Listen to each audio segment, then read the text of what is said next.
بەناوی خوا سڵاوتان لەبێت. یەزگورد لە نێوان ئەستەخەر و کرماندا. یەزگورد باخە و خێزان و کەس و کار و دەست و پەیوەند و پاشا و میرا هەڵاتۆکانەوە لە شەری ئەستەخەر نیشتەجێ بوو. ئەم هەواڵە گەیشتە عومەر کە فازوستان گەیشتە لای یەزگورد و هەواڵی سەرکەوتنی موسڵمانەکانی لە ئەسفەهان گێڕایەوە. یەزگورد تێکچوو. یەکێک لا پیاومەخوڵانی شاری بان کرد و پێیوت: بۆم دەرکەوتووە و من دەزانم کە ئەم عەرەبانە تەنها دوای من کەوتون، من دەچم بۆ هەر شارێک دێن بە دوامدا، لەبەر ئەوە بەلای منەوە شاری کرمان لە هەموو جەیەک باشترە و دوورترە، حەق وایە ئێوەش بەرگری لە شار و ماڵتان بکەن. یەزگورد ئەستەخەری جێهێشت و چوو بۆ کرمان و لە کۆشکی هەزار مێر داوەزی. سوپای ئەستەخەر خۆیان کۆکردەوە و چوونە دەرەوەی شار. هەواڵ گەیشتە عەبدوڵڵا، ئەویش ئەبوو موسای ئەشعەری بۆ ناردن بە 17,000 کەسەوە لە ئەسفەهانەوە کەوتنەڕێ.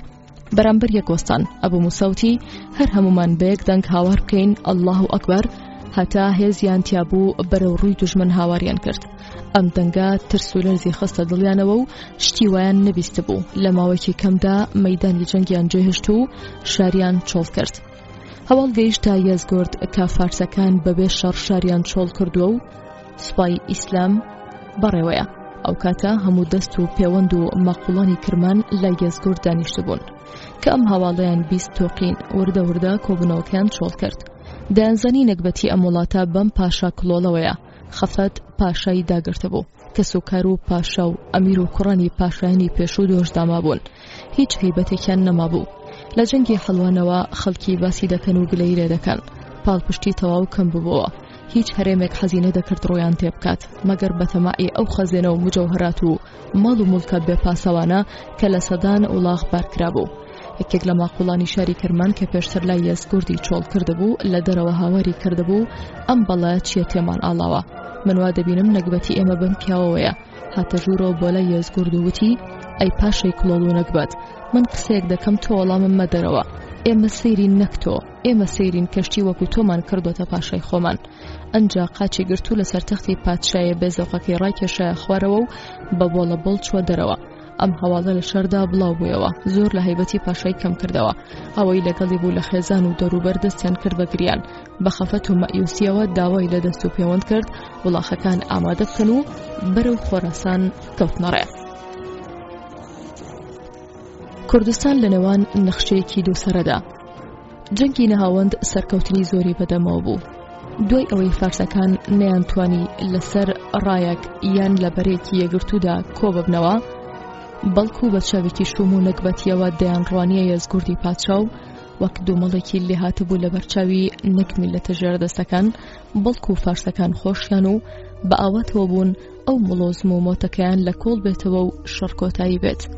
عومەر دەیزانی نە سوپای فارس و نێزگوردی پادشا قورسی سەربازی و سیاسیان لە ئەرزی وەقایدا نەماوە، وەک تەنێکی نامە و بێزراویان لێ هاتووە و مانەوەیان بە خراپ دەزانن. لەبەر ئەوە بەڕگەرێکیدا بەرێکی جەنگی ترکاتەوە و سوپایەکی تر بنێرە، چونکە دەیزانی ئیمپەراتۆریەتی ساسانی لەبەرێک هەڵوەشاوەتەوە و بە کەمترین سوپاوە بۆ کوێیان بوێ بەرگریان نییە و دەتوانن بۆی بڕۆن. ئەو کاتەی کە عومەر لە هورمزان پاشای دەستگیرکراوی ئەهوازی پرسی ڕاتچیە بەرامبەر ئەسفەهان و فارس و ئازەربایجان، هورمزانوتی ئەسفەهان وەک سەرە بۆ لاشە و ئازەربایجان و فارس دووباڵەکەن. عومەر تێگەیشت دەبێت لە پێشەوە سەریان پان بکاتەوە و ئەو سادووباڵەکە لە پەل و پۆ دەکەون. لەبەر ئەوە سوپای نارد بۆ ئەسفەهان و گرتی و سەری تەواو کرد. هەر لە ئەسفەهانەوە سوپای نارد بۆ هەرێمی فارس و شاری ئەستەخەری ڕزگار کرد. سوپای خستە دوای یەزگورد هەتا نهێڵێ بحەوێتەوە. دوای ئەوە بەرێکی تری جەنگی کردەوە هەتا باڵەکەی تریش کە ئازەربایجانە تەواو بکات و سەر و هەردوو باڵ لە بەردەم سوپای ئیسلامدا نەمێنێ و کۆتایی بە ئیمپەراتۆریەتی ساسانی فارسی بهێنێ کە بە درێژایی 1000 ساڵ زیاترە دەستی لە گردنی میلەتە ژێردەستەکاندایە و کوردسەری بۆ هیچ داگیرکەرێک دانەنەواندووە و ئەگەر ئیسلامی بەداگیرکار بیسانیایە بەرەنگاری دەوەستا و بەڵام لە هیچ جەیەکدا تاکەڕمێکی بەرامبەر ڕانەگرتووە. هەر بۆیە نە عومەر و نە هورمزان باسی کوردستان و هەرێمی چیا و شارە زۆر ناکەن و لەو سەر و دووباڵەدا ناویان نییە. لە هیچ مێژوویەکی بڕوا پێکراودا نییە کە کورد سوپای کۆ کردبێتەوە یان خەڵکی هەندابێت دژی ئیسلام. بە گوێرەی هەموو مێژوونووسەکان کوردستان ئاسانترین وڵات بووە کە لە بەردەم فتوحاتی ئیسلامیدا ڕزگار کرا. جگە ئەو سوپایی کە دوای یەزگورد کەوتبوو، عومەر نەخشەیەکی تری دووسەرەی داڕشت و بەرەو ئازەربایجان ناردی. ئەم نەخشەیان بە هەردوو دیوی کوردستاندا دوو سوپا دەنێرێ و ئەوەی جێی سەر سوورمانە ئەوەیە کە بە ڕۆژهەڵات و ڕۆژاوی کوردستاندا سەردەکەون. هیچ شەڕێک لەگەڵ کوردەکاندا ڕوونادات. کورد ڕێیان لێ ناگرن و خەڵکیان لێهان نادەن و کۆناکەنەوە. بەڵام هەر لەگەڵ خاکی کوردستان دەبڕن و دەگەنە ناو خاکی ئازەربایجان و ئەرمینیا لە سەروی کوردستان شەڕی خست و گەورە ڕوودەدات کە پادشای ئەو دوو وڵاتی تیا بەشدارە. هەموو مێژوو نووسەکان ئەم دوو شەڕیان بە وردی گێڕاوەتەوە و بەڵام بۆ کورد هیچیان تۆمار نەکردووە و بڵێ هۆی ئەمە چی بێت. پێشتر لە جەنگی هەڵواندا باسم کرد کە پێش 5 ساڵ بەر لە سوپا دووسەرەیە کوردەکانی شارەزوور لە مووسڵەوە تا هەمەدان بە هەولێر و زاموا شارەزوور و دەشتی هەولێر و مەهێشتی کرماشانەوە بە پاڵپشتی لە سوپای ئیسلام و ڕاگەیاندنی موسڵمان بوونی خۆیان ڕاپەڕینێکی جەماوەریان سازە لە دژی دام و دەستگای فارسەکان و کوردستانیان لێخواکردنەوە. بە وەڵامی ئەوە یەزگۆرد لە حەڵوانەوە 2000 چەکداری لە هێزی تایبەت با سەرکردایەتی پاو بۆ ناردن بۆ سەرکوتکردنیان، بەڵام سەرنەکەوت و نەیتوانی لە هەورامانەوە سوپا بەرێتە خوارەوە بۆیان.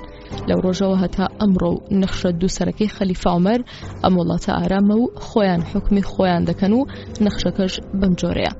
بەلازەری دەڵێت ئۆتبەی کوڕی فەرقەدی سەلەمی لە شارە زوورەوە کەوتە ڕێ بۆ ڕزگارکردنی ئازەربایجان.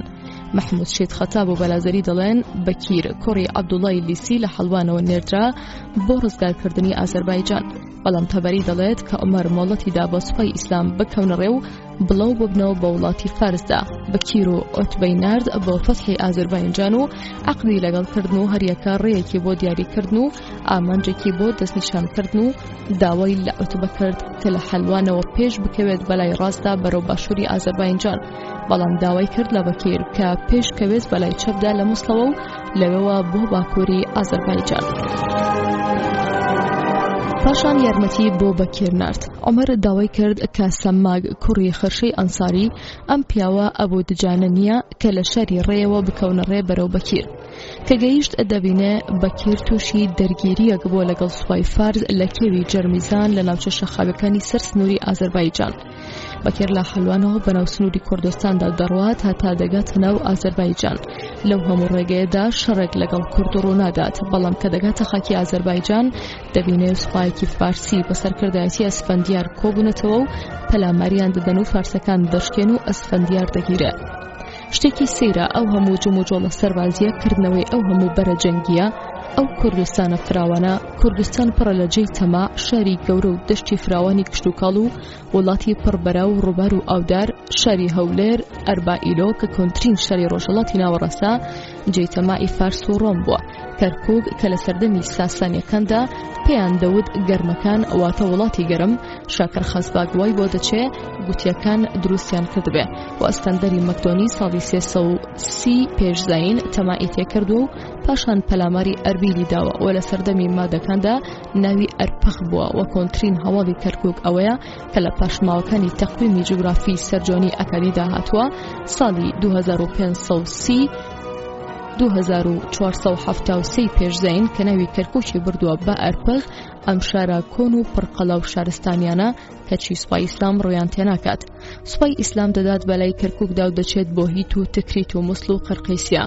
ئەو هەموو لەشکرکێشی و جەنگانە بووە دەستیان بۆ کەرکووک و هەولێر نەبردووە.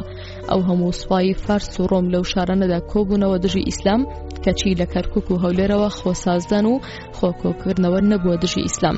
ئەمانە ئەگەر مانایەک ببەخشن هەر ئەوەیە کە ئەو ڕاپەڕینە سەرانسەریە جەماوەریە کوردیی شارە زوور لە هەمەدانەوە بۆ هەولێر و مووسڵ دەوری خۆی بووە و کاریگەری لەسەر خەڵکی هەبووە.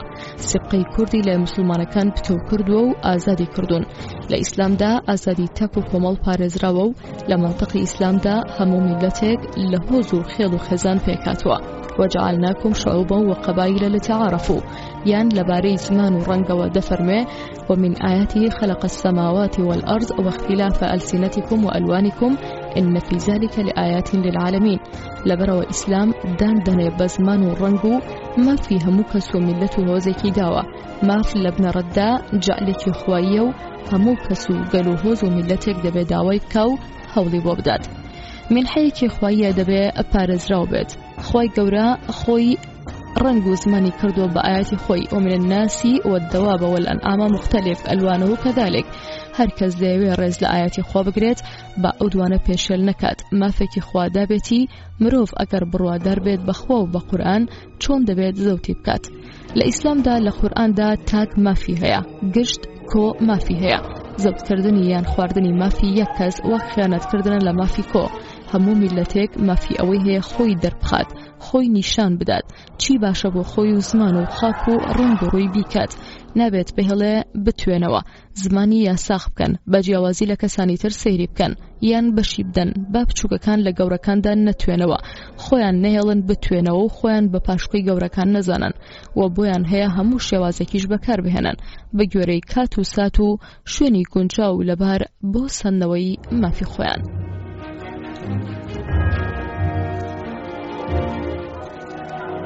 هەر لەو ڕوانگەیەشەوە وەک لیوا شاکر دەڵێت کە ئیسلام شارەیان وڵاتێکی ڕۆزگار دەکرد بەجێی دەهێشت بۆ خەڵک و دانیشتوانی خۆی مەگەر بیویستایە لە هێزێک بیان پارێزێ حیمایی بۆ دابنایە. دەنا خۆیان ئازاد بوون بە هەموو مانای ئازادی. کورد هەستی بە هەموو ئەمانە کرد، هەر بۆیە وەری کرد خۆیان لە شەڕەکانەوە نەدەئاڵان، دووریان دەگرت و خۆیان پسکە کردبوو هەتا بزانن بە چی دەگات، وەک بڵێ چاوەڕوانیان دەکرد هەتا بکەوێت بە بارێکی خێردا. ئەو بارێک کە ئەوان دەیانویست ئەمەش لە خۆوە نەبوو یان لە ترسان نەبوو. چی هێندەی کورد ئازایە بە تایبەتیە گەر بداتە لە ئاینی شەڕ هەر نەیبڕێنێتەوە، خۆی دەفەوتێنێ واز ناهێنێ کە ئاینی زەردەشتیان لە کورددا ڕنێ و کرایە ئاینی فارس و ئیمپراتۆریەتی فارس، هەموو ناوە کوردی و پاشان کورد و خاکە کوردەکانیان لە ئاوێستا گۆڕی. دەستکاری کرا و زیاد کرا و کەمی بۆ کرا. ئیتر کورد لە بۆشاییدا دەژیا، دەبوو ئەو بۆشاییە پڕۆ بێتەوە.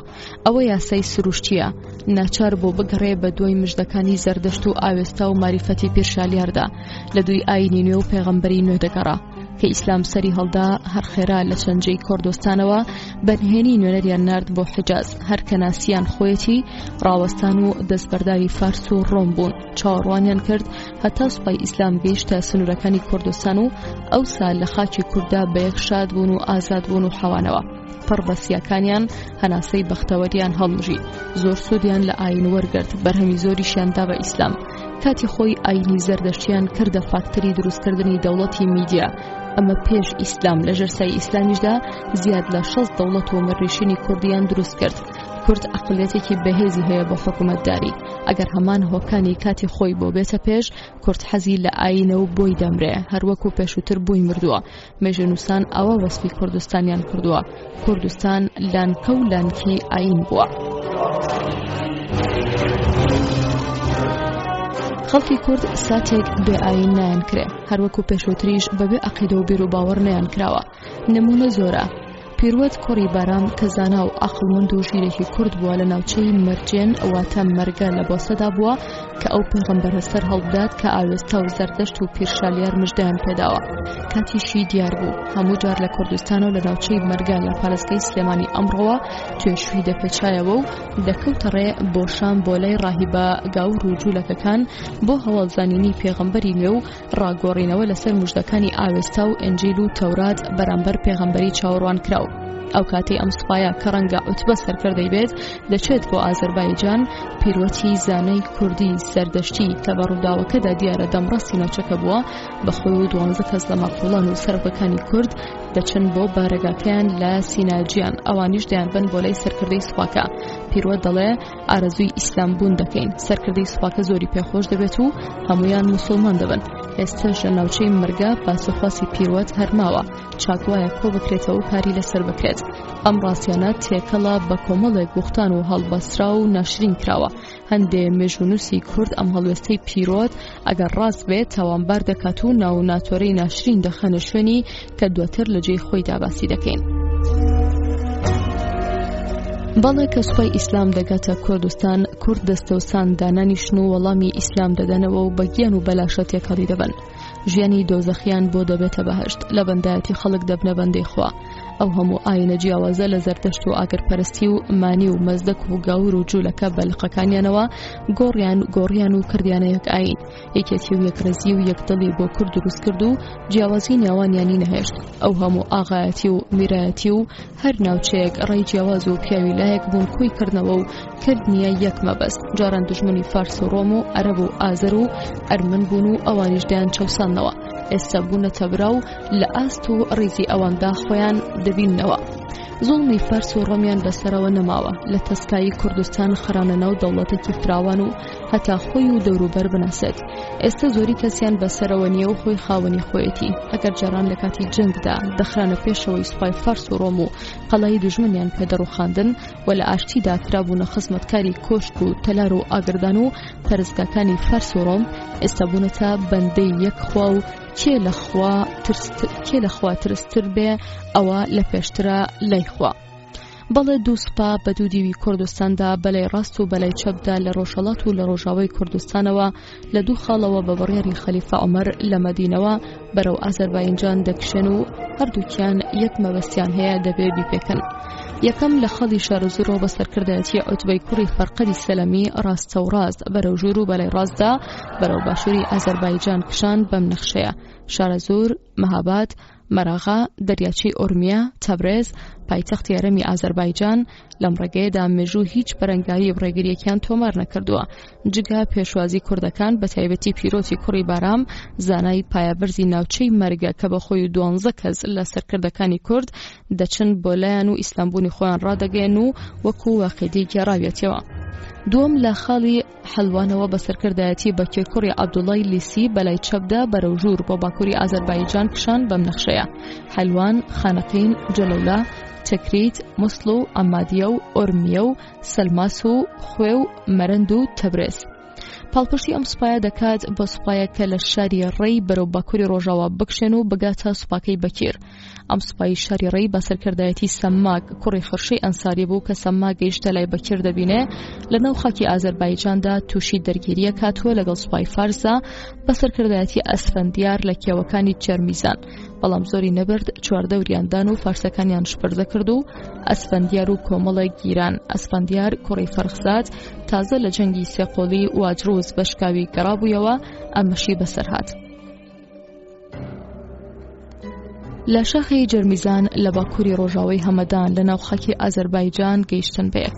شەڕێکی 11 ڕۆژی قەوما. سەماکیش بە سوپاکەیەوە لە شاری ڕێیەوە هاتبوو بۆ یارمەتی بەکیر گەیشتن بەیەک و گەماڕی فارسەکانیاندا و فارسشکا و ئەسفەندیار یەخسیر کرا.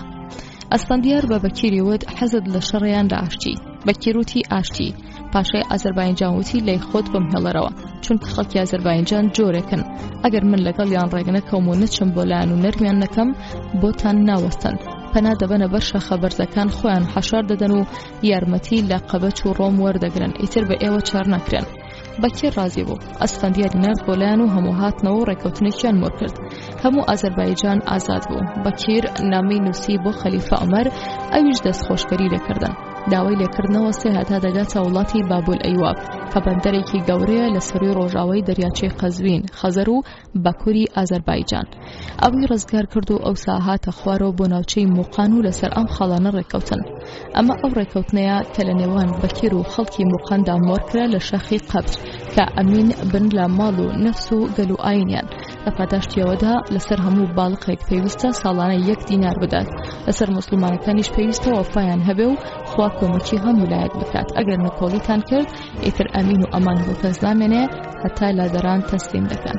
تەبەری دەڵێت کە ئازەربایجان ڕزگار کرا بەکیر بۆ خەلیفە عومەری نووسی ڕێگەی بدات پێش بکەوێت. ئەویش ڕێگەیدا کە بچێت بەرەو بابول ئەبواب و یەکێک لە جێ خۆی دابنێ. ئەویش ئۆتبەی دانا و بەکیر پەلەی کرد بگاتە بابول ئەیبواب کە گەیشت دەبینێت سوراقە پێشکەوت و پێکەوە گرتیان و پاشان سوراقەی نارد بۆ ڕزگارکردنی موقان.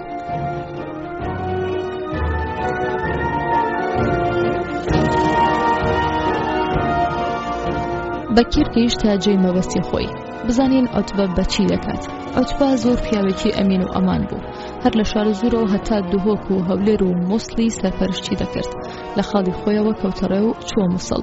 یارمەتێکی زۆری لە کوردەکانی ئەو ناوچەیە وەرگرت کەوتنەڕێ بەرەو ناوەی ئازەربایجان کە بەهرام کوڕی فەرخزان زانی براکەی سیرکراوە بە سوپاکەی خۆی و شکاوەکانی برایەوە چووە ڕێگەی ئۆتبە شەڕێکی توند ڕوویدا و فارسەکان شکان هەرێمی ئازەربایجان بە تەواوەتی یەکلابوویەوە ئێستا زۆربەی خاکی کورد لە دەستی فارس و ئازەر و ڕۆم ڕزگار کراوە تەنها کەمێکی ماوە لەژێر دەستی ئەرمەنەکاندایە ئەم کوردە داماوە لەکوێ توانای ئەوە هەیە وەڵامی هەر هەموو لە سوپاکانی فارس و ڕۆم و ئازەر و ئەرمەن و گورجی و خەزەر و قەبج و ئالانی و تورکی و هەتا دوایی بداتەوە خۆ ڕەنگە وەڵامی هەمووشیانی دابێتەوە هەتا لە پەلوپۆ کەوتۆ و هێزی لێ بڕاوە و هەموو زاڵبوون بەسەریدا و ئێستا ئیسلام هاتووە ئەو میلەتە چوار پەلبەستراوە دەکاتەوە لە زیندانی زۆرداران دەری دەهێنێ و ئازادی دەکات و دەیکاتە خاوەنی خۆی لەگەڵ ئەوەی کە سوپای ئیسلامی ڕزگارکەری میلەتان لە ناوچەی ئازەربایجاندایە بە گەورەترین هێز و لە ئاستێکی بەرزدا کەچی خەزەرەکان شەرم ناکەن و پەلاماری کوردەکانی باکووری کوردستان دەدەن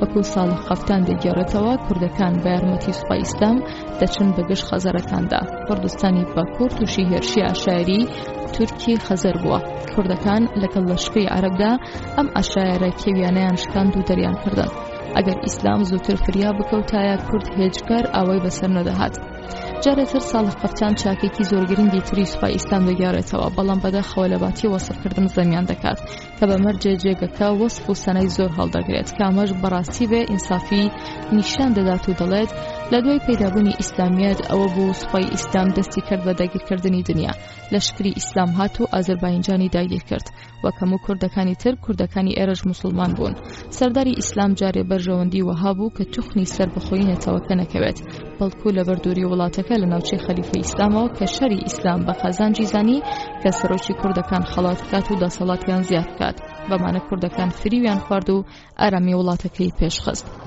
یەکەم مسلمانان چوبنە هەر وڵاتێک ئەگەر مسلمان بۆ بن حکومیان داوەتە دەستخۆیان نەکرد تەنها بۆ کورد بوو بێ و خەڵەتان دەبێتیان دووەم کوردەکانی ئازەربایجان لە ژێردەستی ئازەربایجان بوون و دەیان چەوساندنەوە ئەمە لەلایەکی ترەوە کورد و ئازەر هەردووکیان لە ژێرچنگی فارسەکاندا بوون ئەسفەندیار و بەهرامی برای کە فارس بوون حکمی هەردووکیانیان کردووە ئازەر باشتر بوون چونکە ملکەچی فارسەکان بوون دژی مسلمانەکان بەڵام کوردەکان مەیلیان بەلای مسلمانەکاندا بووە هەتا لێیان نزیک بوونەوە ئەو سابوونە مسلمان و چەکیان هەڵگرت بۆ سوپای ئیسلام لە دژی فارس و ئازەر و ئەرمەن و ڕۆم کە بەردەوام قامچیان بەسەر کوردەکانەوە بووە کوردەکانی ئازەربایجان مسلمان بوون حکومیان دانێ بەڵام ئازەرەکان مسلمان نەبوون و جزیان قبول کرد هەرێمی ئازەربایجان کە سەرکردەی فارس ئەسفەندیار حاکمی بوو بەشێکی چاک لە خاکی کوردی لە سێلاوە داگیر کردبوو خستەبوویە سەر هەرێمی ئازەربایجان بە تایبەت زۆرێکی لە هەرێمی چیا و هەرێمی شارەزۆر داڕنی بوو دیاریکردنی سنووری جوگرافیای کوردستان و ناوچە کوردەکان لە کاتی پەیدابوونی سوپای ئیسلامدا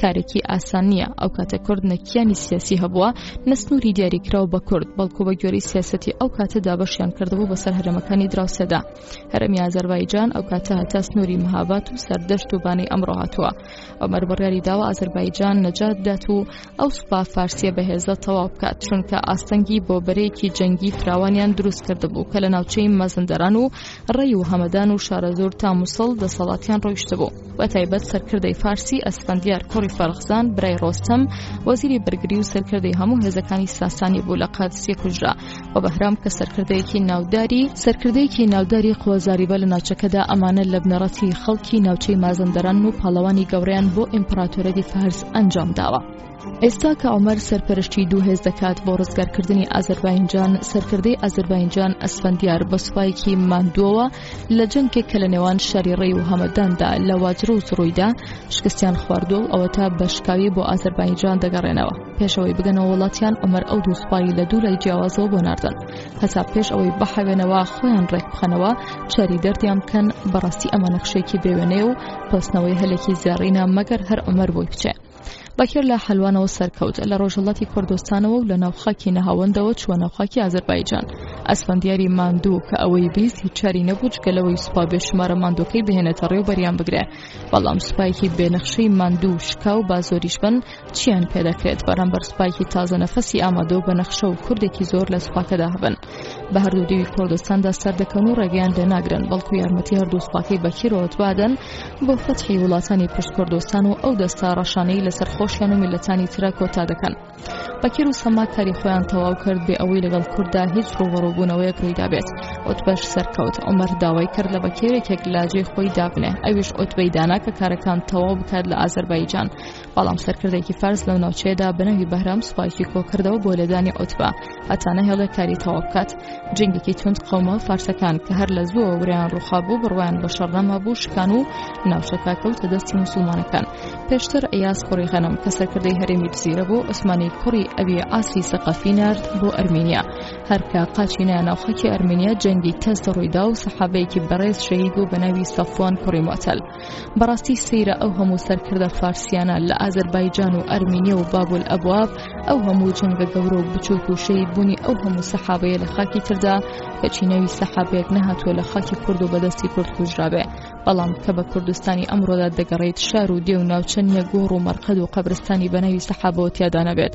وەکو نووسەرێکی ئەلمانی ڕاز دەڵێت دۆڵی سمەقۆڵی لە پارێزگای هەولێر بە درێژایی ئەو دۆڵە هەزاران گۆڕی لێیە وەکو دانیشتوانی ناوچەکە دەگەێڕنەوە کە لەم دۆڵەدا شەڕێکی قورس لە نێوان ئەسحابەکان و کافراندا بووە. ژمارەی زۆر لە ئەسحابە کوژراوە، لەم ناوچانە نێژراون، بەڵام هیچ بەڵگەیەکی مێژووی لەم قسانە ناکات. ڕەنگە ئەمانە هەموو ئەفسانە بن. مسلمانبوونی کورد لە پێنووسی مێژونووسانەوە. مێژونووسان باسی شەڕیان نەکردووە لە نێوان کورد و ئیسلامدا، بەڵام باسی ڕێکەوتن و ئاشتیان کردووە. نەکەر ئەوە بەڵکو دەڵێت یارمەتی سوپای ئیسلامیشیان داوە و دوژمنەکانیان بۆ شکاندون. ڕۆژبیانی دەڵێ پارسی و ساسانی هەوڵی ئەوەیان داوە کە کوردەکان زەبوون و ژێردەستە بکەن کە سوپای ئیسلام ناشارەزای وڵاتی چیای سەخت لەگەڵ دەوڵەتی فارسی کەوتنە شەڕەوە و زانیان کوردژی ساسانیا بەڕابەری و پێشەنگی کوردان توانیان بە چیا سەختەکاندا هەڵگژێن و بەسەر ئیمپراتۆریەتی ساسانیدا زاڵۆ بن. هەرچەندە کورد لە ئەهواز و بەرازوور و شارەزور و حەڵوان و کرماشان و زۆرچی تردا بە ئاشتی کوردستانیاندایە دەستەوە. لە جێکی تردا دەڵێ سوپای ساسانی بەبێ یارمەتی هێزی کورد هەرگیز توانای شەڕیان نەبووە و لە هەر کوێ کوردەکان بە ئاشتی لەگەڵ هێزە موسڵمانەکان ڕێککەوتبن ئەوان خۆیان ڕزگار کردووە و هەڵهاتوون. یان دەڵێ وا دیارە کوردەکان کە لە ستەمی ساسانی بەتەنگ هاتبوون بەڕێنمای بوون بە ڕێنمای سوپای ئیسلام و شەڕیان بۆ شاهەنشاه نەکردووە و هەموو شارەکانیان هەر بەبێ شەڕ و بە ئاشتی داوە بەدەستەوە. مەسعود محەممەد دەڵێ کورد خۆشحاڵ بۆ بەهاتنی ئیسلام هەتا فارس و ڕۆمیان لە کۆڵ بکاتەوە. سێر پارک سایکس دەڵێت کوردوا بە ئیسلامەوە چەسپاون و پەیوەست بوون کە هیچ میلەتێکی تر وا بە ئاسانی و سەربەست قبوڵیان نەکرد. محەممەد مەردۆخیش دەڵێت کورد بە ڕەزامەندی خۆی ئاینی ئیسلامیان پەسەند کرد و موسڵمان بوون. محەممەد ئەمین زەکی دەڵێ کوردەکان بینیان و تێفکرین کە ئەم ئاینە تازەیە بە تەواوی موافقی چەپ ئەو وجدانیانە و لەبەر ئەوە بە ئاسانی و بەرەبەرە قبوڵیان کرد. دکتۆر حسێن خەلیقی دەڵێت زۆر جار کوردە موسڵمانەکان لە شکری گەورەیان ساز دەدا و دژ بە فارس و ڕۆم و عەرەبەلادەرەکان جەنگاون بۆ تەمێکردنیان. چەندین دەوڵەت و ئەمارەتی سەر بە خۆیان دروست کردووە و شەرعی خۆیان تا بەرپا کردووە و سەر بە دەوڵەتی گەورەی ئیسلامی بوون. مامۆستا هەژار دەڵێت ئاینی پاکی بێگەردی ئیسلامەتی کە لە سەرەتاوە پەیدا بووە تیشکی برایەتی و یەکسانی وەچیەکانی کوردستانیش کەوتووە. تاریکایی و ئاگرپەرستی لەسەر ڕەواندوین و چاکان و پاکانی ئیسلامی پێشووتیان گەیاندوین کە موسڵمانان هەموو پێکەوە بران و ڕەش و بۆر و سپی و مۆر و زەرد و کەوەیەک لە ئارادانیا. ئەگەر جاران کێمێکی بێکەس بوون و ئێستا لە سایە ئاینی تازەوە بوونەتە زۆر و کەس زۆریان لێ ناکات. ساڵح قەفتان کە قەومێکی تۆخ و خاوەنی ڕای تایبەتە چاکی دەپێکێ کە دەڵێ بە زمان زەدی لە ناو خەڵکی کوردستاندا شۆرەتوایە کە نەژادی ئەمڕۆ بە زۆری شمشێر موسڵمان بووە و ئەم قسەیە پشتاوپشت بەجێ ماوە. بەمەدا وا دیارە باوکو باپیرانمان وایان زانیوە کاتی خۆی عەرەبەکان کە هاتوون کوردستانیان زەوت کردووە دەستیان داوەتە شیر و هەرچی موسڵمان نەبووە کوشتیانە بەو تەرحا موسڵمانەتیان بە زۆر بڕیوە بەسەر کوردەکاندا بگرە بەو جۆرە بەسەر گشت گەلەکانی تریشە. ئەگەر ئەمە ڕاست بووایە ئەبوو عەرەبەکانی ئەو حەلە لە موسڵمان بەولاوە چ تایەفەیەکی تریان لە وڵاتی ئیسلامە نەهێشتایە. ئەی جوورەکە و ئەیسایەکان بۆ چمانەوە و تەشقەڵەیان پێنەکراوە. کوردەکان ئەو کاتا کە زەردەشتی و بتپەرستی بووە بە مشریک دانراوە. عەرەبەکان بە بێگومان تەقەلای لە ناوبردنی ئەم جۆرە ئاینەیان داوە، بەڵام نەک بە زۆری شمشێر بەڵکو بە زۆرداری سیاسەت پێکیان هێناون. بۆ نمونە عەرەبەکان چونکە خۆیان هێشتا شارەزەی کشت و کاڵ نەبووبوون، هاتوون مڵکی خاوەن ئەرزی ئەمیریان بەسەر خەڵکە کۆنەکەدا دابەش کردووە، دڵیان خۆش کردوون و لەسەر ئەوەشا مڵکانە و زەکاتی سووکیان لێسەندوون. بەم کارانە ئەو خەڵکانەیان بە تەبیعەتی حاڵ منەتباری خۆیان کردووە، چونکە لە چاو زوڵم و زۆرەکانی حکوومەتی ڕابردوودا ئەبزاری بەیە سووک و بەکەڵک بووە بۆ قەومەکە. عەرەبەکان لەگەڵ خۆڵق و قایمی خۆیان چونکە ئیدارەکەشیان تونند و تۆڵ و عادیلانە بووە، تەنزیماتەکانیان خێرا سەری گرتووە و بەوە لەگەڵ منەتباری خەڵکەکەدا وڵاتەکەش ئاوا بۆتەوە. زۆربەی ئەهلەکە بە حکوومەتەوە نووساوە. جا بەم سیاسەتە نەرم و ڕەنگینە لە ئێران و کوردستانە عەرەبەکان حاکمیەتی خۆیان خێرا سەخت کردوتەوە و زۆر بە گورجی تیادا مەزراوە و موسڵمانیشیان بڵاو کردوتەوە. جەواهیرلال نەهرۆژ لە یادداشتنامەکەدا ڕاستیەکی پێویستی بەم شوێنە وتووە. ئیتر عەرەبەکان وڵات دوای وڵاتیان دەگرت و زۆر جار جەنگیان بەبێ کوشتار بردوتەوە و دوای وەفاتی پێغەمبەر درودی خۆی لەسەر بێت بە 25 ساڵ عەرەب هەموو وڵاتی فارس و سووریا و ئەرمینیا و بەشێک لە ناوەڕاستی ئاسیای ڕۆژهەڵات و میسر و بەشێک لە سەروی ئەفریقایان بە ئاسانی گرت، چونکە ئەو گەلانە زۆر ستەمیاندی بوو بەدەست زۆرداری ئیمپەراتۆریەتی فارس و ڕۆمان و شەڕ و شۆڕی تایەفەگەریەوە. مامۆستا هەژار دەڵێ کوردەکان کە بینیان لە ئیسلامدا هەموو ڕەگەز و تیرە و هۆز و نەتەوەیەک لە بەرامبەر بارەگەی خودای بەرزە، یەک جۆرن و یەک ترزن، هەر ڕەنگێک و زمانێک لەبەر بەرۆچکەی خۆرەچاوی ئیسلامەتیدا بەسانایی دەحەوێتەوە. کوردیش کە چوونەتە ژێرسەبەری ئاڵای پیرۆزی ئەم ئاینە پاکەوە دیتویانە وەک بیستویانە وایە مسلمان هەموو پێکەوە بران و بۆ یەکتر پشت و پەنان، ئەگەر جاران کەمێکی بێکەس بوون وا لە سای ئاینە تازەوە بوونەتە زۆر و کەس زۆریان لێ ناکات. پاشان هەژار وەک مێژونووسێکی حەقبێژ و نزیک، نەک وەک ڕۆژهەڵات ناسێکی دوور و قسە هەڵبەست، تفەنگ بە تاریکیەوە و بنێ و هەرگیز کوردی نەبینیەوە و نەیناسیوە، بۆ دژایەتی دین و مەبەستێکی ناباش و شەهەڵ دەبەستێت. هەر بۆیە هەژاری موکریانی کوردناس و کوردپەروەر و لەناو ئازارەکانی کووردا تلاوەتەوە و پێگەیوە.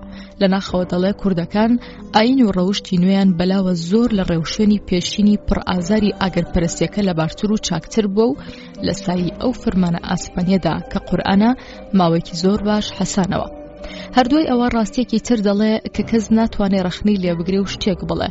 هەژار غەم و خەفەتی خۆی هەم بۆ کورد و هەم بۆ ئیسلام هەڵدەڕێژێ و دەڵێت بەڵام سەد ئاخ و داخ و مەخابن ئەم جەژنە پیرۆزە زۆری نەخایاندووە و لە شکری خەم و پەژارە دووبارە سەری لێدانەوە و بەسەربەستی نەمانەوە. دەسەڵاتدارە ڕاست و دروستەکانی ئیسلام بەرەبەرە ئاسوی ژیانیان ئاوا بوون.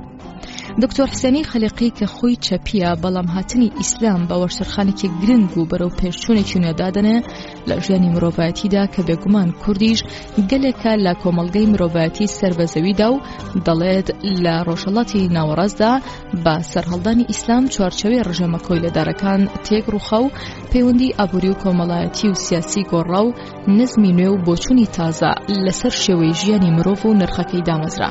بەم جۆرە ئیسلام لە قۆناغێکی بەرەو پێشچوونی کۆمەڵدا دەوری بنەڕەتی و چالاکی هەبوو.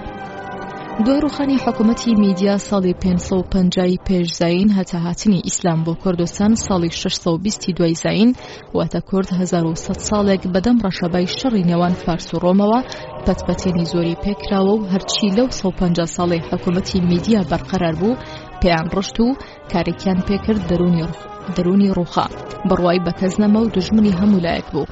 لە حاڵەتێکی ئینتیحاردا دەژیا، پێش و پاشی خۆی نەدەناسی، تەنها ئیسلام دەیتوانی تەداوی و چاری ئەم نەخۆشیە کوشندەیە بکات. ژیرەکانی ئەو میلەتەش لە پیاوە ئاینەکانی زەردەشتی پیر بە دوای چارەی گەلەکەیاندا دەگەڕان. دەیانزەنی لەو ڕموزانەدا هەیە کە گاتا و زەردەشت و ئاوێستا و ماریفەت بە گەلەکەی داوە. ئیسلام قورئان پێغەمبەری چاوەڕوان کرا و ئەهات ناسیان و باوەشیان پێکرد، زانیان پڕپێست و شیفای ناخ و پڕکەرەوەی بۆشاییەکانیانە، بۆیە ژیان و بۆی دەمردن. هەموو لایانی ژیانیان گۆڕدرا، بەڵام هەندێک خراپەی شاراوەی ناوپشتی ناخ و دەرونی هەرما و نەیتوانی دەستبەرداری ببێت. لەگەڵ ئەو هەموو تێکەڵبوونە لەگەڵ ئیسلام و بیر و باوەڕیدا پاشباوەی نەخۆشی خۆش باوەڕی و یەکنەگرتن و خۆفرۆشتن و پوازێتی هەرماوە. شەڕ ئاوایە، هەر بۆیە دەوڵەتە زلهێزەکان بە زۆر و بە فێڵ و تاکتیک دەیفرۆشن و ئیسترادی دەکەن بۆ گەلە ژێردەست و بچووک و بەرامبەرەکانیان. شەڕ هەمووی نەخۆشیە، چەند زەرەر لە لەشی میلەت و ئابووری دەوڵەت دەدات دە ئەوەندە نەخ و شعور و دەرونی تاک و کۆمەڵی میلەت ئاڵۆز و شێوە و بریندار و پڕمیکرۆب و نەخۆشی دەرونی دەکات. سەرکردەی ژیر ئەوەیە هەموو شێوازێک بەکار بهێنێ بۆ سەرکوتکردنی شەڕ و خۆنساکردن و مەفعول نەهێشتنی. پێغەمبەر درودی خوای لەسەر بێت لە ڕێکەوتنی حودەیبیەدا ویستی کۆتایی بە شەڕ بهێنێ و شێوازی حیوار و پەیوین و گوتار و نامە و نوێنەر بەکار بهێنێت. هەتا ماوەیەک سەرکەوتوو بوو، بەڵام شەیتانی شەڕ نەیهێشت. حەزرەتی عومەر 5 جار لە تەمەنی خەلافەتیدا هەوڵی داوە کۆتایی بە وەی شومەی شەڕ بهێنێت، بەڵام یەزگورت ڕازی نەبوو، وای دەزانی خێر لە شەڕدایە. هەر ئەو شەڕە درێژ ماوەیی سەردەمی عومەر بوو میکرۆبی عەبدوڵڵا کوڕی سەبەئی جوولەکە و جوڵانی کرمی دۆڕواکان و شەیدبوونی عوسمان و جەنگی نێوان عەلی و مەعاویەی تیا بە بەرهەمهات. ئەگەر بە شێوازێکی بەهێز ئاشتیان فەرز بکردایە، زەنگی خەتەری شەڕیان کەس کردایە، تەمەنی حکمی خولەفا درێژەی دەبوو. شارستانی ئیسلامی دامەزراوتر و جیهانێکی فراوانتر و پێشکەوتوتریان درێژە پێدا، بەڵام هەزار مەخابن. شەڕ کۆمەڵێک نەخۆشی فەرز کرد بەسەر دەرونی کووردا کە هەتا ئەمڕۆژ گەورەترین بەڵەی ڕێگری میلەتەکەیە لە بەردەم سەربەخۆیدا. ئیسلام زۆر شتی کوردی چاک کرد، پاک و بێغەل و غەشی کرد، بەڵام کە شەڕی شەیتانەکان تێئاڵانەوە خۆیشی دەستی گەورەی تێیدا هەبوو. نەخۆشیە کۆنەکان لە سپۆر جۆڵان و هاتنەوە مەیدانی چالاکی. یەک نەگرتن یەکێکە لەو نەخۆشیانە. گاوا مامۆستای سوڵتان موراد لە حەق ئەوەی کە کورد هەرگیزێکیان نەگرتۆ دەڵێ کورد لەوەتەی هەیە لەوتەی شاد و ئیماندا نەبێت یەکتریان نەگرتووە، واتە یەک پارچە خۆیان بۆ ئیسلام کردەوە، بەڵام وازیان لە نەخۆشی یەک نەگرتن نەهێناوە. خاتۆ ڤاسلیڤا وەسیفەسفێکی سەیری کورد و ئاین دەکات. دڵسۆزی خەڵک بۆ سەرکردە ئاینیەکان ئەوەندە بەهێز بوو کە دوای تیاچوونی میرنشینەکانیش توانیان سەرکردایەتی بزوتنەوەی کوردایەتیش بۆ سەربەخۆیی بگرنەوە دەست. کورد ئازا بووە، ناوی کورد بە مانای پاڵەوان دێت. باوەڕی بە هەرچی نەبووایە سەری بۆ دانەئەنەواند، بەڵام کە ئیسلام هات بەو جۆرە بوو کە سافرەی سیتاف دەگەڕێتەوە. بەر لە ئیسلام هیچ کاتێک کورد سەری بۆ کەس نەچەماندۆتەوە، بەڵام کە ئیسلام هاتە بەردەمی فترا پاکەکەی کورد لەژێر تەپۆتۆزی 1000 ساڵی جەنگی فەرس و ڕۆمەوە جوڵاو زوو بە زوو لەگەڵیدا گونجا. خاتۆ ڤاسلیڤیا دووبارەی دەکاتەوە. هۆشیاری و کۆمەڵایەتی کورد سیمای ئیسلامی هەیە، ئەوەش دەبێتە زەمینەیەک بۆ لێکجیابوونەوەی پرۆسەکانی فکری و کۆمەڵایەتی و سیاسی. هەتا ڕۆژانی ئەمڕۆژ ئایدۆلۆژیای ئیسلامی لەناو کووردا زاڵ و بەرکەماڵە. لە درێژەکەی باسەکەی خاتۆ ڤاسلیڤیادا ئەو ڕایانەش بە درۆ دەخاتەوە کە دەڵێن کوردەکان موسڵمانێکی خراپن، یان هەر بەناو موسڵمانن، یان ئیسلامەتی کوردان جێگەی باوەڕ نییە. ئیسلام کاتە کوردستان تدبیری ماقوڵیان بووە، بەڵام مامۆستا ساڵح قەفتان جۆرێکی تر لێکی دەداتەوە. دەڵێت زۆر ئەگونجە حکوومەتی عەرەبی ئیسلامی ئەو حەلە بۆ پێکێرانی مەسلحەتی خۆی و قایمکردنی بناغی دەوڵەتەکەیان تدبیری ماقوڵ و سیاسەتی ئیداری زۆر جوانیان پێکەوە نابێت. لە کاتی فەتحی ئیسلامدا عەرەبەکان وەک بە زۆری باز و پڕشتی چەک خەریکی داگیرکردنی وڵاتان بوون، لەگەڵ ئەوە شاوێڵی تەرتیباتێکی واش بوون کە نەیەڵێ جارێکی تر ئەو وڵاتانەیان لە کیس بچێتەوە. بەڕاستی لە مێژوودا کەم نەتەوە هەیە لە ئیدارەی مڵک و بەڕێوەبردننی ئەقوامی بێگانەدا وەک عەرەبەکان بەڕێکوپێکی سەرکەوتو بێت. عەرەبی تازە موسڵمان وەک لە سوپاگەریدا هۆشیار بووە، بیری سیاسەت و ئیدارەی وڵاتیشی تەواو بووە. ئەم نەتەوەزیرەکە زانیویە کە لە وڵاتە داگیرکراوەکانە ئەگەر لە بناغەوە بابەتە ئیدارێکی نەرمونیان نەخاتە کار، قەومەکانیان بۆ داگیر ناکرێت، بەڵکوە بێت هەمیشە لەگەڵیان لە جەنگ دابن. لەبەر ئەوە لەلایەکەوە هاتوون ئەرزیان داوە پێیان و دڵیان خۆش کردوون، لەلایەکی تریشەوە توخنی ئیشی قەومیان نەکەوتون و ئازاریان نەداون. لەبەر ئەم سیاسەتە نەرمە کوردەکان وردە وردە تەسلیمیان بوون و لەگەڵ ئیداری عەرەبدا ڕێکەوتون. ساڵح قەفتان وشەی موسڵمان بە عەرەب ناو دەبا کە ئەو سوپایانە هەرگیز بە ناوی عەرەبایەتیەوە نەهاتوون. ئەوانە هەتا عەرەب بوون داماو بوون بەدەستی فەرس و ڕۆم و حەبەشەوە، بەڵام کە قەومایەتیان لابرد و بیر و باوەڕی ئیسلامیان وەرگرت ئەوەیان کرد کە کردیان. هیچ گەلێکیان نەکردووە بە عەرەب، تەنها ئیمان و بڕوایان لە خەڵکی ویستووە. زۆر جاریش قەفتان بە داگیرکاریان ناو دەبات کە بەمەرجێ داگیرکار ئەوە نییە کە خۆی وەسفیان دەکات. ئەوە ڕەوشی زۆردار نییە، بەڵکو ئەو موسڵمانانە هاتوون تەنها بیر و باوەڕی ئیسلامەتی بڵاو بکەنەوە و بەس. کوردی شوک و ساڵح قەفتان و مێژوونووسانی تر باسی دەکەن زۆر بە هەرزان و بە ئاشتی لێیان وەرگرتون و وەک ئەمین زەکی دەفەرمێ تێفکرین کەم ئاینە تازەیە بە تەواوەتی موافقی تەبع و وجدانیانە و قبوڵیان کرد. ساڵح قەفتان لە جێیەکی تردا دەڵێت عەرەبەکان ئەم سیاسەتە جوانە میلیەیان وە نەبێ هەر لە کوردستان و ئێران بەکارهێنابێ بەگرە هەر لە سنووری چین هەتا قەراغدەریای زوڵومات ئەتڵەسی لە هەموو کیشوەرە دەگیرکراوەکان بەجێیان هێناوە. بەڵام دوای ئەم وەسفە جوانانە دووبارە دەکەوێتە هەڵەوە و دەڵێ بۆیە لە مێژوودا ئەبینین لە دوای پێغەمبەر درودی خۆی لەسەر بێت بە چەند ساڵێک زۆربەی قەومە دانیشتوەکانی سەرزەمینی ئیمپەراتۆریەتی عەرەب بوون بە موسڵمان و بوشن بە عەرەب و میلەتی خۆیان لەدەستداوە. میلەت نییە و گەل نییە لە دنیادا بە هیچ زوڵم و زۆر و ستەمێکی ژواز لە زمان و خاک و نەتەوەی خۆی بهێنێت.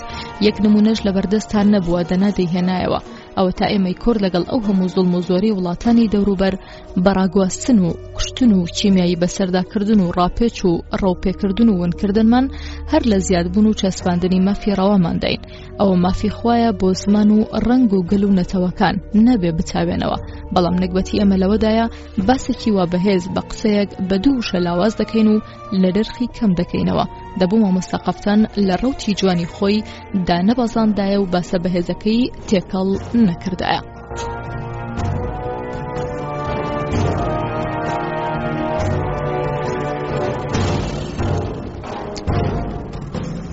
شارە کوردیەکان بە ئاشتی ڕێکەوتون.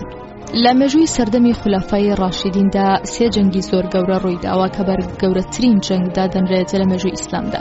یەکیان لە خاکی عەرەبدا بوو و دوانیان لە خاکی کووردا. جەنگی یەکەم قادسیە بوو لە خواروی کوفا کە شکستی هەرە گەورەی بەسەر فارسیانە. ڕۆستەم وەزیری بەرگری و سەرکردەی هەموو هێزەکانی فارسی ساسانی تیا کوژرا. ئاڵای ئیمپراتۆر کە ناوی درەوشی کاویانی بوو کە ئاڵاکەی کاوەی ئاسنگەر بووە کەوتە دەستی موسڵمانەکان و زیاد لە 100,000 سەربازی فارس کوژرا. جەنگی دووەم جەلەولا بوو کە لە خاکی کووردا ڕوویدا بەڵام دەستی کوردی تیانە بوو. یەزگوردیش نەفیری ئامی دەرکرد و زیاد لە 100,000 سەربازی لە هەموو هەرێمەکانەوە هێنا. خەندەقێکی زۆر گەورەی بۆ هەڵکەندن و سەنگەری بۆ بەستن و هەر هەمووی تێکردن بە سەرکردایەتی مهرانی کوڕی یەزگورد. لەو جەنگەدا مهران دەیان سەرکردە و 100,000 سەربازیش کوژران. شابان و کچی یەزگورد ئەسیر کرا لە چاو زۆری لاشەی کەوتو ناوچەکە ناونرا جەلەولا. جەنگی سێم نەهاوەند بوو کە یەزگورد نەفیری ئامی دەرکرد و پاشماوەی هێزەکانی هەموو هەرێمەکانی کۆکردە و لە دەستی نەهاوەند بە سەرکردایەتی و سەرپەرشتیاری فاروزان و فەرماندەی دەیان وەزیر و سەرکردە و زیاد لە 150,000 سەرباز. یەزگورد خۆی لە ئەسفەهانەوە ئاگادار بوو لە ماوەی هەفتەیەکدا سەرکردە و وەزیرەکان و فەرماندەی هەرێمەکان و زیاد لە 100,000 سەربازی فارسی کوژرا و لە بەرگەورەی سەرکەوتنەکەش ناونرا جەنگی فتح الفتوح.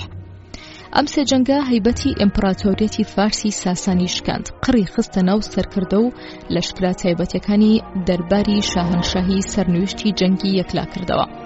لەگەڵەوەی کە ئەم دوو جەنگەی دوایی جەلەولا و نەهاوەند لە خاکی کووردا ڕوویاندا بەڵام بە هیچ کلۆجێ دەست و مەیل و ویستی کوردی لەسەر نەبوو. بەڵکو یەزگورد بە مەبەستی بەرژەوەندی خۆی خستنیا خاکی کوردانەوە و بەڵکو کە سوپای ئیسلام ڕووی کردە خاکی کوردستان ئەگەر فارس شکابن و هەڵهاتەبن ئیتر شارە کوردەکان بە ئاشتی ڕێککەوتون و هاتوون بەدەم ئیسلامە و هیچ ڕووبەڕووبوونەوەیەک لەگەڵ ئیسلامدا تۆمار نەکراوە. لابڕگەی پێشوودا قسەی مێژوونووسەکانمان هێنا لەسەر ئیسلامبوونی کورد کە هەمووی لەسەر چاوەکانەوە هەڵگۆزرا بوو هەتا بە ئاسانتر لە بەردەستی ئێوەدا هەبێت و ئەسقی بەهێزتر دروست بکات بۆ ناوڕۆکی مەبەستی بابەتەکە. لێرەشدا بەڕگێکی ترمان هەڵبژاردووە لەسەر چاوەکانەوە کە باس لە شارە کوردیەکان دەکات کە بە ئاشتی و ئاسان لەگەڵ سوپای ئیسلامدا ڕێککەوتون هەتا ڕوونتر و ئامادەتر مەبەستەکان بپێکێت. ڕۆژبیانی دەڵێت بەرازەڕووز بەلدەڕووز مهرڕووز مەهرود کە لەم دوایەدا کرایە کەنعان بەندەنیجین مەندەلی و حەلوان و شارەزۆر ئەمانە هەموو بە ئاشتی ڕزگار کراون. ئیبن عەسام دەڵێت هەر لە جەلەولا هەتا نەهاوەند شارەکانی نێوانیان هەموو بە ئاشتی ڕزگار بوون. موسڵمانەکان بەبێ شەڕ بە سەرکردایەتی نەعمان کوڕی مەقرن چوونە قەرماسین کرماشان. بەلازەری دەڵێت هاشم هەڵی کوتایە سەر حەلوان و بە ئاشتی گرتی پاشان چوو بۆ دینەوەر و لەوێوە چوو بۆ قەرماسین و بە ئاشتی ڕێکەوتن. ڕۆژبانیش دەڵێت دینەوەر کرماشان و مهرەجاک گچک و سیروان و سەیمەرە و ئیزەرە و شوش ئەمانە هەموو بە ئاشتی ڕزگار کراون. ئیبن عەسام دەڵێت هەر ئەو ڕۆژە موسڵمانەکان چوونە خانەقین بەبێ شەڕ پاشان چوونە قەسری شیرین بەبێ شەڕ سوپای موسڵمانان بەبێ شەڕ گەیشتنە حەڵوان. ئیبن ئەسیر دەڵێت نەعیم و قەعقاع کەوتنە ڕێ بۆ هەمەدان لەگەڵ حاکمی شار بە ئاشتی ڕێکەوتن. ڕۆژبیانی دەڵێت خانەقینی بە ئاشتی گرت کەوتنە ڕێ بۆ حەڵوان و ئەوێش بەبێ شەڕگیرە. ڕۆژبیانی دەڵێ وا دیارە کوردەکان کە لە ستەمی ساسانی بەتەنگ هاتبوون ئەوان بوون بە ڕێنمای سوپای ئیسلام و شەڕیان بۆ شاهنشاهی نەکردووە، هەموو شارەکانیان هەر بەبێ شەڕ و بە ئاشتی داوە بەدەستەوە. لە جێکی تردا دەڵێ لێرەدا ئەبێ ئەوە دیاری بکەین یەکەم سوپای ساسانی بەبێ یارمەتی هێزی کورد هەرگیز توانای شەڕیان نەبوو و لە هەر کوێ کوردەکان بە ئاشتی لەگەڵ هێزە موسڵمانەکان ڕێکەوتون، فارسەکان خۆیان بۆی دەرچوون. وا دیارە هەندێک لە کوردەکان هاوکاریان لەگەڵ سوپای ئیسلام کردووە. ئەوەتە سعد کوردێکی قوباد ناودە ئەنێ بەس ئەرداری حەلوان لە باتی قەعقاع. خەزری بەک دەڵێت نەعیمی کوڕی مقرن لە هەمەدانەوە چووە بۆ ڕێی بە ئاشتی ڕێکەوتن، پاشان سۆڵەی برای نارد بۆ شاری قۆمس و بە ئاشتی ڕێکەوتن، پاشان نامەی پاشای جۆرجانی بۆ هات لە نزیک دەریاچەی قەزوێن کە داوای ئاشتی کردبوو، شاری ڕێی و دەستانبی کە سەر بە وڵاتی چیا بوون ئیقلیم الجبال بە ئاشتی ڕێکەوتن، خەڵکی تەبەرستان لە نزیک دەریاچەی خەزەر بە ئاشتی ڕێکەوتن. ڕۆژبیانی دەڵێ هێزێکی ئیسلامی لای تکریتەوە ڕووی کردوتە کوردستان لە چێ حەمرینەوە هاتوۆتە باوەزی و لەوێوە بە کەناری شیوی خاسی خوارودا کە تێکەڵ بە ڕوخانە دەبێت و زەغەیتون دێنێتە بەرهەم کە پێیان ئەوت ئەید ڕوئەکەنە ڕازنات و دشتی ئیفتیخار عەلی سەرای و لەوێوە ڕوئەکەنە خوێلین خوڵنجان تووسخورمات و دێکوک واتە داقوق اینجا کەرخینی کەرکوک و کەرخجدان قەرە حەسەن و خاینجار قەرە هەنجیر و هەزارکانی. ئەم ناوانە هەموو سەر بە ئوستانی باجەرمی بیزگەرمای وڵاتی گەرمیانە. ئەو فەرماندانی ئیسلام ئەم وڵاتانەیان هەموو بە ئاشتی گرتووە. ئەمانە لای خۆراڵاتی باشووری کوردستانە، لای باکوور و خۆراوەی کوردستانیشەوە، هەرێمەکانی جزیرە، ئامود، مووسڵ، هەکاری و هەولێر، ئەنجا بەرەوژوور بۆ کوردستانی سەر و ئازەربایجان و ئەرمینیا، هۆی ئەوەی کە کوردی ئەم ناوە بە ئاشتی خۆیاندایە دەستەوە بۆ ڕزگاری بوو لە ستەم و بەدکرداری دەسەڵاتی ساسانی. هێزی عەرەبی ئیسلام بەڕابەری و پشتیوانی کورد هەڵبژانە شەخەکانەوە. لا ئەسەدل غابەتە هاتووە بەرگریکەرانی ناوقەڵای مووسڵ داوای ڕێکەوتنیان کرد. عەبدوڵڵا گەیشتە مووسڵ، داوای لە هەڵاتوان کرد کە بگەڕێنەوە و پەیمانی دانێک کە مافیان دەپارێزێ و هەموو سربەست و ئازادن لە ژیان و بیرروباوەڕیاندا. ئەوانیش گەڕانەوە و ڕێکەوتنیان مۆ کرد. شید خەتاب دەڵێت زۆر بە ئاسان شاری قیرقیسیا ڕزگار بوو، شارێکە لە سێگۆشەی گەیشتنی ڕووباری خاپوور بە ڕووباری فورات لەگەڵ خەڵکەکەی ڕێکەوتن کە جزیە بدەن و لەسەر ئاینی خۆیان بمێننەوە. واقعیش دەڵێت ئەیاز کوڕی خەنەم هەرێمی جزیرەی بە ئاشتی ڕزگار کرد. یاقوبیش دەڵێت جزیرە بە ئاشتی ڕزگار کراوە. بەلازەری دەڵێت هەرێمی جزیرە بۆتان ئاسانترین وڵات بوو بە ئاشتی ڕزگار کرا. تەبەری و شید خەدا بۆ ئیبن ئەسیر دەڵێن شاری قیرقیسیا بە ئاسانی ڕێکەوتن، زۆر لە خەڵکی ناوچەکە موسڵمان بوون. جزیرە بۆتان ئاسانترین وڵات بووە کە بە ئاشتی و ڕێکەوتن ڕزگار بوون.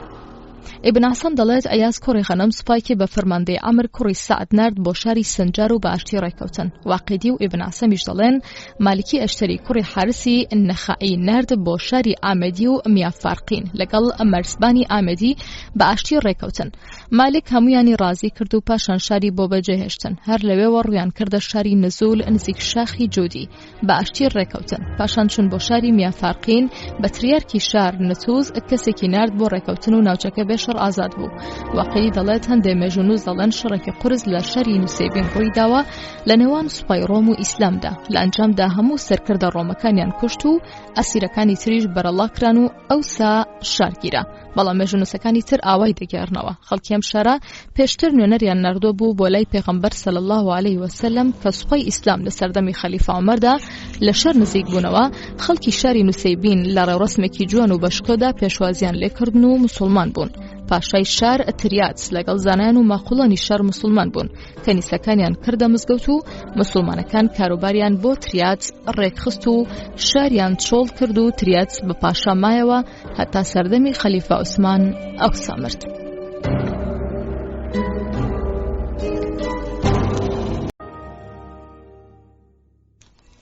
بەناوی خوا سڵاوتان لەبێت. مامۆستا نادر کەریمیان کە پێشێکی و ڕاستکردنەوە و تعلیقاتی بۆ فارسیەکە نووسیوە دەڵێ فەهرستی چاپی دەستنووسەکانی کتێبخانە گرنگ و ناودارەکانی دنیا گەڕاوم ناوی ئەم کتێبە نییە. هەروەها نوسخە عەرەبیەکەی ئەو کتێبەم لە هیچ فەهرستێکی عەرەبیدا نەبینیوە. و لای هیچ کەس لای هیچ دەستگا و فەهرستێکی عمومی وڵاتانی عەرەبیدا باس نەکراوە. هەروەها لە تاریخ الأدب العربي كارل واري بروكلمان بناوي فتوح السواد العراق نهاتوا، ولا كتابي المعجم المطبوعات العربية والمعربة هي أبر يوسف إليان سركيس كفهرستي تواوي كتابة شابكرا عربية كان كهر لسرتاوة تصالي 1919 ناويها مكتابة شابكرا وكاني تيايا ناوي أو نهاتوا لبر أو قمان لسر أو كتابة لزياد بوندايا.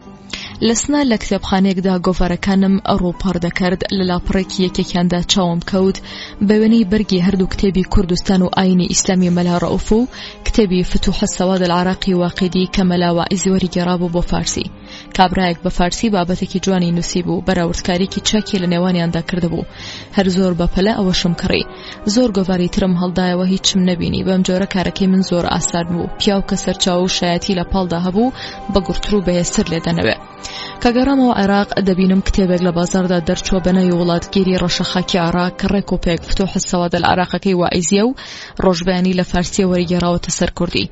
ئەمەی مامۆستا ڕۆژبەیانی وەکو باسی کردووە لە ناوەڕاستی شەستەکاندا لە تاران وەریگەڕاوە بۆ کوردی و لەبەر نەبوونی مەیدانێک بۆ چاپ لە کتێبخانەی ئەوقافی سلێمانی داینەوە هەتا ئەم دواییە کە وەزارەتی ڕۆشنبیری زانیویە بە کەڵکە لە کۆتایی ساڵی 1997 دا چاپی کردو و ئەم چوار سەرچاوەیە یارمەتی دەر و پاڵنەر بوو، هاندەرێکی چاک بوون. ئەم وەرزەیان بۆ هێنا مەکایەوە کە هەندێک لەسەر ڕاستی ڕووداوەکان و سقەی ئەو سەرچاوەی واقیدی بدوێم کە ئەو کتێبەی تیا هاتووتە بەرهەم.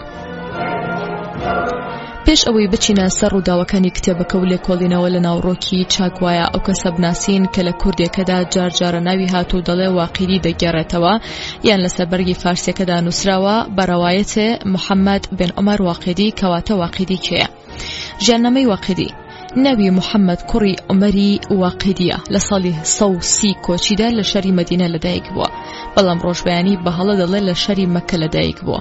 سەرەتا خەریکی بازرگانی گەنم بووە، وەک خۆی دەگێڕێتەوە لە مەدینە گەنمم دەفرۆشت، 100,000 درهەمی خەڵکم هێنا بوو بۆ گەنم، بەڵام لە وەجبەیەکدا هەموویم لەدەست چوو. ڕۆم لە عێراق کرد لە کارێکدا کە لە سەفەرێکی حەجی هارونە ڕەشیددا بۆی کرد، 10,000 درهەمی بەخششدایە، ئەویش قەرزەکانی لێدایەوە و لە چەند حسابێکی تردا گوزەرانی ژیایەوە. لە چەند چالاکی و هەڵسوکەوتێکدا دەرکەوت کرایە قازی بەشی ڕۆژهەڵاتی بەغداد. هەر لەوێش لە سەردەمی مەئموندا مرد و مردنەکەی ڕێکەوتی 270 کۆچی بوو. واقیدی خاوەنی زیاتر لە 53 بەرهەمی گەورەیە لە فەرمودە و تەفسیر و ئەدەب و فقه و سیرە و فتوحات و مەغازیدا بەرهەمی هەیە. خەتیبی بەغدادی دەڵێ کە واقیدی لە بەشی ڕۆژهەڵات باری کرد بۆ بەشی ڕۆژاوە کتێبەکانی 120 بار بوو، یان دەڵێن واقیدی 600 سندوق کتێبی هەبووە. لەو هەموویدا تەنها کەمێکی بەدەست ئەمە گەیشتووە کە ئەویش بە زۆری فتوحات و غەزاواتە وەکو فتح منف والأسكندرية، الفتوحات، فتح الأرمنية، بلاد ما بين النهرين، فتوح الإسلام لبلاد العجم والخراسان، فتوح الأفريقية، فتوح الأمصار، فتوح البهنساء، فتوح الجزيرة، فتوح السواد العراق، فتوح الشام، فتوح العراق و زۆریتر. واقیدی لە تەرازووی لێکۆڵەرەکاندا مێژونووسان و لێکۆڵەرەوان دەڵێن دوای تەحقیق و بە دووەداچوون دەرکەوتووە کەم کتێبانەی هیچی خۆی نییە، بەڵکو بەناوی خۆیەوە بڵاوی کردوێتەوە یان خەڵکانی تر بەناوی ئەوەوە بڵاویان کردوێتەوە. باسەکان ناوڕووکی کتێبەکان گوماناوین و هەڵەی زۆریان تێدایە. فتوح الشامەکەی واقیدیم خوێندەوە، چاپی 1954 بە دوای هەندێک ڕووداویدا چووم لە ڕووداوە مێژوویەکاندا لە ساڵەکاندا لە بەشداری فەرماندەکاندا هەڵەی زۆری تایە و کتێبێکی هەیە کە 30,000 فەرمودەی تایە، هیچ کام لەوانەی فەرمودەیان کۆ کردوێتەوە دانەیەکیان لێوەرنەگرتووە جگە ئیبن ماجە کە زۆر بە خراپۆسفیان کردو و تاوانباریان کردو بە هەمان شێوە لە فتوحات و مەغازەکاندا قسەی زۆری لەسەرە. ژان سوواژە دەڵێ گەڕانەوەی زۆر لەباری فتوحاتەکانەوە بە ناوی واقیدیەوە بڵاو کرانەتەوە هەڵبەستراوە، بەڵکو ئەو نووسراوانە هی دوای واقیدین. فواد سەزگین دەڵێت هەندێک لە ڕووداوە گێڕەوە مێژوویەکان کە بە ناوی واقیدیەوەیە جگە لەوانش کە نوسخە دەستنووسەکانیان هەتا ئێستەش ماون و لەبەردەستان یان هەندێک لەوانە بە ناوی واقیدیەوە چاپکراوە، ئەوانە لە ڕۆژگاری دواتردا نووسراون واتە دوای واقیدی نووسراون. ئەحمەد کوێر عەلی نەجاشی دەڵێ هەموو کتێبەکانی واقیدی نووسراوی ئیبراهیم کوڕی محەممەد کوڕی یەحیایە و واقیدی بە ناوی خۆیەوە نقلی کردووە. شێخ تووسی دەڵێ لە هەمان بابەتەدا چەند بار دووبارەی دەکاتەوە کە هی واقیدی نییە و لە کەسێکی تر وەریگرتووە. ئەوە لەلایەکی ترەوە ئەوانەی فەرمودەیان کۆکردوێتەوە و لە زانستەکانی فەرمودەدا شارەزاییان هەیە، گلەی زۆر لە واقیدی دەکەن کە بەبێ سەرچاوە ئەو هەموو فەرمودانەی کۆکردوێتەوە بێ ئەوەی ناوی زنجیرەی گێڕانەوەکانی هێنابێ. دەستێکی تر لە زانانی فەرموودە واقیدیان بەلاواز وەسف کردو بە مەجروح ناویان بردووە بە قسەی زەهەبی کە دەڵێت هەمویان واقیدیان بە سست باس کردووە لە زانستی فەرموودەدا و واقیدیان لەوانەدا ژمارە کردووە کە فەرموودەی لاوازیان گێڕاوەتەوە وەکو ئیمامی بوخاری دەڵێ محەممەد کوڕی عومەری واقیدی قازی بەغداد مەتروک الحەدیث ساڵی 209 مردووە تێبینی بکە بوخاری بە مەتروک الحەدیث ناوی بردووە. یاقوتی حەمەوی لە ئیمامی بوخاریەوە هێناوێتی بەم دەربڕینە سەکەت و عنه واتە شارەزانی فەرموودە کە پرسیاریان لێکراوە لەبەری واقیدیەوە بێدەنگ بوون و سقیان نداوتيا. إمامي نسائي لكتابي الضعفاء والمتروكون دا لباري واقدية وتوتي محمد كوري عمري واقدي متروك الحديثة. ابن أماد لنسائي ودقارته ونسائي دلي واقدي فرمودي دروس كردوا. دار قطني لهمان سرچاو دا دلي شنواري لاوازي ضعف لو فرمودان دا ديارا كواقدي هناوتي. ابن ناصر الدين دلي إمام كان لسر أوي كوكن كهيج لحديثة كان واقدي ورنقرن جا ابن ماجا إبام زهوي لشذرات دا همان قصدكات. ابن أديو ياقوتي حميو ابن راهويو دار قطنيو ابن مئينو أبي حاتم ونسائي وهرهميان فرمودكان كواقي روايتي كردون بلاواز دان ناوا. هروها خاوني مؤجم المطبوعات لا 1907 لقصي زاناني فرمودة دلي كهموشتكان درويو هیچی خۆی نییە. ئەگەر بچینە سەر بابەتەکانی تری وەکو سیرە و تەفسیر و ئەحکام و فقه و ئەوانی تر ئەوەندەی تر قسە لەسەر هەیە جا کەسێک زانایان لێ رازی نەبن و متمانەیان پێی نەبێ یان کەسێک ئەو هەموو فەرمودەی گواست بێتەوە بێ لێوردبوونەوە و تەحقیقکردن دەبێت چی کردبێت لە ناو ڕووداوەکانی مێژوودا ژیاننامەکانی چۆن نووسی بێتەوە ئەگەر ئەو نەترسا لە فەرمودەکەی پێغەمبەر ئەمە لەلایەک جگە لەوە دوو ڕایتر هەیە لە خاڵەکانی سەرەوە کە ئەویش یان ئەوەیە واقعی ئەو هەموو دەستنووسانەی هی کەسانی ترکە کۆی کردوونەتەوە بەناوی خۆیەوە بڵاوی کردوونەتەوە یان ئەوەیە کە ئەم بڵاو کراوە پڕ حەشۆ و گوماناویە دەستێکی ڕۆژ بەناوی واقعیەوە بڵاوی کردوونەتەوە بە مەبەستێکی خراپ خستوونێتە پاڵناوی ئەو بۆ ئەوەی لە پاڵ ئەودا کە خوێندەوار و خاوەن کتێبخانەیەکی گەورەی ناو شاری بەغدادا بیان شارێتەوە من بۆ ئەمەی دواییان دەچم. ئەوەی لێرەدا مەبەستە بیڵێن و بیکەین ئەوەیە یەکەم بە دوای ئەو مەغازی و فتوحاتانەدا بچین کە بەناوی واقعیەوە بڵاو کراونەتەوە و بزانین هەتا چەند ڕاستیان تیا دیارە. دووەم بزانرێ لە کێوە ئەو باسە گوماناویانە خراوەتەنەوە بەرهەمەکانی واقعیدە و کێ کردوونی و بە چ مەبەستێک کراوە. ئێمە لەردا هەر لەسەر ناوچەی هەرێمی کوردستان چیا شارە زۆر و جزیرە دەوەستین چونکە باسەکانمان تەنها لەو سنوورانەدایە. لە بەشەکانی پێشووی ئەم کتێبەدا باس لەوە کرا کە هاتنی سوپای ئیسلام بۆ کوردستان جگە چەند شەڕێکی کەم کە سوپای فارسی گێڕایان بە سوپای ئیسلام نەکرد هیچی وا ڕووی نەداوە. شایەتیشم بۆ ئەوە ئەو هەموو سەرچاوانەیە کە ڕووداوەکانم لێوە هەڵگۆزیون و هەمویان لەسەر یەک ئاستی ڕاستی دەڕۆن و یەک باس دەگێڕنەوە و زۆر لا نادان. لەناو هەمویاندا تەنها واقعی باسی کۆمەڵێک شەڕی خوێناوی نێوان سوپای کورد و سوپای ئیسلامی گێڕاوەتەوە. جێی سیرە و حەقی تێڕامانە بۆچی تەبەری و ئیبن کەسیر و ئیبن ئەسیر و ئیبن خەلدون و ئیبن عەسەم و خزری بەگو ئەوانی تر کە کاکڵی مێژووی ئیسلامیان نووسیوە ئەو ڕووداوانەیان باز نەکردو بەڵام واقعی بە تاقی تەنیا هێناوێتی. ئەوە بە جۆرێ دەسەلمەیە کە لە ڕووداوەکان و لە ژیانی سەرکردەکان و ڕاستی هاتنیان بۆ کوردستان و کۆن و تازەی ئەو شارانی کە ناوی بردوون بکۆڵڕێتەوە. ئەگەر دەرچوو ئەوە ڕاستە ئەگەر دەرنەچوو ئەوە ڕووداوەکانیش بە درۆ دەکەونەوە. بۆ نمونە واقعی و مەلا ڕەئوف سەلیم و زۆری تر کە لە واقعیان گێڕاوەتەوە دەڵێن قاقا و عەبدوڵڵای کوڕی عومەری کوڕی خەتاب لە جەنگی کوردستاندا کوژراون بەڵام قاقا بە مردنی خوایی لە دیمەشق دەمرێ و عەبدوڵڵاش بە مردنی خوایی لە شاری مەدینە کۆچ دەکات بۆ نزیکەی 20 سەحابە ئەوا دەکەوێتە هەڵەوە جگە لە دەیان شتی تر کە لە شوێنی خۆیدا باسییان دەکەین. واقعی خۆی ئەو پیاوە کەم سیقەیە کە قسەی زانەکانم لەسەر هێنایەوە نەکبەتیەکەی لەوەدایە لە کاسبی گەنمدا ئیفلاسی کرد و شاری مەدینەی جێشت و گەیشتە بەغداد. لە بەغدادیش مرد. دوای خۆی هەرچی کتێبێک بۆ فێڵیان بۆ بڵاوکردنەوە و دروستکردنی گومان لە ناو مسلماناندا یان تاوانبەرکردنی کەسێک یان میلەتێک بوو بێت بەناوی ئەو داماوە بڵاویان کردوتەوە و جێشی گرتووە. یەکێک لەو دایان کتێبانە باسی فەتحکردنی کوردستان دەکات لەلایەن سوپای ئیسلامەوە کە پڕێتی لە بوختان و تاوان و دروستکردنی حەقد و ڕق و قین لە دڵی کوردا بەرامبەر بە ئیسلام جگە لە کوشت و کوشتار و تاڵانی و وەحشیگەری کە سوپای ئیسلام لە هیچ غەزا و فتوحاتێکیدا لە هەموو جیهاندا شتی وای نەکردووە. ئەو کتێبەی واخدی ناوی فتوح السەواد العراقا نازانرێت چۆن کەوتوتە ناو کتێبخانەی بنەماڵی مەلا سەمەدی مەرگەیی، پاشان هەر لەوێ مامۆستایەک بەناوی مەلا عەبدولعەزیز واعیزی سەردەشتی بە تکای کەسێکی تر ئەو دەستنووسە عەرەبیە وەردەگەڕێتە فارسی، بەڵام بۆی ناڕەخسێ بە چاپی بگەێنێ هەتا ئەم 1-2 ساڵەی دوایی لە ساڵی 1374 ئێرانی کەوتە بازار.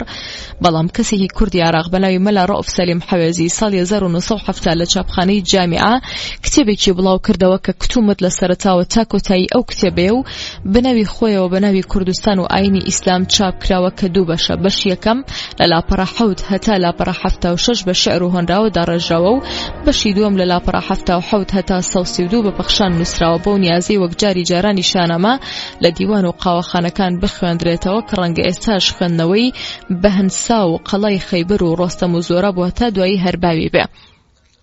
ڕۆژبانی دەڵێت کە ئەم سیپارەیەم خوێندەوە بۆم دەرکەوت ئەمە هەر کتێبەکەی فتوح السەواد العراق لای مەلا سەمەدە، بەڵام مەلا ڕەئوف کردوێتی بەی خۆی. بەڕاستی لەم کارە سەرم سۆڕ نەماوە چونکە زۆر کەس بەدزێتی بەرهەمی خەڵک بوون بە خێوی گەواهی نامەی بەرزی ماجستەر و دکتۆرا. بەڵام لەوە سەرم سۆڕ ماوە ئایا ڕۆشنبیرێکی مەزنی وەکو کاک مەسعودی جەلیلزادە یان مەلایەکی وریا یان مێژوزانێکی شارەزای مێژوو ئەم کتێبەی نەدی بوو نەخوێندبەوە کە ڕەخنەی لێ بگرێ و خوێنەری گەنجی سادە تێگەێنێ کە هەم کتێبەکەی هی مەلا ڕەئوف نییە و هەم بنەڕەتەکەشی جێی گومانە و نابێ باوەڕی پێ بکرێ و تاوانە ڕێ بدرێ بە کوردستاندا بڵاو بێتەوە. واعیزی ناوی کتێبەکەی ناوە فتوحات السەواد العراق، مەلا سەمەد ناوی ناوە فتح العراق، بەڵام مەلا ڕەئوف ناوەکەی گۆڕیەوە بە کوردستان و ئاینی ئیسلام. ئەمەیان بۆ هەڵبەستەکە، بەڵام بۆ پەخشانەکەی ناوە غەزەواتی سەحابان لە بەشی سەروی کوردستان وا دیارە مەلا ڕەئوف ئەم هەڵبەستەی مەولەوی نەمری نەبیستووە. بیگری و بیدزی و کلکی هەڵپاچی لە دەست خاوەن ماڵ هەرگیز دەرناچێ. ئایا مەلا ڕەئوف حەوێزی ئەم کتێبەی لەکوێوە هێناوە و ئازایانە بەنەی خۆیەوە چاپی کردووە؟ ئەم کتێبە ڕێک و پێک لە فتوح السەواد العراقەکەی عەبدولعەزیز واعیزی سەردەشتی دەچێت کە بە تەکلیفی خەڵک و زەحمەت و شەونخۆنی زۆر لە عەرەبیە وەریگەڕاوەتە سەر فارسی. جارێ با بزانین جیاوازی نێوان کورد و فارسیەکە چەندە، ئەو سادەچینە سەر ئەوەی ئەم کتێبە چەندە لە ڕاستیەوە نزیکە و ڕووداوەکان ڕاستن یان لەم دواییانەدا دروست کراون و دەستێکی چەپەڵ چاندوێتی بەفێڵ فڕیداوەتە کوردستان و هەتا بچێتە کتێبخانەی کوردی و کوردەکان بزانن کە ئیسلام بۆچی باو باپیرانی ئەوانیان قەتڵ و ئام کردووە باوەڕق و قین و گومان لە دڵی کووردا بەرامبەر بە ئیسلام دروست بکەن. درۆبەری کورتە بەڕناکات. ئەم دوو نووسەرا واعیزی و حەوێزی هەردووکیان خەڵکی شاری کۆی سەنجقن لە دایکبووی ساڵانێکی لە یەک نزیکن. حەوێزی ساڵی 1970 لە دایکبووە، واعیزی ساڵی 1914 لە دایکبووە، کەواتە هەردووکیان لە یەک سەرچاوەیان نزیک بە یەک دەستیان کەوتووە. یەکیان دەیڵێ و ئەوی تریان دەیشارێتەوە بەنای خۆیەوە بڵاوی دەکاتەوە. نسخەی فارسی و کوردیەکە جیاوازیان کەمە، زۆربەی باسەکانیان لە یەکەوە نزیکن، هەردووکیانمان لەبەردەستایە. وەک کاک ئەحمەدی شەریفی دەڵێ کەس ناکەین بەدەست، ئێمە خاڵەکان دەڵێن با خوێنەر خۆی دادوەر بێت. لە مەتنی فارسیەکە داهاتووە کە نسخە عەرەبیەکە لە لای مەلا عەبدولسەمەد نامی لە مەرگە بووە. مەلا عەبدولعەزیزی واعیزی دەستی گەیشتۆتێ و وەریگەڕاوەتە سەر فارسی، بەڵام لە مەتنی نسخە وەرگێڕاوە کوردیەکەدا کە مەلا ڕەئوف سەلیم حەوێزی ساڵی 1970 لە بەغداد چاپی کردووە ناوی مەلا عەبدولسەمەدی تیانە، بەڵکو لە لاپەڕەی کۆتاییدا نووسیوەتی تەواو بوو ئەم غەزواتە بە عینایەتی خودای تەبارەک و تەعالا بەدەستی خەتی مەلا عەلی مؤزینی مزگەوتی مەلا جامی بوو مامۆستام مەلا ڕەئوف سەلیم ئاغا غەفەر الله لنا ولجميع المسلمين آمين. بە گوێرەی پێشەکی هەردووکیان ئەبوو عوبەیدەی کوڕی جەراح سەرکردەی سوپای شام دوای ئەوەی کە لە شام بوویەوە نامەی بۆ خەلیفە عومەر نووسی بۆ مەدینە و داوای لێکرد کە دوای فەتحی شام بەرەو ڕۆژهەڵات بڕۆینیان ڕۆژئاوە. هەردووکیان وایان نووسیوە، بەوەدا دیارە هەردووکیان لە یەک سەرچاوە هێناویانە وەریان گێڕاوە. ئەوەی جیاواز بێتر ئەوەیە کە لە وەرگێڕاوە فارسیەکەدا نووسراوە قەبائل الئەکراد الکوهستان، بەڵام لە کوردیەکەدا ئەمە نەهاتووە و ناوی کورد نەبراوە. ئەمە بۆ جیاوازی دوو کتێبەکە، بەڵام لە ئەسڵدا نامەی وە ئەڕاستی عومەر نەکراوە. لە فارسیەکەشدا وەڵامی نامەکە نەهاتووە، لە لاپەڕە 154 ناوی کورد هاتووە، بەڵام لە مەتنی نامەکەدا لە کوردیەکەیدا حەوێزی لە لاپەڕە 79 بەم جۆرە هاتووە. گەلی کورد و شار و گێ و دەشت و دۆڵ و شەخی کوردەکان هاتووە، بەڵام لە زمانی خەلیفەوە لە فارسیەکەیدا ئاوای نووسیوە و خەبەر بێمان ڕەسیدە کە در مەرجین مارگێ، بەڵام لە کوردیەکەیدا ئاوا هاتووە. هەواڵم بۆ هاتوو کە لە هەرێمی کوردان لە مەرجین کە بە کوردی پێی دەڵێن مەرگە پادشایەکەیە. لە کوردیەکەدا دەڵێن ناوی فروغە و لە فارسیەکەدا دەڵێن ناوی فروخان خانە. لە کۆتایی نامەکەدا لە فارسیەکەدا لە پەڕەی 156 دەڵێ دەرئان موقع ئەڤەل خەزان روز پنجشنبه 20 روز از ماه جمادی الاولا گذشته برابر سنه 25 و 5 از هجرت خیر البشر بود. بەڵام لە کوردەکەدا لە پەڕەی 80 دەڵێ ئەو کاتە وەرزی پاییز بوو ڕۆژی پێنجشەممە 20 جەمادی یەکەمی ساڵی 20 کۆچی بوو. لە فارسیەکەشدا لە پەڕە 156 بە کورتی باسی نامەی ئەربیل دەکات، بەڵام لە کوردەکەدا لە لاپەڕە 86دا بەدرێژی باسی قەڵای هەولەر و پاشاکەیان و ناوی جاتلیس بوو، شەڕی خەڵکی بەرامبەر سوپای ئیسلام و خەڵکی هەولەری بە ناوی کوردان ناوبردووە، بەڵام لە فارسیەکەدا شتی وایتیان نییە. لە فارسیەکەدا پێش ئەربیل سوپای ئیسلام چوون بەرەو ناوچەی ئەرموتە، ئەو ناوچانەیان فتح کردو، بەڵام لە کوردیەکەدا دەڵێ ئەرموتە دێکە لە نزیک کۆیە. باسی شەڕی توندی خەڵکی ئەو ناوچەیە دەکات و باسی ڕاهیبێک دەکات کە سواری وڵاخێک بۆ و بەرەو سەربازگەی موسڵمانەکان دێت و ئەوان بە ئیسا سوێن دەدا کە ئەو ناوچەیە چۆڵ بکەن و واز لە خەڵکی ناوچەکە بێن و پاشان ئەو ناوچەی بە بەتروس باوکی کرماییس ناو بردووە کە لە جەنگدا دەکوژدە و کوردێک بە ناوی کولاوەکون سوپایانی ئیسلام ئاگادار دەکات کە سەرچاوەی قەڵاکە لەکوێیە. پێش گرتنی ئەو قەڵایە خەڵکی دێهاتی ناوچەی کوجاردێن بۆ لای سوپایانی ئیسلام و جەزیە قبوڵ دەکەن. خەڵکی ئەو ناوە بە کورد ناو دەبات، بەڵام لە فارسیەکەدا ئەم باسەی تێدا نییە. خالیدی کوڕی وەلید فەرماندەی سوپای ئیسلام نامەی ناردۆ بۆ مەلیک فەرخ پاشای شیدەر کە لە کوردەکەدا لە لاپەڕە 90 باسی دیاربەکر و مووسڵ و عێراق دەکات، بەڵام لە فارسیەکەدا لاپەڕە 160 باسی ئەو ناوانەی تیان نییە. لە لاپەڕە 166 فارسیەکەدا دەڵێ واقیدی دەڵێ لە شاری مەرجین مەرگە زانایەکی دانشمەندێکی هۆشیار هەبوو بە ناوی بیرون کوڕی بارام، بەڵام لە کوردەکەدا لاپەڕەی 96 دەڵێ ئەو زانایە بە ناوی پیروت کوڕی بارامە. لە فارسیەکەدا لە لاپەڕە 171 دەڵێ ئەو کەسەی کە ئەمر کوڕی عودەی کوژ ناوی بەرابەک بووە. لە کوردەکەدا لە لاپەڕە 101 دەڵێ ئەو پیاوە کوردە ناوی باربەک بووە. لە جنگێکدا کە لە ناوچەی قومان لە فارسیەکەدا و دووگمان لە کوردەکەدا ڕوویداوە، عەبدوڕەحمان لە سەردارەکانی ئیسلام پەلاماری فیرۆزانیدا و کوشتوێتی، ئەمە لە فارسیەکەدا لاپەڕە 174 بەڵام لە کوردەکەدا لە لاپەڕە 103 ناوی فیرۆزان نەهاتووە. لە کوردەکەدا لە باسی ڕزگارکردنی دووگماندا و کوژرانی پاشای ئەوان بەدەستی فەزڵ کوڕی عەباس نووسراوە کە سوپای ئیسلام لە ڕووباری زاوی بچووک پەڕینەوە هەتا گەیشتنە دەربەندی پشدەر لە لاپەڕەی 106، بەڵام لە فارسیەکەدا لاپەڕە 177 ناوی ڕووباری زاوی بچووک و دەربەندی پشدەر نەهاتووە. ئەمە جگە لە زۆر جێیتر وەکو لاپەڕەکان کە زۆر جیاوازیان هەیە. پاشان مامۆستا ئەحمەدی شەریفی مەهاباتی دەڵێ ئەوەی لەم دوو کتێبەدا هەیە پێویست بە بەراوردکردن و لێکۆڵینەوە دەکات، ئەومان بۆ دەردەکەوێت لەگەڵ ئەوەی کە هەندێک جیاوازی لە ناو شوێنی جوگرافی و هەندێک ڕووداودا کە زۆربەی ناوی شوێنە جوغرافیەکان ناوی تازەنووهی ئەم دواییان پەیدا بوون، ئەوە نیشان دەدات کە نووسەری ئەم دوانە چ کوردی و چ فارسی نە عەبدوڵڵا واقیدیە نە محەممەد بن عومەر واقیدیە، بەڵکو دانەری ئەمانە و ڕێخەری ئەمانە دەبێت کەسێک بێت لە 60 تا 70 ساڵ پێش ئێستا هەڵی بەستە بێت. لە کۆتاییدا چاکوایە بڵێم کە هەندێ ناوی شار و شوێن کە لەو کتێبەدا هاتووە وەک سابلاغ و ئیسماعیل و قلی و قرە و جولون و قرەبابە و خۆشقەدەم هەتا دوایی بەڕوونی ئاشکرایە کە ئەو ناوانە لە سەرەتای هاتنی ئیسلامدا نەبوون. هەردوو کتێبی فتوح السەواد العراق و کوردستان و ئاینی ئیسلام ڕاستن یان هەڵبەستراو. جوولەکە و دژمنانی ئیسلام لە سەرەتای ئیسلامەوە زۆر هەوڵیاندا بە ناوی پێغەمبەرەوە فەرموودە دروست بکەن و بە ناوی خەلیفەکان و یارانەوە ڕووداوی ناجۆر و بڕیاری نەگونجاو دروست بکەن. هەتا ماوەیەکی باشیش بۆیان سەری گرت و هەتا ئەمڕۆ هەزاران فەرموودە و ڕووداویان دروست کردو و بۆ تاگرفت لە بەردەم زانایاندا، بەڵام بەردەوام کۆمەڵێکی زۆر زانا پەیدا بوون لە ناسین و لێکۆڵینەوەی فەرموودەدا و خەریکە زاڵ دەبن بەسەر هەموو فەرموودەکاندا و خراپەکانیان جیا دەکەنەوە و پاکەکان گوڵبژێر دەکەن. هەر بەو شێوە مێژووی ئیسلامیش کەوتە بەر ئەو شاڵاوە دڕندانە و سەدان ڕووداوی ناجۆر و نەگونجاو و دەیان کتێبی هەڵبەسترا و پڕبوختانیان بەناوی نووسەری کۆنەوە لە شەوی دەستنووس دانووسی و بەدزیە و لە ماڵی ئەم زانە و ئەو مزگەوت و مۆزەخانەدا بڵاو کرایەوە و پاشانیش چاپ کران و خرانە سەر خەزانەی ڕۆشنبیری ئیسلامی و ماوەیەکی چاک کاریان پێکرا و ڕەواجیان هەبوو، هەتا دووبارە کۆمەڵێک توێژەرەوە لێکۆڵەر و مێژونووس پەیدابوون و بەراوردیان کردن و لەو دەستنووسانە ڕامان و لەگەڵ هەمەلایانی ژیانی ئەو نووسەرە کۆنانەدا دایان لە تەرازوی مەحەک و دەرکەوت باشیان لە خراپ جوێ کردەوە، هەرچەندە تا ئەمڕۆژ تارماییەکانیان هەرماوە. یەکێک لەو میلەتانی کە زۆر خراپ بە مێژوەکەی کراوە بوختانی زۆری بۆ هەڵبەستراوە فەرموودەی پێغەمبەریان لە دژ دروست کراوە کوردی بەدبەختە، بەڵام هیچ ملەتێکی تری ئیسلامی هێندەی کوردی پێ نەکراوە. یەکێ بەزۆڵ لە قەڵەمیدا و یەکێ دەڵێ ئەسلیان قەرەجە و یەکێکی تر بەجنۆکە. زۆر کەس بە وەحشی و دڕندا. مێجەرسۆنیش ڕووداوێکی دروست کردو فەرمودەیەکی هەڵبەستۆ کە گوایە پێغەمبەر نەفرینی لەگەلی کورد کردووە کە هەرگیز یەک نەگرن. ئەمانە و دایانی تر مێژووی کوردیان شێواندووە. کەسێک کە دەیخوێنێتەوە ماندوو دەبێت بێزار دەبێت و خێراوازی لێدەهێنێت. دوای ساڵی 1900 دەستنووسێک فرەدرایە ناو کوردستان لەبێ ئاگایی زانایانی ئاینی ئەو کاتە کاری خۆی کرد و ئەوەی لای خەڵک دروست کرد کە کورد بە زەبری شمشێر موسڵمان بوو و موسڵمانبوونی کوردان وەکو فاسیلڤیا ڕاستی دەکاتەوە جێی بڕوانیە.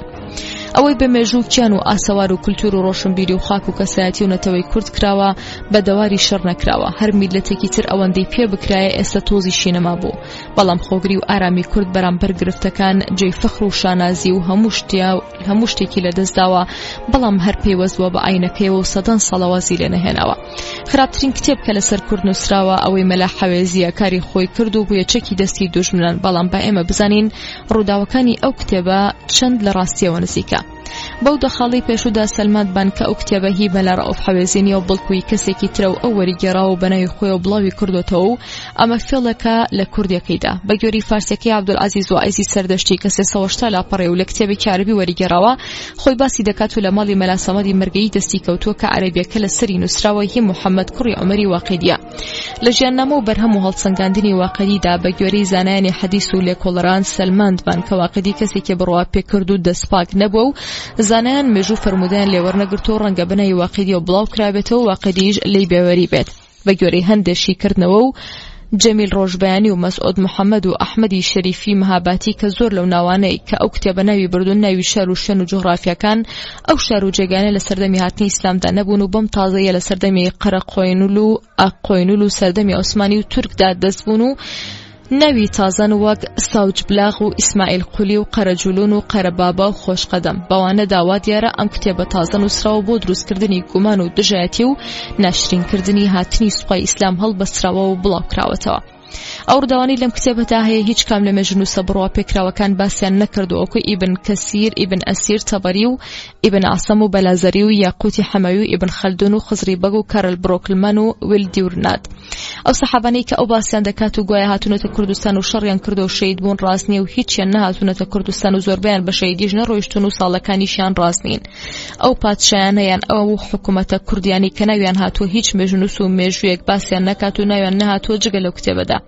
ئەو نامانەی بۆ عومەر نێرا وەڵامەکانیان هیچیان لە کتێبی ڕەسائل الفاروق عومەر بن خەتابدا نەهاتوو کە نزیکەی 450 نامەی خەلیفە عومەری تایە. بەمانەدا دیارە کە ئەم کتێبە ئەسڵی نییە و هەڵبەستراوە.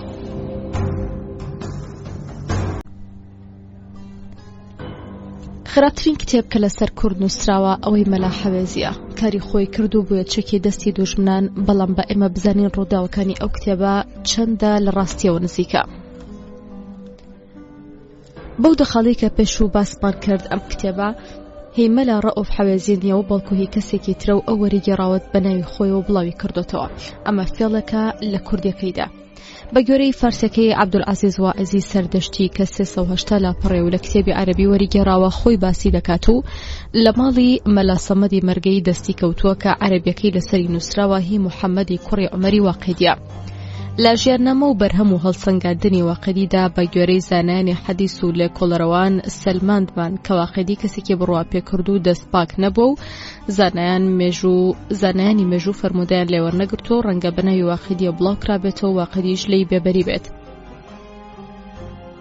با گوێرەی هەندێشی کردنەوەی جەمیل ڕۆژبەیانی و مەسعود محەممەد و ئەحمەدی شەریفی مەهاباتی کە زۆر لەو ناوانەی کە ئەو کتێبە ناوی بردون ناوی شەر و شوێنە جوغرافیەکان ئەو شەر و جێگەیانە لە سەردەمی هاتنی ئیسلامدا نەبوون و بەم تازەیە لە سەردەمی قەرەقۆینلو و ئانقۆینلو و سەردەمی عوسمانی و تورکدا دروست بوون و ناوی تازەن وەک ساوجبلاغ، ئیسماعیل قولی، قەرەجولون، قەرەبابا، خۆشقەدەم.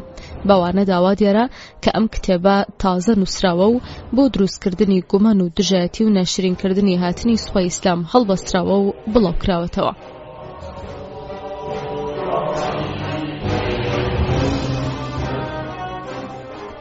ئەو ڕووداوانەی لەم کتێبەدا هەیە هیچ کام لە مێژنووسە بڕوا پێکراوەکان باسییان نەکردو وەک ئیبن کەسیر، ئیبن ئەسیر تەبەری و ئیبن عەسەم و بەلازەری و یاقوتی حەمەوی و ئیبن خەلدون و خزری بەگ و کارل بڕۆکلمەن و ویلدی ورنات و هەتا دوایی. ئەو سەحابانەی کە ئەو باسییان دەکات گوایە هاتوونەتە کوردستان و شەڕیان کردو و شەهید بوون ڕاست نییە و هیچیان نەهاتوونەتە کوردستان و زۆربەیان بە شەهیدیش نەڕۆیشتون و ساڵەکانیشی ڕاست نین. ئەو پاشایانەیان ئەو حکوومەتە کوردیانەی کە ناویان هاتووە هیچ مێژونووس و مێژوویەک باسییان ناکات و ناویان نەهاتووە جگە لەو کتێبەدا. ئەو رامانەی بۆ عومەر نێردراوە وەڵامەکانیان هیچیان لە کتێبی ڕەسائل الفاروق عومەر بن خەتابدا نەهاتووە کە نزیکی 450 نامەی خەلیفە عومەری تایە. بەمانەدا دیارە کە ئەم کتێبە ئەسڵی نییە و هەڵبەستراوە.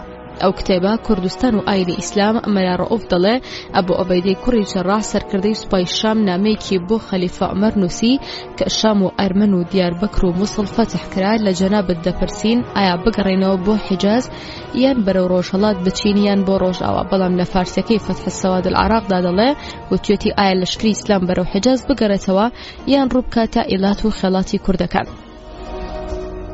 ئەم نامەیە لە هیچ سەرچاوێکی ترەوە نەهات و هیچ مێژونووسێکی تر نەیگەڕاوەتەوە. نامەم نەدیوە لە سەردەمی خەلیفە عومەر و عوسمان و عەلیدا ناوی کورد ببات.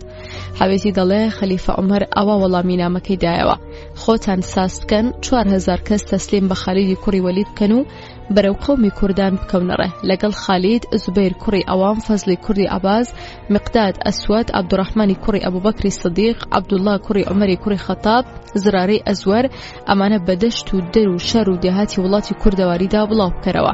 من خەبەرم هەیە 3 پادشای بەهێزیان هەیە، یەکیان فەڕوخ، دووەم مەلیکی ئەشتەر و سێیەم دانیکور. بۆ سەر ئیسلام داوەتیان بکە، ئەگەر نەیان کرد داوای جزییان لێ بکە و ئەگەر نەشیاندا شەڕیان لەگەڵ بکە. خەبەرم هەیە لە مەرجین کە بە کوردی پێی دەڵێن مەرگە پادشایەک هەیە فەروخنا و شوورە و قەڵایەکی زۆر مەحکەمی هەیە و خۆیشی زۆر یاخی و خوێنڕێژە. لە فارسیەکەدا دەڵێ پاشاکان ناویان فەڕوخان، مەلک ئەژدەر، دانی کۆرەیە. پاشان دەڵێ ئەم هێزە لە 20 جەمادی یەکەمی ساڵی 25 کۆچی لە نینەواوە ڕووی کردە کوردستان. لە کتێبی ڕەسائل الفاروق عومەر بن خەتابدا کە 450 نامەی خەلیفە عومەری تایە گەڕام بۆ نامەیەکی لەم جۆرە بە هیچ شێوەیەک نەناوی ئەو سەحابانە نەبەرەو ڕووی کوردستان هاتبن، نەناوی ئەو پادشا کوردانی تیا بوو. لە مێژوەکانی تەبەری و ئیبن کەسیر و ئیبن ئەسیر و ئیبن عەسەم و خزری بەگدا ناوی پاشا و نامەی لەم جۆرە چم ناکەوێ. یەکێکی تر لە هەڵا فەزیعەکان دەڵێ ساڵی 25 کۆچی ڕوویان کردە کوردستان کە بە مەرجە خالیدی سەرکردەیان ساڵی 21 کۆچی لە شەری حومس مرد. بەڵام لە فارسیەکەیدا وەک باسم کرد دەڵێ ساڵی 25 کۆچی عومەر ڕێگەیدا بچێت بۆ کوردستان، ئەو پێشتر مردبوو. بەوەدا دیارە بوختان و هەڵبەسراوە و ئیبن جەبیر و مەعجەم البولدان هەمان ڕایان هەیە و هەروەها بۆ زیاتر شارەزاییش دەتوانن بڕوانە طبقات و ئیسابە و ئەسەدەلغابە و ئیستیعاب و تاریخی ئەبی فیدا. مەلا جەمیلی ڕۆژبانی لەوەدا کەوتۆتە هەڵەوە کە گوایە واعظی ڕاست دەکات ساڵی 25 کۆچی هێرشەکە کراوە، چونکە خالید ساڵی 21 مردبوو. لەم مێژوەدا درۆی شاخداری لەو جۆرانەی زۆرتیایە. لە کوردیەکەدا دەڵێ حاکمی شاری هەولێر ناوی جاتلیس بوو، بەڵام لە فارسیەکەدا کە ڕۆژبیانی کردووە بە کوردی دەڵێ ناوی وەها لە مێژوەکاندا نییە و دەبێ هەڵە بێت. جگەلەوە هەولێر لەو کاتەدا سەر بە ڕۆم نەبووە، وەک واقعێدی دەڵێ، بەڵکو سەر بە فارس بووە. پاشان دەڵێ عەبدوڵڵا کوڕی جەندەل لە شەڕی هەرمۆتەدا کوژراوە.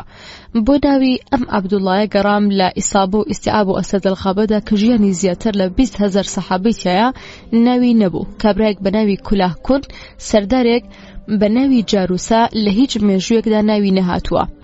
لە لاپەڕا 88دا حەوێزی نووسویەتی خالیدی کوڕی وەلید بانگی ئەبوو دووجانی کرد و فەرمی بڕۆ بۆ لای پادشای مەرجین کە ناوی فڕوخان بووە. وتمان خالید نەهاتۆتە کوردستان. دووەم خالید 4 ساڵ پێش ئەم ماوئیدەی کە ئەمان دایان ناو مردووە. سێم ئەبوو دووجانە کە ناوی ئەسڵی سەمە کوڕی خەرشەی ئەنساریە تەحقیق کراوە کە ئەو کەسە ئەو گۆڕەی لە ماوشانسی دەشتی قەزوینە و بە ناوی ئەبوو دووجانە زیارەتگایە هی ئەو نیە و لە بنەڕەتدا دوورەیە. ئەو نەگەیوەتە کوردستان و ئێران. سیر ئەوەیە کۆلکەمەلا و زڕشێخەکانی جاران خانمە ئاوسەکانیان هەڵدەخەڵەتاند و نوشتێکی 4 مەتری ئەبوو دووجانەیان بۆ ئەنووسی بۆ پاراستنیان لە دێ و درنج و جنۆکە کە منداڵەکانیان لە زگان نەخنکێنن. وعزی لە جێکی فارسیەکەدا دەڵێ خالیدی داوای کرد لە ئەبوو دووجانەی ئەنساری کە بچێت بۆ لای فەروخانی پادشای مەرجین. زۆر دوور نەکەوتبوویەوە لە وڵاخەکەی کەوتە خوارەوە. زرار کوڕی ئەزوەر چوو بە دەمیەوە دەبینە تیری بەرکەوتووە. لاشەکەیان هێنا و ناشتیان. ئەمانە دەڵێن ئەبوو دووجانە لەم شەڕەدا بەدەستی کورد کوژراوە کە ساڵی 25 کۆچی ڕووی داوە، بەڵام ئەم سەرچاوانە وا ناڵێن. هەمویان لەسەر ئەوەن کە ئەبوو دوجانە ساڵی 11 12 کۆچی لە جەنگی ئەلڕەدەدا شەهید بووە. دیارەم کتێبەی واعیزی و حەوێزی هی واقعی نییە، چونکە واقعی لە ئەلڕەدەدا وەکو سەرەوە دەڵێت. هەروەها لە باسی زرار کوڕی ئەزوەردا سەرچاوەکان دەڵێن کە ئەویش نەهاتۆتە کوردستان، وەکو ئیسابە فی تەمیز السەحابە ئیبن حەجەر. زرار کوڕی ئەزوەر لە جەنگی یەمامەدا شەهید بووە کە لە دژی ئەبوو موسلمی کەزاب کردیان. ئیمامی بوخاری لە تاریخ الکەبیردا دەڵێ زرار لە سەردەمی خەلافەتی ئەبوبەکردا شەهید بوو. ئەو کاتە سوپای ئیسلام هەر لە باشووری عێراق بوو. نادر کەریمیان لە تعلیقاتی فارسیەکەیدا لاپەڕی 248دا دەڵێ کەواتە کوردستانی بە دوو چاو نەبینیوە. واعزی لە لاپەڕا 164 فارسیەکەدا و حەوێزی لە لاپەڕە 94 کوردیەکەدا دەڵێن خالیدی کوڕی وەلید بۆ خۆی سوار بوو لەگەڵ باقی سەحابان وەکو فەزلی کوڕی عەباس و زوبەیری ئەوام و زراری کوڕی ئەزوەر و عەبدوڕەحمانی کوڕی ئەبوبەکری سەدیق و عەبدوڵای کوڕی ئەیوب ڕۆیشتن بەرەو مەرجین مەرگە. لە جێکی تردا دەڵێ خالید 1000 کەسی خستە ژێر فەرماندەی عەبدوڵا کوڕی عومەر و نردی بۆ شیدەر بۆ پشدەر. هەروە هێزێکی خستە دەک مقداد و نردی بۆ شەهرین شارستێن کە هەموو وڵاتەکە ڕاماڵن و تاڵانی بکەن. لە سوپای مقداد تەنها 2 کەس کوژرا بوون کە لە ئێڵی تێی ناویان حارس و عیباد بووە. ئەنجا دەڵێ عەبدوڵا کوڕی عومەر کە چوو بۆ شیدەر هەموو گوند و ئاوایەکانی تاڵان کردبوو. مقداد بە تاڵانی شەهرینەوە گەڕایەوە. لەو شەڕانەدا فەزڵ کوڕی عەباس و زوبەیری کوڕی ئەوام و زۆری تر کوژران. لە شەڕی فرۆخدا عومەر کوڕی ئەدی هاوڕێی مقداد کوژرا و مقداد سوپای فرۆخی تەنگەتاو کرد و زۆری لێکوشتن. بەڵام لە یارانی 2 کەس شەهید بوون کە ناویان حارس و عیباد بوو لە ئێڵی تێی. ئەم دوانە لە شەڕی شەهریندا تۆزە پێشتر کوژرا بوون. بەڵام وەک ڕۆژبەیانی دەڵێ وا دیارە بە هیممەتی نووسەری ئەم سیپارەیە جارێکی تر زیندوو بوونەوە بۆ کوشتنی کوردی کافر و تاڵانکردنیان بەنسبەت شەهیدبوونی فەزڵ کوڕی عەباس و زوبەیری کوڕی ئەوام کە پێشتر لەو جەنگان نابەرامبەرەدا کوژرا بوون. لە جەنگی شیدەردا پاش چەند لاپەڕێکی تر دووبارە هەواڵی زیندووبوونەوەیانتان بۆ دەگەرمەوە و دێنەوە ژیان بۆ گیانی کورد و شەڕ دەکەن. ئەنجام مقداد ویستی لاشەی عومەر کوڕی ئۆدەی برێژێ، بەڵام لاشەی 5 کەسی تریان لە یارانی دۆزیەوە بە ناوی سالم، عەبدولقادر، واسیلە و سەعد و جۆندۆب. ڕۆژبانی دەڵێ نە لە فەرهەنگەکاندا و نە لەو کتێبە مێژویانەدا کە باسی شەڕەکانی وڵاتی چیا کوردستانی تێدا هاتووە ئەم ناوانە پەیدا نەبووە. پەتی درۆ کورتە. با ئێستا بزانین ئەو سەحابانەی پێشەوەکەنەوەمان بردوون ڕاستە هاتوونەتە کوردستانیان وەکو ئەوانی تر هەڵبەسترا و بوختان بۆکرا و درۆن. ئەوە بێگومان بن کە لە هەمان ئەنجامی ئەوانی پێشویان بەدەر نییە. فەزلی کوڕی عەباس کوڕی عەبدولموتەلیب کوڕی هاشم قوڕەیشیە، کوڕی مامی پێغەمبەر صلی الله علیه وسلم و لە زۆرترین جەنگەکان لەگەڵیدا بەشدار بووە. دایکی ناوی لوبابەی بچووک کچی حارسە یەکێ بوو لەوانەی پێغەمبەریان شۆرد. لە زۆربەی جەنگەکانی شام لە سەردەمی ئەبوبەکردا بەشدار بوو. ئیبن سەکەن دەڵێ لە جەنگی ئەجنادین لە فەڵەستین شەهید بوو. هەندێکتر دەڵێن لە جەنگی یەرموکدا شەهید بووە. بەڵام ڕاستترینی قسە ئەوەی ئیمامی بوخاریە کە دەڵێ لە سەردەمی خەلیفە ئەبوبەکردا مرد. لە فتوحی بولداندا دەڵێ لە تاعونی ئاموزدا لە ساڵی 18 کۆچیدا مردووە و لە شام. بەڵام عەبدوڵای کوڕی عومەر هەوڵی داوە لە جەنگی بەدر و ئوحوددا بەشدار بێ. منداڵ بوو و نەیان هێشتووە. لە فەتحی مەکەدا بەشدار بوو. مفەسیر و فەقیهێکی گەورە بووە. یەکێ بوو لە شورای 6 نەفەر بۆ هەڵبژاردنی خەلیفە. 2630 فرمودەی گەڕاوەتەوە. لە فتوح سەوادی عێراقدا کە واعیزی بە فارسی و حەوێزی بە کوردی گەڕامیانەتەوە گوایە عەبدوڵای کوردستانی قڕ کردووە و ژن و منداڵی کوشتووە ماڵیانی بەتاڵان بردووە. پاشان لە کوژرانەکەیدا ئەم درۆ باڵدارانیان بۆ هەڵبەستوو کە کورتەکەی ئەمەیە. خالید و عەبدوڵا لە کوردستان دەگەڕانەوە. لە بینی مووسڵ و هەولێردا تووشی چەند گرفتێک بوون. پیرەژنێک وەستا بوو وتی من موسڵمانم و ناوێرم بپەڕمەوە. عەبدوڵا پیرەژنەکەی کردە کۆڵی و کە گەیشتە ناوەڕاستی ئاوەکە ژنەکە لە ژێرەوە چەقۆیەکیدا لەسەر دڵی عەبدوڵا مرد. خالیدیش پیرەژنەکەی کوشت. لە تەحقیق و تعلیقی نادر کەریمیاندا دەڵێ ئەو ڕووداوە هەمووی درۆیە و درۆیەکی ڕووتە. عەبدوڵا ساڵی 64 کۆچی بووە، دوایاری پێغەمبەر بوو کە لە شاری مەکە مرد. لە ئیستیعابدا دەڵێ عەبدوڵا لە مەکە مردووە و ساڵی 73 کۆچی لەوەدا خلاف نییە. وەسەتی کردووە کە لە قەبرستانی ئەلحەل ئەسپەردەی بکەن، بەڵام نیان توانیوە لەبەر شەڕی حەجاج بەڵکو دفن کراوە لە زەیتەوە لە قەبرستان ئەوام کوڕی خۆیلت. لە ئەشەری مبەشەرەیە یەکەم کەس بووە کە بۆ ئیسلام شمشێری هەڵکێشاوە. کوڕی مامی پێغەمبەر بووە. ساڵی 28 پێشکۆچی لە مەکە لەدایک بوو. بە هەوڵی ئەبوبەکر موسڵمان بوو لە جەنگی ئوحود و یەرموکدا بەشدار بووە. ئەندامی شورای 6 نەفەر بووە بۆ هەڵبژاردنی خەلیفە. لە شام و عێراق و ئەفریقا جیهادی کردووە کە عوسمان شەهید کرا. زوبەر لە ڕووداوێکی ئەسەفباردا لە تەمەنی 67 ساڵیدا ساڵی 36 کۆچی شەهید کرا و ئیمامی عەلی زۆر غەمبار کرد. زوبەر 38 فەرمودەی ڕوایەت کردووە. گۆڕی لە شاری زوبەیرە لە نزیک شاری مەکە. ڕۆژبانی دەڵێ ئەم پیاوە کوردستانی نەدیوە و شەڕی تیانە کردووە. ئەمانەوە دەڵێن کە چی مەلا حەوێزی دەڵێ ساڵی 25 کۆچی لە شەڕێکدا لە کوردستان بەدەستی کورد کوژرەوە، بەڵام بەداخەو ئەو 11 ساڵیش دوای ئەو کوشتنە درۆنەیی کوردستان هەرما بوو. عەبدوڵای کوڕی جەندەل لە لاپەڕا 83 کوردستان و ئاینی ئیسلام و لاپەڕە 156 فارسیەکەدا دەڵێ لە ئەرموتە عەبدوڵا کوڕی جەندەل کوژرا. ئەم کەسە بە یەکێک لە یارانی پێغەمبەر صلی الله علیه وسلم ناونووس کراوە و باسکراوە، بەڵام لە هیچ کتێبێکی سەحاباندا وەکو ئیسابە و ئیستیعاب و ئەوانی تردا ناوی نەهاتووە، بەڵام لە تەبەریدا یەکجار ناوی هاتووە، ئەویش بە ناوی ڕاوی نەک سەرکردەیان سەرباز، واتە ڕووداوی خەڵکی گێڕاوەتەوە نەک خۆی بەشدار بووە. هەروەها یعقوبیش لە مێژوەکەیدا ناوی کەسێکی بردووە بە ناوی جەنادە کوڕی ئەفیەی ئازادی کە لە ساڵی 53 کۆچیدا شاری تەرسوسی فتح کردووە و تاریخی یعقوبی دەڵێ ئەم پیاوە قسە هەر ئەوەیە کەونە و هەوێ نییە. فارسیەکە لە باسی داگیرکردنی دوگماندا دەڵێ وائیلە کوڕی ئەسعەق کە خۆی لە شەڕەکەدا بۆ گێڕاوێتەوە کە هەموو دارایی و سامانی کورد بەرتاڵان کەوتووە.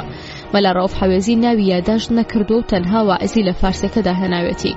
ڕۆژبانی دەڵێ بە گوێرەی مێژوونووسەکان ئەم کابرایە لە سەردەمی خەلیفەی سێەم عوسماندا لە شەڕەکانی ئێران و ئیسلامدا هەبوو و پاشان ساڵی 98 تا 105 کۆچی بردووە، بەڵام لە ساڵانی 18 تا 25 لە شەڕەکانی کوردستاندا نەبووە، واتە 70 ساڵێک دوای باسەکەی ئەوان مردووە. قعقاع کوڕی ئەمر واعزی لە فارسیەکەیدا کە مامۆستا مەلا جەمیل ڕۆژبانی کردووە بە کوردی و پەراوێزی بۆ نووسیوە دەڵێ خالید چاوەڕوانی قعقاع بوو کە بە فەرمانی ئەبوو عوبەیدا هاتبوو بۆ شارە زۆر. ئەوە بوو ئەبوو عوبەیدا بە فەرمانی عومەر پاش داگیرکردنی شام سوپاکەی بکاتە دوو بەشەوە، بەشێکی لەژێر فەرماندەی خالیددا بێت و ئەوی تری بخاتە ژێر فەرمانی قعقاع. ئەم بڕیارە ڕاست نییە و لە هەموو ژیانی ئەبوو عوبەیدە تا بڕیاری وا نەدراوە و سوپای بەو شێوەیە نەکراوە بە دوو بەشەوە. ئەم باسا لە هیچ سەرچاوەیەکدا نییە. ئەمە لەلایەک لەلایەکی تریشەوە قعقاع دوای جەنگی قادسیە ساڵی 15 کۆچی ئیتر پەیوەندی بە شامەوە نەما و کەوتە ژێر فەرماندەیی سەعد کوڕی وەقاس و سوپای عێراقەوە، جگە ئەو هێڵەی کە هاتە جەلەولاو لێوە چوو بۆ خانەقین و حەلوان و کرماشان و نەهاوەند و هەمەدان. نەچۆتە کوردستان. قعقاع فەرماندە نەبوو، بەڵکو هەمیشە سریە قوەی زاریبەی پێبوو بۆ کاتی پەلە بەکاری هێناوە. وەکو مامۆستا ڕۆژبەیانی دەڵێت درۆیە ئەمانە هیچیان لە کوردستانی نێوان دووزێدا واتە نێوان شێ حەمرین و قەندیل لە شەڕانە بوو. قعقاع هەتا سەردەمی ئیمامی عەلی ماوە ساڵی چلی کۆچی لە کوفە مردووە. لێرەدا لە جەیەکدا سرم لە مێژونووسی کورد ڕۆژبانی سوڕ دەمێنێ کە لە چەند جەیەکدا ئەم سیپارەیە حەوێزی و واعزی ڕەت دەکاتەوە، دەڵێ درۆ و هەڵبەستە و تەمەنی هەڵبەستراویشی زۆر نییە، کەچی لە زۆر جێتردا لەگەڵ ڕووداوەکانی باستە درۆکاندا هەڵدەچێ و هەندە قسەی ناجۆر دەگرێتە ئیسلام و پێغەمبەر و سوپایانی ئیسلام و زۆر دوژمن کارانە وەسفیان دەکات، وەکو تەواوی ڕووداوەکان بە هەڵوەسرا و گوماناوی ناو دەبات. ئەمەیان لە چی؟ بۆ نمونە لە لاپەڕەسەیدا گلەیی دەکات لە بابەتەکەی حەوێزی و دەڵێ مێژوزانێکی شارەزای مێژوو ئەم کتێبەی نەدی بوو نەی خوێندبەوە کە رەخنەی لێ بگرێ و خوێنەری گەنجی سادە تێگەێنێ کە هەم کتێبەکەی هیمەلا ڕەئوف نییە و هەم بنەڕەتەکەشی جێگومانە و نابێ باوەڕی پێ بکرێ و تاوانە ڕێبدرێ بە کوردستاندا بڵاو ببێتەوە، کەچی هەردووی ئەوە قسەکانی حەوێزی بەڕاست دەزانێ و هەڵدەچێ و قسەی نابەجێ بە سەحابەکان و فتوحات دەڵێت. نازانم ئەمە نەخۆشیە یان پیری و لەبیرچوونە. واعزی لە لاپەڕە 186 فارسیەکەدا هێناوێتی، بەڵام ڕۆژبەیانی وای تەرجمە نەکردووە و دەڵێ خالید داوای لێکردن موسڵمان ببن، بەڵام ئەوان سەریان دانەهێنا و پەسەندیان نەکرد. خالید دەستوریدا بە سوپا قڕیان تێخستر و جا هەمویاندایە بەرشەبشێر، ئەنجا چوونە ناو شارەوە و هەمویان تاڵان کرد، بەڵام فارسیەکە وانە. ڕۆژبەیانی هەندێشتی زیادی وتووە لە فارسیەکەدا، بەڵام ڕۆژبانی وای تەرجمە کردووە کە چوونە شار هەمویان تاڵان کرد. هەموو تەرجمەکە پێویست بە تەحقیق دەکات. با بچینە سەر لایەکی تری ڕۆژبانی کە لە پراوێز بۆ ڕستەی هەمویاندایە بەرشم شێردا گوتوێتی کوشتنی دیل و منداڵ و پیر و پیا و ژن و پەککەوتە لە هیچ ئاین و لە هیچ باسێکی مرۆڤایەتیدا دروست نەبووە، بەڵام سوپایانی عەرەب و جاشەکانیان درێغیان لەم کارە نەکردووە و دیار لەسەر بنەڕەتی غەزوو و ئەنفال ئەڕۆیشتن. لە پراویزی ژمارە 2 لاپەڕە 25 ڕۆژبەیانی دەڵێ ئەم سیپارەیە لە بنەڕەتدا بەدەست هەڵبەستنی دەزانم و لەم وایە مەلایەکی کورد لە سەدەکانی ئەم دوایەدا هەڵی بەستووە. ئایا ئەگەر هەڵبەستە بۆ لەگەڵ باسەکەدا هەڵدەچی و بەڕاستی دەزانی و گوێنێک دەدەی کە حەوێزیش نەیوتووە. لە جێکدا لە فەرچەکەدا هاتووە کە پیرۆت کوڕی باران بە خۆی و 12 کەسەوە مسلمان بوون، بەڵام حاکمی کورد لە ڕقان خۆیان و خاو خێزانی کوشتون چونکە بوونەتە مسلمان. ئێستا لە وڵاتی مەرگا گۆڕەکانیان کراوەتە زیارەتگا و پێی دەڵێن پیرۆتە سوور. ڕۆژبەیانی تعلیق لەمەدەدا و دەڵێ وەکو کەوی پێسوور خیانەتیان لە نەتەوەی خۆیان کردووە و کوڕانی نەتەوەی خۆیان بە دوژمن بە کوشداوە، واتە ئیسلام و دینی پێغەمبەر دوژمنە. پاشان دەڵێ ئەگەر وانە بێ خەڵک بۆچی دەبن بەجاش، واتە پیرۆت کە مسلمان بووە بۆتە جاشی ئیسلام. پاشان قسە بە مەسعود محەممەد دەڵێ و تاوانباری دەکات کە وەسفی پیرۆتی کردووە و دەڵێ بەڵام بەڕاستی مەخابنە، مامۆستایکی خاوەن ئەندێشە و بەمێشکی وەکو مامۆستا مەسعود لاپەڕەی کاغەزی سپی بە وەسفی جاشێکی ڕوڕەشی وەکو پیرۆتە سوور بە قسەی پیرەژنان و پیرەپیاوانی کوردی ساویلکەی خڵەفا و بخاتە لاپەڕەی مێژوو. ڕۆژبیانی لەسەرەوە دەڵێ ئەم سیپارەیە لە بنەڕەتدا بەدەست هەڵبەستنی دەزانم و لامۆیە مەلایکی کورد لە سەدەکانی ئەم دواییەدا هەڵی بەسووە، کەچی هەردە دێر لە خواروی ئەوەوە ئاوا هەڵدەچێ و چیرۆکەکەی لێ دەبێتە ڕاست و بە چواردەوەدا جنێ و وشەی ناشرین بۆ ئیسلام و کەسێ دەتەقێنێ کە چیرۆکەکە دەڵێ مسلمان بووە. مامۆستا مەسعود تاوانبار دەکات بەمەرجە لەم لێکۆڵینەوەیدا سوودی زۆر لە مامۆستا مەسعود وەرگرتووە، لەم بەسەدا ڕۆژبیانی لە خەڵەفاو دەچێت. هەردوو دیار لە خوار ئەو بەرگەتوندەوە دەڵێت وە دیارە نووسەری ئەم سیپارە داستانیە درۆیە. بەڕاستی حیفە بۆ مامۆستا و بیرتیژ و مێژونووسێکی گەورەی کوردی وەکو مەلا جەمیلی ڕۆژبیانی بە تایبەتیش کامەلا بێت بەو جۆرەیە بەرەنگاری ئیسلام و هاتنی ئیسلام بکات بۆ کوردستان، بە تایبەتی تر کە ئەو بەهۆی ئیسلامەوە فێری خوێندەواری و ناسراوی بووە.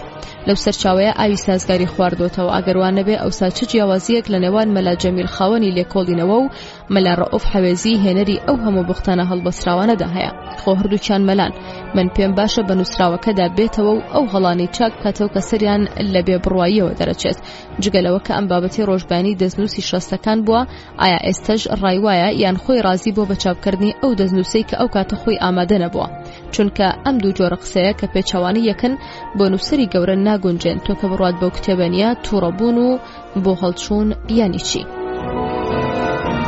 لە جێکی تردا باسی ئەو کتێبە هەڵبەسراوە دەکات و زۆر جوانی دەهۆنێتەوە. لە بەشی کوردستانی خواروی نێوان دووزێدا سەدان ساڵە کتێبێکی دەستنووسی پڕ لە درۆ و دەلەسە هەیە بە ناوی فتوحات سەواد العراق و دەنگی داوەتەوە وەکو شانامەی جاری جاران لە دیوەخانان و لە مزگەوتانیشا بۆ کوردی سادە خوێندرێتەوە، کەس نازانێت کێ نووسیوێتی و کێی نووسراوە، چۆن کەوتوتە کتێبخانەی بنەماڵی مەلا سەمەدی مەرگەیی. هەروەکو قاوە گوایە دانراوی واقعیە. ناوەخنەکەی باسی داگیرکردنی هەندێک جێی کوردستانە لەلایەن یارانی پێغەمبەرەوە. ئەو بنەماڵەیە کە ئەم کتێبی فتوح سەواد العراقی لایە وەکو گەنجینە پاراستوێتی، نە بە خواستن بە کەسیەدا، نە بە کڕین و فرۆشتن، نەڕێی ئەدا کەسێک ڕۆنووسێکی لەسەر بگرێتەوە.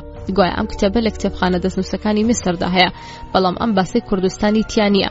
ئەوەی جێ لە ڕامانە ئەوەیە کە شێوەی داڕشتنی ئەم سیپارەیە کتومت لە شێوەی داڕشتنی فتوح شامەکەی واقعی دەچێت، بەڵام باوەڕ ناکرێت کە واقعی خۆی لە بنەڕەتدا خەڵکی شاری مەکەیە. ئەزانێت کە زۆربەی ئەو یارانەی کە نەویان لەم سیپارەیە هاتووە هەر لە شاری مەکەدا مردون و نەگەیونەتە کوردستان. جاوە گوتم وا باوە کە سەدەها ساڵ ئەم کتێبە وەک شانامە بۆ خوێندەوار و نەخوێندەوار و زانە و نەزان خوێندراوەتەوە و کوێرانە باوەڕیان پێکردووە و کەس لێی نەکۆڵیوەتەوە. لە جێکی تردا دەڵێ من بڕوا ناکەم ئەم هەموو ئەفسانە نەزانانە هی واقعی بێت، بێگومان هی مەلایکی کوردی نیمچە خوێندەوار کۆلکەمەلا ئەم مەتەڵانی ڕێک خستووە و لە مزگەوت و دیوەخانە بۆ خەڵکی نەخوێندەواری خوێندوتەوە. لە جێیەکی تردا دەڵێ لەگەڵ ئەوەدا کە من داستانەکەم هەر لە بناغەوە پێدرۆیە، بەم جۆرە ئەم دەستنووسەڕەت دەکاتەوە بە درۆ لە قەڵەمی دەدات کە چی ئاواژ لەگەڵ درۆکاندا هەڵدەچێت. دوای ئەوەی خالید شەهبارە و ڕەبەتی داگیرکەر فەرمانیدا بە سوپای ئیسلام بچە و ڕووبکاتە ساوج بڵاغ، ڕۆژبیانی دەڵێ ساوج بڵاغ سوغون بڵاغ واتەکانی سارد ئەم ناوە لە دەورانی سەفەویدا پەیدا بووە، واتە لە سەردەمی سوپای ئیسلامدا نەبووە. لەو حالەدا پادشای ئەو ناوە ژنێکی جوان بۆ گوایە ناوی ئەرجانووسە بووە، لە بنەماڵی بەرداز بوو کە بە بنەماڵی سەرداری ساوج بڵاغ و موکریان بوون. گوایە باوکی کابرایکی داوێن پیسی ستەمکار و خراپکار بووە. حەنزەلە ناوی پێغەمبەر بۆ لەو ناوچەیە، ئامۆژگاری زۆری کردو کەواز لە چەپەڵی بهێنێ و سوودی نەبووە. شەڕێکی خوێناوی لە نێوان سوپای ئیسلام و خەڵکی ئەو ناوچەیە ڕوویدا و لە ئەنجامدا ئەرجانووسە بەدیل دەگیرێ و 2500 کەسیان لە کورد بەدیل کرد. پاشان کەوتنە تاڵان و ڕاوڕووتی وڵات و ناو شاری سابلاغ. خودی خالیدیش فەرمانیدا بە کوشتنی ئەو دیلانە و ئەرناجووسەیان بەدیلی هێنایە لای خالید. لە جوانی ئەو سەری سوورما کەوتە دڵدانەوە و پێشنیاری کرد کە مسلمان بێت. ئەرجانوسە مسلمان بوو. ئەنجا خالیدیش سەرپشکی کرد لەناو سەردارانی ئیسلام یەکێک هەڵبژێر و شووی پێ بکات و ئەرجانوسە چاوی گێڕا و قاقای هەڵبژارد و شووی پێکرد. بەنەوی خوا سڵاوتان لەبێت. ساوجبلاغ ناوێکی تازەیە و سەردەمی هاتنی ئیسلام نەبووە. شەریعەران سابڵاغی ناونا مەهاباد بە ناوی پێغەمبەرێکی کۆنەوە کە لەو ناوەدا بووە. بەرداز پادشای ئازەربایجان بووە و زۆر پێش ئیسلام. حەنزەلەی کوڕی سەفوان پێغەمبەرێک بووە بۆ گەلی ناوچەی ئەردەن هاتووە پێش میلاد. لەگەڵ بەردازدا بووە بە شەڕیان و پێغەمبەریان کوشتووە. ئەمڕۆداوە لە سەردەمی ئیسلامدا نەبووە. مامۆستا ڕۆژبیانی دەڵێ ناوی بنەماڵەی وەهەممان لە فەرهەنگەکانە و لە مێژوودا دەست نەکەوت. ئەرجانوسە وەکو ڕۆژبیانی دەڵێ لە فەرهەنگەکان و مێژوەکاندا پەیدا نەبوو. قاقایش ژنی بەم ناوەوە نەبووە. جگەلەوەی کە قاقا نەگەیشتوتە کوردستان ئەم باستە دروست کراوە و لە کوردیشدا پاشان نەبووە بە ناوی ئەرجانوسەوە. دوای ئەوە خالید کوردستان و ئازەربایجانی داگیر کرد. سوپای ئیسلام هەموو لە ئورمانی ئورمیا کۆبوونەوە. سوپای کورد و ئەجەمیش لە دەوری خۆشقەدەم و پاشای ئورمانی کۆبوونەوە. ئەو سەردەما پاشا و پیاوماقوڵانی کە لە هەموو کوردستانەوە هەڵاتە بوون خۆیاندا بووە پەنای خۆشقەدەم. ئەم وتارێکی بۆ هەمویاندا. خالیدیش وتارێکی بۆ سوپای ئیسلامدا کە عەبدوڵڵا و مەقداد و زرار و قاقای تیا بوو. کەوتنە ڕێ بۆ شەڕ پاشای مازندەران بە 40,000 سوارەوە گەیشتنە فریای خۆشقەدەم. ئەبوو ئەبەیدەر سوپایەکی ناردە فریای خالید. شەڕگەرم بوو ئەنەسی کوڕی مالک هەڵی کوتایە سەر خۆشقەدەم و کوشتی و سوپاکەی وریان بەردا و بڵاویان لێ کرد و سوپای ئیسلام وڵاتەکەیان تاڵان کرد. لەم بەڕگەیەشدا ئەم قسانە هەیە. لە هیچ سەرچاوەیەکدا خالید نەهاتوتە کوردستان و ئازەربایجان بەڵکو و سەرکردەی ڕزگارکردنی ئەو دوانە ئەوانە بوون کە لە بەشەکانی پێشودا بە درێژی و بە بەڵگە و سەرچاوەی بڕواپێکراوە ڕوونمان کردەوە. سەرکردەی فارسەکان لە ئازەربایجان و ئورمیە ناوی خۆشقەدەم نەبوو. ئەگەر بگەڕێیتەوە بۆ بەشەکانی پێشتر بە درێژی باسم کردووە. عەبدوڵڵا و مەقداد و زرار و قاقا لە هیچ سەرچاوەیەکدا نییە کە هاتبنە کوردستان جگە ئەم چیرۆکە دروستراوەی واقعی و حەوێزی و واعزی. لە هیچ سەرچاوەیەکدا باسی تاڵان و بڕ و کوشتنی خەڵکی بێگوناحیان نەکردووە، بەڵکو هەموو خەلیفەکان داوایان لە سەربازان دەکرد خۆیان لەو جۆرە ڕەفتارانە بپارێزن و لێپرسینەوەی هەر سەربازێکیان کردو کەشتی وایان کردبێت. پاشای مازندەران کە لە شەڕی ڕێیدا دەشکێ ئیتر پەیمان دەدات بەرەنگاری سوپای ئیسلام نەبێت، نەک 40,000 بنێرە بۆ یارمەتی خۆشقەدەم. مێژوو باسی ئەو 40,000 و پاشایەتی خۆشقەدەم ناکات. ئەنەسی کوڕی مالک لە سەرەتادا لە ماڵی پێغەمبەر صلی الله علیه وسلمدا کاری دەکرد. دە سەدی ڕەبەق لەو ماڵەدا ژیا. دوای ئەوەی کە سنووری دەسەڵات فراوان دەبێت کۆچ دەکات بۆ بەسرە و لەوێ دەمرێ. ئەم پیاوە هەروەکو ئەبوو هورەیرە بەوە ناسراوە کە فەرمودەکانی پێغەمبەر بۆ خەڵک بگێڕێتەوە. 6,000 فەرمودەی لەبەر بووە، هەرگیز نەگەیشتوتە کوردستان و داستانەکەی لە بنەڕەدا درۆیە. لە جەنگی ئوحود و بئری مەعونە و خەیبەر و ئەهوازدا بەشدار بوو. کەچی ڕۆژبانی دەڵێ ئەنەس پیاوی شیر و تیر نەبوو، بەڵام ئەنەزێکێک بوو لە تیرەندازەکان. ساڵی 93 کوشی مردووە. بانەی ئەسحابە کوش دوای باسی ئەو سیپارە هەڵبەستراوە باس لە تاوانێکی تر دەکات کە دەرحەق بە خەڵکی بانەکراوە. کابرای خەتابەر و بوختان چی لێ نەگەڕاوە هەتا دوو تاوانی تر بداتە پاڵ کورد، هەروەکو چۆن پێشتر کۆمەڵێک تاوانی دایە پاڵ سوپای ئیسلام دەیەوێت کورد و ئیسلام لە یەکتری ناشرین بکات، هەتا لە ئایندەدا کورد و ئیسلام بە یەک نەخۆن، بەڵام درۆپەتی کورتە ئەگەر سەدەیەکیشی بەسەردا بڕوات. بە خەڵکی بانە دەڵێن بانەی ئەسحابە کوش. تەمەنی ئەم قسەیە 100 ساڵێکە. دەنا خەڵکی پاک و خۆشڕەفتاری بانەهی ئەوە نییە ئەو پەڵەیان پێوە بنرێ. من لە هەموو مێژووی هاتنی ئیسلام بۆ کوردستاندا ناوی یەک سەحابەم نەدیوە کە لە کوردستاندا کوژرابێ.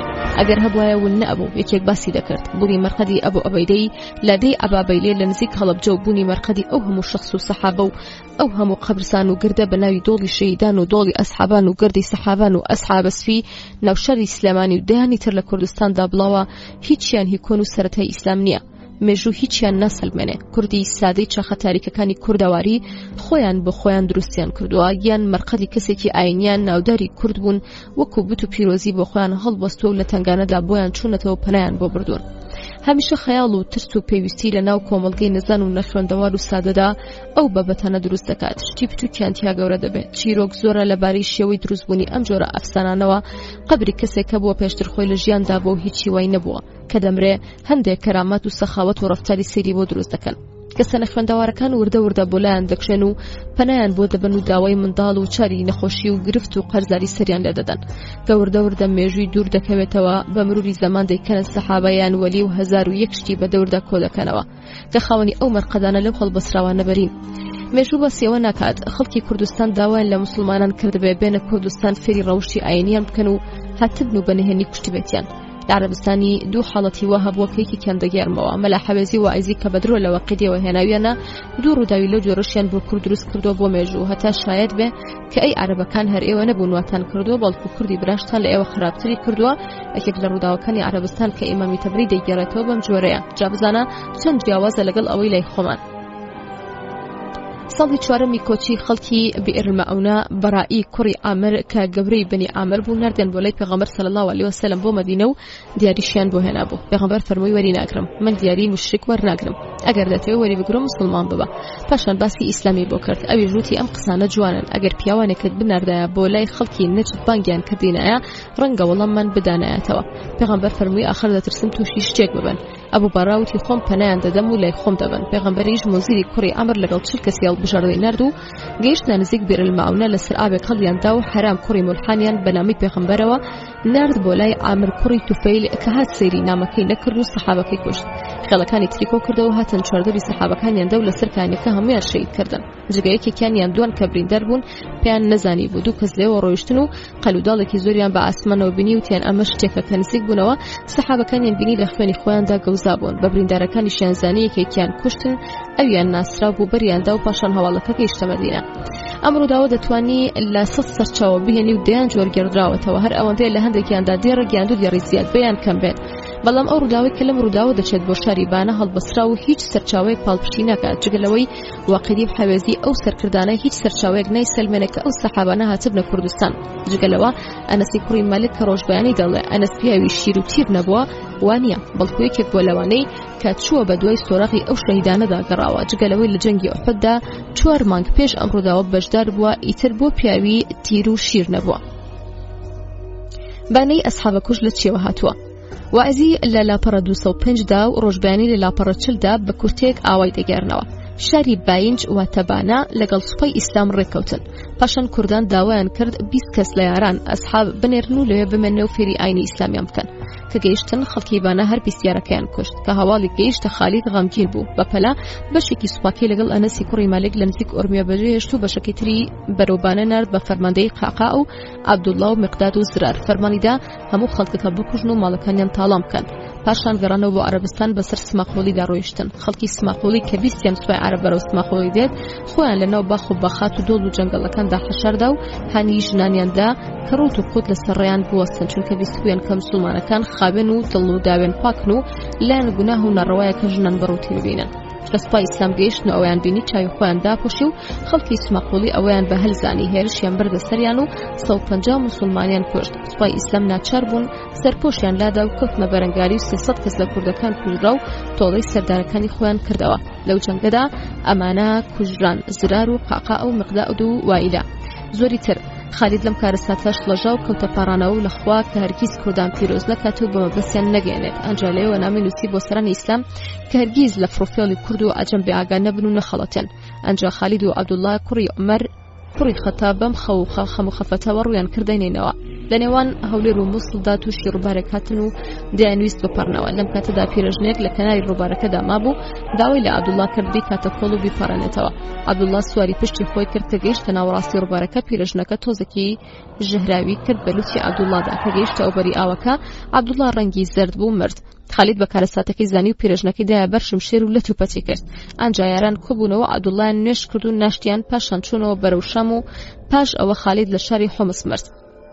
ئەمە ساڵی 21 کۆچی بوو. ئەو ساڵە کە ئیمامی عومەریش کۆچی دوایی کرد. ئەمە ئەوەی مامۆستایان ڕۆژبیانی و ئایزی بوو. لەوەی حەوێزیدا هەندێک جیاوازی هەیە. دەڵێت کە گەیشتنە دەی ئیسماعیل قوڵی کە ئێستا پێی دەڵێن سماقوڵیان باسی شڕەکە دەکات بەڵام باسی ئافرەتە ڕوتەکان ناکات. پاشان دەڵێ خالید و عەبدوڵڵای کوڕی عومەر زۆر دوعایان لە ئەهلی سماقوڵیان کرد و فەرموویان یا ڕەبی خۆم حەقی ئەم شەهیدانە بکەیتەوە لەم خاڵکە. پاشان خالیدەوەی بۆ سەرانی ئیسلام نووسی فەرمووی هەرگیز لە مەکر و حێلی کوردان ئەمین نەبن و کودڕندەوان بۆ شەڕ. پیرەژن وتی من مسلمانم و ئەمەوێ لەو ئاوە بپەڕمەوە پیرەژن چەقۆیەکی زلی لە بەخەڵی دەرهێنا لەسەر دڵی عەبدوڵڵای ڕاکێشە و عەبدوڵڵا مرد. خالید لە دزیک ئاوەکەوە تەسلیمی کرد و ئێستاش مەرقەدی عەبدوڵڵا مەشهورە بە سوڵتان عەبدوڵڵای عەرەبی. لەم بەڕگەیەوە دەتوانین ئەم خەڵانە لێک بدەینەوە. ڕۆژبیانی دەڵێ لە کتێبە جوگرافی و مێژوویە کۆنەکاندا ناوی بانەمان دەست نەکەوت. بێگومان دامەزراندنی ئەم گوندە ئەم شارۆچکەیە ئەگەڕێتەوە بۆ سەردەمی حکوومەتی ئەردەڵان و مۆکوریان واتە زۆر کۆن نییە. وەکو پێشتر بەسمان کرد ئەنەسی کوڕی مەلک نەگەیوەتە کوردستان و لە بەسرە و بانتر نەهاتووە لەوێ مردووە و هەرگیز ئورمەی نەبینیەوە بۆی نەچووە. دەڵێ فەرمانیدا بە 4 سەرکردەیە کە هەموو خەڵکی بانە بکوژن و ماڵەکانیان تاڵان بکەن. لە بەشەکانی پێشودا بۆمان دەرکەوت کە خەلیفە عومەر چەند توند و تیژ بۆ بەرامبەر ستەم و زوڵم کردن و کەس نەیوێراوە خوێنی بەنەحەق بڕێژە ئیتر هەر کەس ببێت. دەی سماقوڵی ئەم ناوە تورکیە و هی دەورانی پاشە سەلجوقی و دەوڵەتە تورکمانەکانە. دەڵێ لە شەڕی سماقوڵیدا زرەر و قاقا و مقداد و وائیلەی فەرماندە دەکوژرێن بە بزانین وایە. قاقا کوڕی عەمر تەمیمی یەکێک بووە لە پاڵەوانەکانی ئیسلام لا یارموک و دیمەشق و شام و بەشووری عێراق بەشدار بوو. پاشان هاتە جەلەولا و چوو بۆ خانەقین و نەهاوەند. ئیتر دوای ئەو خەتا گەڕایەوە و لە کوفە دانیشت تا جەنگی سەفینی سەردەمی عەلی کوڕی ئەبی تاڵیب دەستی پێکرد دایە پاڵ ئیمامی عەلی و نەهاتوۆتە کوردستان. هەر لە کوفە ساڵی 40 کۆچی مردووە نەک ساڵی 25 کۆچی لەبانە بکوژرێ وەکو ئەو کتێبە هەڵبەستراوە نەباسی دەکات. زرەری کوڕی ئەزوەری کوڕی ئەوس کوڕی خەزیمان لە شەڕی یەرموکدا بەشدار بووە. ئەویش نەهاتووتە کوردستان و سەیری ئیسابە بکەن کە دەڵێت ئەزوەر لە جەنگی یەمامەدا شەهید بووە کە لە دژی موسەیلەمەی کەزاب کردیان. ئەمامی بوخاری لە تاریخی کەبیردا دەڵێت زرار لە سەردەمی خەلافەتی ئەبوبەکردا شەهید بووە واتە لە جەنگی هەڵگەڕاوەکاندا. نادر کەریمیانیش لە تاریخاتی فتوح السەواد العراقی فارسیەکەدا لە پەڕا 248دا دەڵێت کە ئەو خەبەرانە هەمووی درۆن و ئەو کاتان نەمردووە. مقدادی کوڕی ئەسودی کەنەدی هاوڕێی پێغەمبەر صلی الله علیه وسلم ساڵی 37 پێش کۆچی 587 زەینی لەدایک بووە. پێغەمبەر بە کوڕی خۆی داینابوو. ئەموو ئەبوبەکر و عەمار و دایکی و سوهەیب و بیلال بە پێغەمبەرەوە 7 کەس بوون کە ئیسلامبوونی خۆیان بە ئاشکرا ڕاگەیاند. لە جەنگی بەدر پاڵەوانترین کەس بوو. ئەم بوو کە پێغەمبەری وت ئێمە وەکو گەلی موسا ناڵێن خۆت و خوا بڕۆن شەڕ بکەن. ئێمە لێرەوە سێر دەکەین بەڵکو دەڵێن لە پێش و پاش و بەر و پشتەوە شەڕ دەکەین و دەتپارێزین. ئەم قسەیە دەموچاوی شیرینی پێغەمبەری ڕووخۆشی ئەوەندەی ترگەشاندەوە. بوخاری ئەو فەرمودەی لە صحیحی خۆی لە ئەبوو نعیم داهێنەوە لە جەنگی مەرسێ و قابۆ حودەیبیە و خەیبەر و کوبری باشداری کردووە. هاوڕێی معاویە بووە. 28 فەرمودەی ڕێوایەت کردووە لە ساڵی 33 کۆچی تا 653 زەینی لە شەری مەدینە لە سەردەمی خەلیفە عوسماندا وەفاتی کردووە لە تەمەنی 70 ساڵیدا. کەچی لەو کتێبە درۆینە هەڵبەستراوانەدا دەڵێ هاتووتە کوردستان و لە دۆڵی هیران و سماقوڵی و کەپکی حەمەداغا شەهید بووە. وائیلی کوڕی ئەمر و یەمەنی کەسێکی بەو ناوە لە هیچ کام لە کتێبی ژیان و مێژوو نەهاتووە نییە جگە لە ئیسابەدا هاتووە بە ناوی وائیلی کوڕی عەبدوڵڵا کوڕی ئەمر لەیس لە باوکی ئەبی تفەیل ئامر بووە. لە تایفەی کنانە لەوە زیاتر هیچی تر لەبارەوە نییە. بەڵام ڕۆژبیانی دەڵێ بە گوێرەی مێژوەکان ئەم کابرایە لە سەردەمی خەلیفەی سێم عوسماندا ژیاوە و ساڵی 98 تا 105 کۆچی لە شام مردووە. بەڵام لە ساڵانی 18 تا 25 لە شەڕەکانی کوردستاندا نەبووە. دوعای خالید لە کورد و خەڵکی بانشتێکی ڕاست نییە. خالید چی ویستی بەبێ هێز کردوێتی پێناچێت دوعای ناحەق لە خەڵکی بێتاوان بکات و بەو جۆرە خراپ ناویان ببات. ئەوان وەک پیر و ژن و منداڵ و حیوانیان نەکشتووە و دار و بەردیان نەبووە. کانیان پڕ نەکردوێت و دوعای خراپیشیان لێ نەکردووە. ئەو نەهاتووتە کوردستان.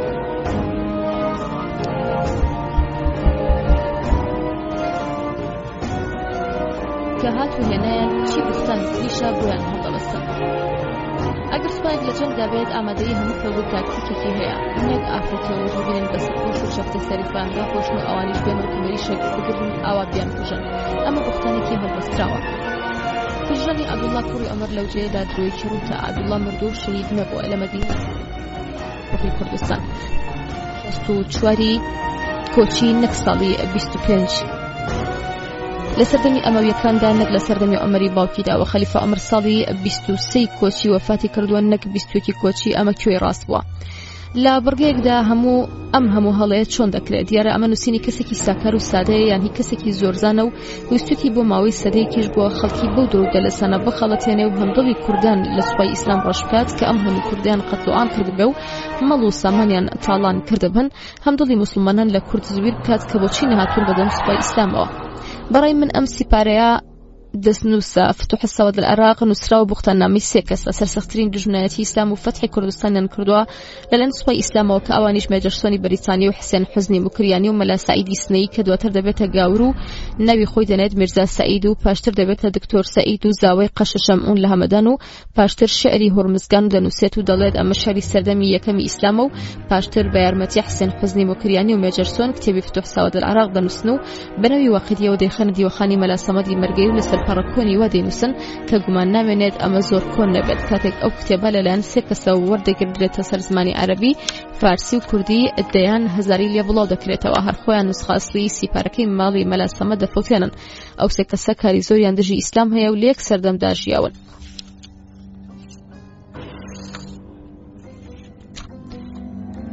یەزگورد بەرەو خۆراسان هەڵدێت.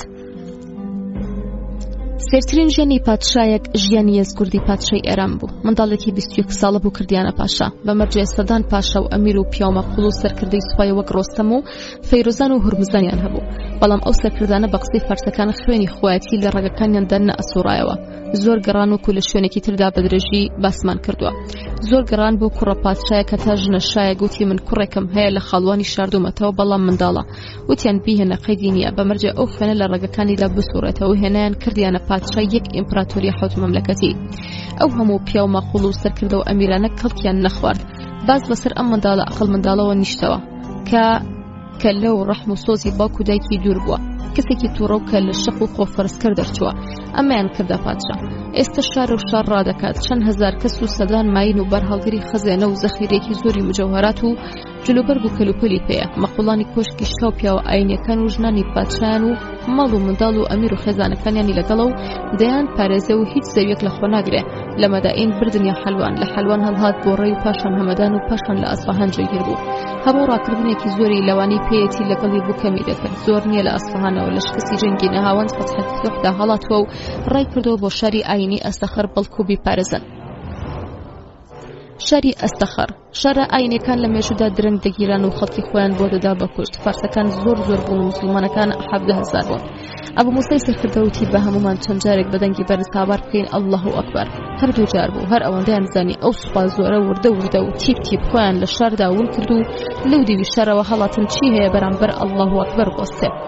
لە شاری کرمانی ژێزگور وتی بەڕای من دوورترین شار کرمانە کەچی لەوێش خۆی نەگرت. بیری لە خۆراسان کردەوە. ئیبن ئەسەم دەڵێ کە لە کرمان بوو یەکێک لە مەقوڵانی شار کە نەوی بندووە کوڕی سیاکوس بوو ناودارترین پیاوی شار بوو هاتە لای یەزگورد سەلامی لێ کرد و دوو قسەی لەگەڵدا کرد. یەزگورد وەڵامی نەدایەوە لە خەفەتی گیرانی شاری ئەستەخەر بەڵام بندووە پێی ناخۆش بوو و هەروەها تۆڕە بۆ وتی ئەی پاشا قسەت لەگەڵ دەکەم وەڵامم نەدەیتەوە تۆ سیر نیت. ئێمە سێرین شتی وەکو تۆمان کردوتە پادشا. دەستی کێشا بە قاچیدا و لەسەر کورسەکەی ڕای کێشایە خوارەوە بۆ سەر زەوی. ئەمە یەزگورد و ئەوانەی دەوروبەر و خاو خێزانەکانی هێنایە گریان. یەزگوردی مەگرین گریان بۆ ژنە موسیبەت تەنها تووشی پیاو دەبێت سەبرمان هەبێ هەتا دەورمان لێ دەکرێتەوە. ئەنجا داوای کرد ماینەکەیان بۆ ئامادە کرد و هاواری کردە هاوڕێ و هاوکارەکانی و خزمەنی و دەست و پەیوەندی سوار بوون و دەرچوون بەرەو خۆراسان. بڕۆکلمان دەڵێ یەزگورد ڕووی کردە کرمان بەڵام چونکە مەرزبانەکەی لوت بەرز دەبێ یەزگورد خۆی تێ ناگەیانێ. مەرزبانەکەش تووڕە دەبێ و فەرمان دەدات کە بە هەردوو قاچی ڕای کێشن و پێیوت تۆهی ئەوە نیت کوێخایەتی دیە کرد بدەنێ نەک پاشایەتی مەملەکەتێک ئەگەر خوا بیزانی بایە چاکەتیا هەیە بەم دەردەی نەدەبردی. یەزگورد با سوکسێرکردنەکەی شاری ڕێی بیرکەوتەوە بۆ یەکەوتە ڕێ بۆ سەجستان. پاشای ئەوێ ڕێزی لێگرت و خزمەتی کرد کەچی لێوانیش داوای باج و خەراجی کرد و ئەویش نەیدایە و ڕقی هەڵسان ناچار ڕووی لە خۆراسان کرد. لە هەرێمی خۆراسان خەڵکی خۆراسان هەرچەندە بەخۆشی و پێشوازیان لێکرد بەڵام یەک کەسیان وەڵامیان نەدایەوە بۆ جەنگ. خۆراسان دوورترین هەرێمی ئێرانە بەرەو شاری مەرۆ ڕۆیشت.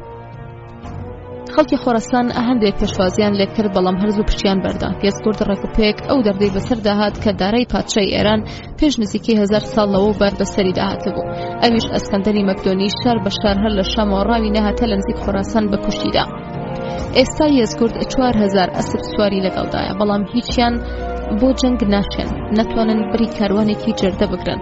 هەمووی نووسەر و چێشتکەر و نۆکەر و ژن و خێزان و منداڵ و پیر و گەورانی ساسانیەکان بوو. تەنانەت خواردنی تەواو و پێویستیان لەگەڵ نەبوو بەشیان بکات. هەرچی خەزانە و مجەوهرات و پول و پارەی 1000 ساڵەی پاشەکانی ساسانیە باری کرد و ڕایان دەکرد. موسڵمانەکانیش لەبەرەو پێشچووندان لە شەری کرمان نزیک بوونەتەوە. کوردستان لە بەنەوی خوا سڵاوتانە بێت. هەرێمی خۆراسان. خەڵکی خۆراسان هەرچەندە بەخۆشیەوە پێشوازیان لێکرد بەڵام یەک کەسیان وەڵامیان نەدایەوە بۆ جەنگ. خۆراسان دوورترین هەرێمی ئێرانە. بەرەو شەری مەرۆ ڕۆیشتن خەڵکی خۆراسان هەندێک پێشوازیان لێکرد بەڵام هەرزوو پشتیان بەردا. یاسگورد ڕێکوپێک ئەو دەردەی بەسەرداهات کە دارای پاشای ئێران پێش نزیکەی 1000 ساڵ لەوەبەر بەسەری داهاتبوو. ئەویش ئەسکەندەری مەکدۆنی شار بە شار هەر لە شامەوە ڕاوینا هەتا لە نزیک خۆراسان بە کوشتیدا. ئێستا یەزگورد 4000 ئەسپ سواری لەگەڵدایە بەڵام هیچیان بۆ جەنگ ناشێن، ناتوانن بەری کاروانێکی جەردە بگرن. هەمووی نووسەر و چێشتکەر و نۆکەر و ژن و خێزان و منداڵ و پیر و گەورانی ساسانیەکان بوون. تەنانەت خواردنی تەواو و پێویستیان لەگەڵ نەبوو بەشیان بکات. هەرچی خەزێنە و مجەوهرات و پول و پارەی 1000 ساڵەی پاشەکانی ساسانیا باری کردووە و ڕایان دەکرد و موسڵمانەکانیش لەبەرەو پێشچووندان لە شەری کرمان نزیک بوونەتەوە. شەری مەرۆ. ئیبن عەسەم دەڵێ یەزگورد کرمانی بەجێهێشت ڕووی کردە خۆراسان بەرەو شەری مەرۆی پایتەخت کەوتەڕێ. مەرۆ و شاهجان دوو شەری گەورەی خۆراسان و پایتەختی هاوین و زستانان کە خەڵکی شار ئەو هەواڵەیان بیست هاتنا ڕێگەی و نەیان هێشت بێتە شار و پێیان وت تۆ شومیت نەکبەتیت بەدواوەیە. پاشان نامەیەکیان بۆ پاشای توران کە ناوی تەختاخ بوو نووسی بەم جۆرە: پاشای عەجەم هەڵاتووە بۆ لامان بەڵام ئێمە پێویستمان پێی نییە. تۆمان لا بەڕێزترە، حەز دەکەین تۆ بیت و بیکوژیت. بێت تۆ باشترە لە کۆڵم بیت بۆ تۆ باشترە لە کۆڵمان بکەیتەوە وڵاتمان لێ بحەوێنیتەوە. تەختاخ بە سوپایەکی زۆرەوە هات بۆ مەرۆ کە یەزگورد ئەوەی بیست بە تەنها بە شەوی تاریک هەڵهات و ماڵ و منداڵی هەڵنەساند. وتی بە ئەوان بەبێ من تاوێ بۆ خۆیان بحەوێنەوە. کەسی نەبرد، خۆی گەیاندا ئاشێکی قەراغ چێمێکی خوڕ و پیاوێکی پیری لێبوو. یەزگورد کە گونیەکی پێبوو پێیوت ئەم شەو دەمەوێت لات بمێنمەوە، بەڵکو بم شاریتەوە و نەهێڵی کەس پێم بزانێت، پارەت دەدەمێ. ئەو سوپایی کە دەڵێن هاتووە بە دوای مندا دەگەڕێن ئاشەوان جێی کردەوە و بردێ ژوورێکی پشتەوە دەینا ماوەیەک بۆ خۆی خەوت. خەزریباک دەڵێ یەزگورد چوو بۆ خۆراسان لە مەرۆ جێگیر بوو. ئاگری فارس، مەجوسی و ئاگرپەرست ئەو ئاگرەی کە شاری ڕێی لەگەڵ خۆی هێنابووی بەردەوام شارە و شار دەیگێڕا. هێنایە مەرۆ هەتا هەستی مەجوسیەکانی پێ بجوڵێنێ و شەڕی بۆ بکەن. لەوێوە نامەی نووسی بۆ ئەو پارچانەی کە ماون و تەسلیمی موسڵمانەکان نەبوون لە دەوری کۆببنەوە. ئیبن مەسکویە دەڵێ عەبدوڵڵا کوڕی عامر لە بنکەی سەربازی سەرەوە دەرچوو بۆ ڕزگارکردنی خۆراسان. شەری نیسابور و تووس و نسای گرت و گەیشتە سەرخەز. پێشەنگی سوپاکەی ئەحنەف کوڕی قەیسا تەبەری و ئیبن ئەسیریش دەڵێن ساڵی 22 کۆچی خۆراسان فەتح کراوە. یەزگورد دەگەیشتە هەر شارێک خانوویەکی ئاگری دروست دەکرد بەڵام تەواو نەبوو ڕاویان دەنا و ئێستا لە مەرۆ خەریکی دروستکردنی ئەو خانوویە. نامی نووسی بۆ خەڵکی فارس و کوهستانیان کوهستان پەیمان بشکێن و بدەنە پاڵ ئەم کە بیستی سوپای ئیسلام نزیک بوونەتەوە شاری مەرۆی بەجێهێشت و چۆ بۆ مروس.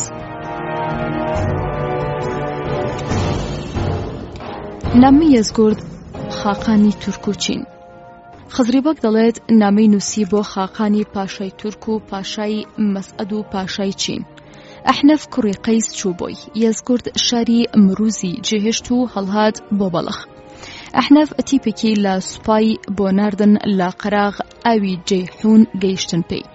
پەڕیەوە ئەگەر سوپای کوفە زوو فریا بکەوتنایە دەیان گرت و ئەحنەف نامەی بۆ ئەمەر نووسی کە بپەڕێتەوە بۆی و ئەمەر ڕازی نەبوو. لەو سەرکەوتنەدا وەسفی ئەحنەفی کرد کە بە بێدەنگی زۆر چۆتە ناوەوە. پاشان دوای فەتحکردنی تەواوی خۆراسان وتی نامەی پێشووتر بۆ ئەوە بووە نەوەک لەزەت و خۆشی سەرکەوتن گێژیان بکات و بچنە ناوە بۆ پشتی وڵاتی فارس. ئەحنەف لە قەراغ ڕووبەری جەیحونەوە گەڕایەوە بۆ شاری مەرۆ. عومەر ناحەقی نەکرد، ئەگەر سەیری نەخشە بکەیت زۆر ڕۆیشتون. هێڵی هاتوچۆ فراوان بووە. سوپا دابەش بووە بەسەر ناوچەیەکی دوور و فراواندا. شام و عێراق و قەوقاز و میسر بۆ سنووری چین و تورکمەنستان عومەریش دووربین بوو. دەیزانی ئەمە وا ناڕوات. یەزگوردیش دەیویست جەنگ فراوان بکە و سنووری زیاد بکات. گەورەکردنی جەنگ ماوە بە یەزگوردەدا زیاتر بژی دەیویست دەستی چەند میلەتێکی تریشی تێبگلێنێ و لە موسڵمانەکان هەم بدات فارسەکان جەنگیان بۆ نەکرد نەخوازەڵا تورک و چین کە باوەڕیان بە جەنگەکە نەبوو. دواتر ڕووداوەکان دەریخست کە عومەر چەند زیرەک و وردبین بووە پشتی ئەم فراوانبوونەی دەبینی کە ئەگەر میلەت دانەمەزرێنێت چی بەدواوەیە. خاقان سوپای هێنا بۆ یاریدەی یەزگورد بەڵخیان بڕی و هاتنە ئەمبەری ڕووبار. سوپای کوفە لە خۆراسان ناچار بوون بکشێنەوە بۆ مروز. خاقانی چین بە یەزگوردی وتبوو لە نامەیەکدا پێویستی سەرشانی پاشایانە کە بە دەنگ هات و هاواری پاشایانەوە بچن. کاتێک کە پێدەگیرێن من وا لە تۆ تێگەیشتوم کە باسی کەمی ئەوان و زۆری خۆتانم بۆ دەکەیت ئەو کەمەی کە لە زۆریاندا ناگەنە نیوەی ئێوە لەوە دەچێت چاکی ئەوان و خراپی ئێوە بێت.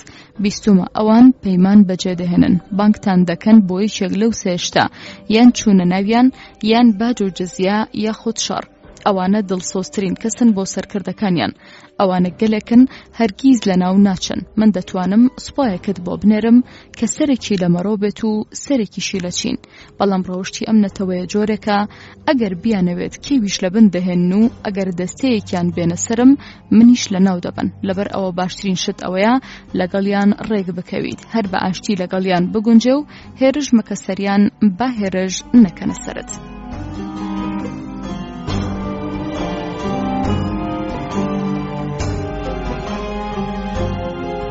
سوپای چین و یەزگورد بەرەو مرۆز هاتن. ئەحنەف ناچار بوو بە سوپاکەوە لە شار دەرچێ و لەو دەشتە هەڵبدەن. بۆ بەیانی کۆیکردنەوە پێیوتن ئێوە کە من و دوژمنەکەتان زۆرن ئەوە نەتان ترسێنێ. چاکە ئێرەش بەجێ بهێڵن و بچن پشت بنێن بەو شاخەوە با ئەم ڕووبارە لە نێوان ئێوە و دوژمنەکەتاندا بێت لە یەک ڕۆوە لێیان بدەن. ئەم فکرەیە لە شێوێکی گەڕانی ئەحنەف بەناو سوپاکەدا دەستی کەوت کە گوێی لێبوو دوو کەس لە سوپاکەی خەریکی ئاڵف و کاوجۆ دەدەن بە وڵاخەکانیان. یەکیان بەوی تریانی وت ئەگەر ئەمیر پشتی بەو کێوەوە قایم بکردینایە ئەوسا ڕووبار دەکەوێتە نێوان ئێمە و ئەوان ئەوسا لە یەک ڕۆوە شەڕمان بۆ دەکرا و لەو بڕوایەدام خوا سەرمان دەخات. ئەحنەف گەڕایەوە و کاری بەو فکرەیە کرد. سوپای ئەحنەف 20,000 بوون 10,000 کوفە و 10,000 بەسرا.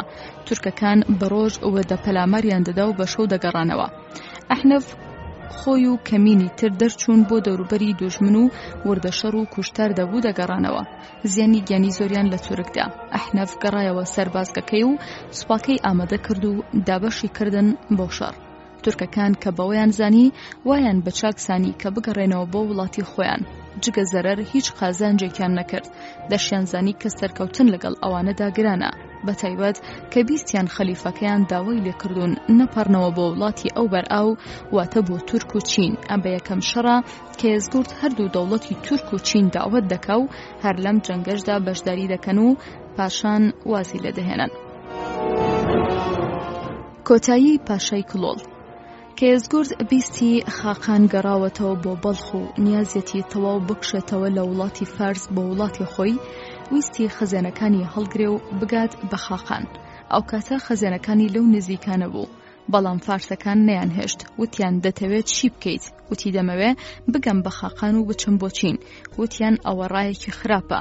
وتیان دەچیت بۆ لای گەلێک لە وڵاتەکەیاندا واز لە خاک و گەل دەهێنی ئەی بۆچی نامان بیت بۆ لای گەلێک لە وڵاتی خۆماندا با لەگەڵیان ڕێک بکەوین. دوژمنێک لە وڵاتی خۆماندا چاکترە لە وڵاتێکی دوژمن کە ئێمە بچینە وڵاتیان ئاینیان نییە و نازانین وەفایان چۆنە بۆمان. نێزگورد بە گوێی میلەتی کردو نە میلەتیش چوون لەگەڵی. میلەت وتیان خەزێنەکان بەجێ بهێڵە با لە وڵاتی خۆمان بێت و مەی بەرا وڵاتێکی تر لە وڵات دەریان مەکە. یەزگورد بە گوێی نەکردن و لەسەر ڕای خۆی سوور بوو. ئەوانەیش شۆڕشیان لە دژی کرد. زۆریان لە دەست و پەیوەند و پارێزگارەکانی کوشت. زاڵ بوون بەسەر خەزێنەکەدا. یەزگورد ڕای کرد بۆ بەڵخ بگات بە خاقان بەڵام نەگەیشت. ئەو زووتر گەڕابوویەوە. ئەویش بەدوای داچوو هەتا گەیشتە مزغانە پایتەختی تورکستان لە پشتی ڕووباری جەیحونەوە. موسڵمانەکان وتیان دوای بکەوین. ئەحنەف وتی وازی لێ بهێن و لێرە مەجۆڵن. خەڵکی فارس و خۆراسان هەر هەموو ڕێکەوتن لەگەڵ موسڵمانەکان هەموو خەزێنەکانی کیسرایان تەسلیم کردن. ئەحنەف نامەی سەرکەوتنی بۆ عومەر نووسی. خەلیفە عومەر خەڵکی مەدینەی کۆ کردەوە و تارێکی بۆ خوێندنەوە بەم جۆرە. ئەوە خوا دەسەڵات و مڵکی مەجوسی لەناوبرد پەرت و بڵاوی کردن. ئێستا لە وڵاتیان یەک بستیان بەدەستەوە نەماوە کە زەرەرمان پێ بگێنن. خوا ئێوەی کردۆتە وارسی خاک و مڵک و ماڵیان هەتا بزانن ئێوە چی پێ دەکەن. خوا کاری خۆی دەکات، پەیمانی خۆی بەجێ دەهێنێت، لە دین لامەدەن دەناخوا ئێوەش هەڵدەگەڕێنێتەوە یان بەرودۆختان لێ تێک دەدات، کەسانی ترتان بەسەردا زاڵ دەکات. من ترسی ئەوەم نییە هیچ کەس بتوانێت زەفەر بە ئێوە بەرێت، بەڵکو ترسی ئەوەم هەیە لای خۆتانەوە زەرەرتان پێ بگات. شید خەتاب دەڵێت لە پەلامارێکدا ئەگەر یارمەتی کوفە زوو بگەیشتایە یەزگورد دەگیرا، کە یەزگورد چووە ئەو بەری ڕووبار یارمەتی زۆری بۆ هات، ویستیان مەرۆ بگرنەوە. ئەحنەف چوو بۆیان و هەموو ترسان و چوونەوە ئەو بەری ڕووباری جەیحون، دووبارە یەزگوردیان بەجێهێشتەوە. عومەر نامەی نووسیەوە خۆزگە ئەوان وایان نەکردایە، خەڵکانم نەناردایەتە سەر خۆراسان، خۆزگایە لە نێوان ئێمە و ئەوان دەریایەک لە ئاگر هەبوایە. عومەر حەزینە دەکرد ئەگەر یەزگورد بیهێشتایە هەتا ئێرە بەهاتایە، حەزینە دەکرد لە عێراق تێپەڕ بێ. تەنانەت وەک بەلازەری و مەسعودی دەڵێن لە جەنگی نەهاوەندا موسڵمانەکان پرۆژەیەکی ئاشتەواییان خستە بەردەم یەزگورد بۆ ئەوەی جەنگی نەهاوەند ڕوو نەدات، بەڵام یەزگورد وای ئەزانی ئەو داوایە لە کەمی موسڵمانان و زۆری ئەوانە بۆیانی کرد. یەزگورد زمانی گفتوگۆی نازانی، ڕازی نەبوون، بەڵام کە شەڕ قەوما گەورەترین شکستیان بەسەرداهات. تەنانەت قەقا لە پشتەوە چوو بۆ هەمەدان و لە ڕێگا فێروزانی بینی هەڵدێت، بەری پێگرت و داوای لێکرد موسڵمان ببێ، ڕازی نەبوو. قەقا ملی فێروزانی پەڕاند کە سەرکردەی 150,000 سەربازی فارس بوو لە نەهاوەند. بەڕاستی جەنگی نەهاوەند چارەنووسساز بوو، دو ڕۆژی دەوڵەتی ساسانی دیاری کرد. ئەگەر یەزگورد ژیر بووایە بەوە وازی دەهێنا و ئەم ڕۆژەی بەسەر نەدەهات. یەزگورد هەمیشە ئاشتیەکانی موسڵمانانی بەلاوازی دەزانی، بە عەقڵەتی تاکڕەوی خۆی بەرەنگاری دەبوویەوە. عومەر دەیزانی ئەگەر بپەڕنەوە ئەو بەری جەیحون دەبێ هەمان شەڕ و هەرا ئەم جارە لە نێوان ئیسلام و چین یان ئیسلام و تورک دەست پێ بکاتەوە. ئەوانیش بە هەمان شێوەی یەزگورد خاوەنی هێز و سوپای زۆر و چەک و جبەخانە بوون کە هێشتا بەکار نەهاتبوون. ئەوان لە گەرمەی ژیان و گەنجی و دەوڵەتداریدا بوون. سوپای چین و تورکیش بە قسەی پاشاکانیاندا دیارە کە ژیر بوون، موسڵمانەکانیان ناسی بوو، حەزیان نەدەکرد خۆیانیان پێ تاقی بکەنەوە. هەرچەندە خاقان ماوەیەک وەک هاوڕێیەک و برایەتی دوو میلەت و ماڵی دراوسێ هاتن بەدەم یەزگوردەوە و لە ئاوی جەیحون، بەڵام کە دۆخەکەیان هەڵسەنگاند زانیان کاری یەزگورد تەواو بووە و لە گیانەڵادایە، میلەتەکەی خۆیشی لەگەڵی نییە. تەنانەت ئەوەندە زۆر بوون سوپای کوفە لە بەردەمیاندا کشانەوە بۆ شاری مروز، بەڵام خاقان گەڕایەوە و داوای لە یەزگورد کرد چاکترین و دواترین هەل لە بەردەمیدا ئەوەیە لەگەڵ موسڵمانەکان ڕێک بکەوێت و لە دەستی نەدات. ئەو گەنجینە و زێڕانەی یەزگورد لە مەرۆ و شاهجانەوە هێنابوونی سامانێکی زۆری مەزنی دانیشتوانی فارس بوون. یەزگورد ویستی هەڵیان بگرێ و خۆی بگەێنێتە خاقانی چین، لەوە پێکەوە بەیەکەوە بژین. بەڵام ئەو فارسانەی کە لەگەڵی بوون وتیان ڕازیمان نییە و ئەمە کارێکی باش نییە، باش وایە بچینە لای ئەو موسڵمانانە و لەگەڵیان ڕێک بکەوین. ئەوانە خاوەنی ئاین و پەیمانن، بۆ وڵاتەکەمان باشترن. یەزگورد ڕازی نەبوو، ئەوانیش چی گەنجینەی پێ بۆ لێیان سند و وتیان ڕازیمان نییە ئەم هەموو شتە بەری تا وڵاتێکی بێگانەوە. وازیان لە یەزگورد هێنا، نامەیەکیان بۆ ئەحنەف سەرداری ئیسلامی ناوچەکە نووسی. ئەحنەف ڕازی بوو، ئەمان بە سەلامەت هاتنەوە و ئەحنەف پێشوازی لێکردن. یەزگورد لە ڕووبار پەڕیەوە و چووە فەرغانە، لە شەری فەرغانە مایەوە و ژیانی پەناهەندەی دەستی پێکرد لە خاکی چیندا، پاشان نوێنەری نارد بۆ لای خاقانی چین. ئیبن مەسکویە دەڵێ کە خاقان لە ڕووبار پەڕیەوە هەموو دەوروبەر و خزمان و خێزانی پاشەکانی ئالکیسرای لەگەڵدا پەڕیەوە. نوێنەری یەزگورد چوو بۆ لای پاشای چین کە گەڕایەوە. یەزگورد وتی چیت کرد؟ وتی کە دیاری و نامەکەم پێشکەش کرد، ئەویش ئەم سوپایی نارد کە دەیبینی. پاشان پێیوتم پێویستە لەسەر پاشایان فری پاشایانی هاوڕێیان بکەون لە کاتی تەنگانەدا، بەڵام و دەریان کردوون لە وڵاتاندا. من دەبینم باسی زۆری خۆتان و کەمی ئەوان دەکەن، بەڵام ئەو کەمیەی ئەوان دەگاتە ئاستی زۆری ئێوە و بەخێری ئەوان و زەرەری ئێوە تەواو دەبێ. وتم چی دەپرسی؟ وەڵامت دەدەمەوە. وتی ئەگەر پەیمانێکیان دا و بەستیان وەفایان هەیە بووی؟ وتم بەڵێ. وتی پێش ئەوەی پەلامارتان بدەن چیتان پێ دەڵێن؟ وتم بانگمان دەکەن بۆ یەکێک لەم سیانە، یان بچینە ناو ئاینەکەیان، ئەگەر کردمان وەک ئەوانمان لێدێ یان جزیەدان و بمان پارێزن لە هەموو خراپەیەک یان شەڕ. وتی ئایا گوێڕایاڵن بۆ سەرکردە و ئەمێریان؟ وتم گوێڕایاڵترین میلەتن بۆ سەرکردەکانیان. وتی حرام و حەڵاڵیان چییە؟ بۆم باس کرد هەمووی. وتی ئەو گەلە هەرگیز نافەوتێن مەگەر خۆیان بگۆڕێن. ئەنجا ئەم نامەی بۆ تۆ نووسی واتە بۆ یەزگورد. هیچ من ئەم ناکات لەوەی سوپایەک بنێرم بۆ یارمەتیت، ئەوەڵەکەی لە مەرۆ بێت و کۆتایەکەی لە چین. بەڵام ئەو گەلەی نوێنەرەکەت بۆی باس کردم، ئەگەر لە کێو بنەون دەیدەن بە زەویدا، کۆمەڵێکیان بێنە سرم لە ناوم دەبن، مادام لەسەر ئەو ڕەوشتانە بمێنن لەگەڵیان ڕێککەوە و هێرش مەکە سەریان، بە هێرش نەکەنە سەرت.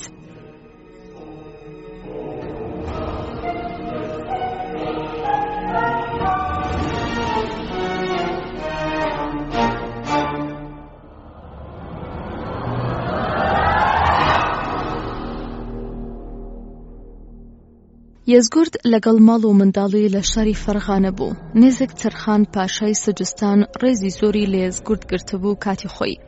نامەیەکی بۆ یەزگورد نووسی و خوازبێنی کچەکەی لێ کرد. یەزگورد بۆی نووسیەوە تۆ کۆیلەیەکی لە کۆیلەکانی من چۆن وێراد کە خوازبێنی کچەکەم لێ بکەیت. پاشان یەزگورد بەنهێنی گەڕایەوە بۆ دەوروبەری مەرۆ.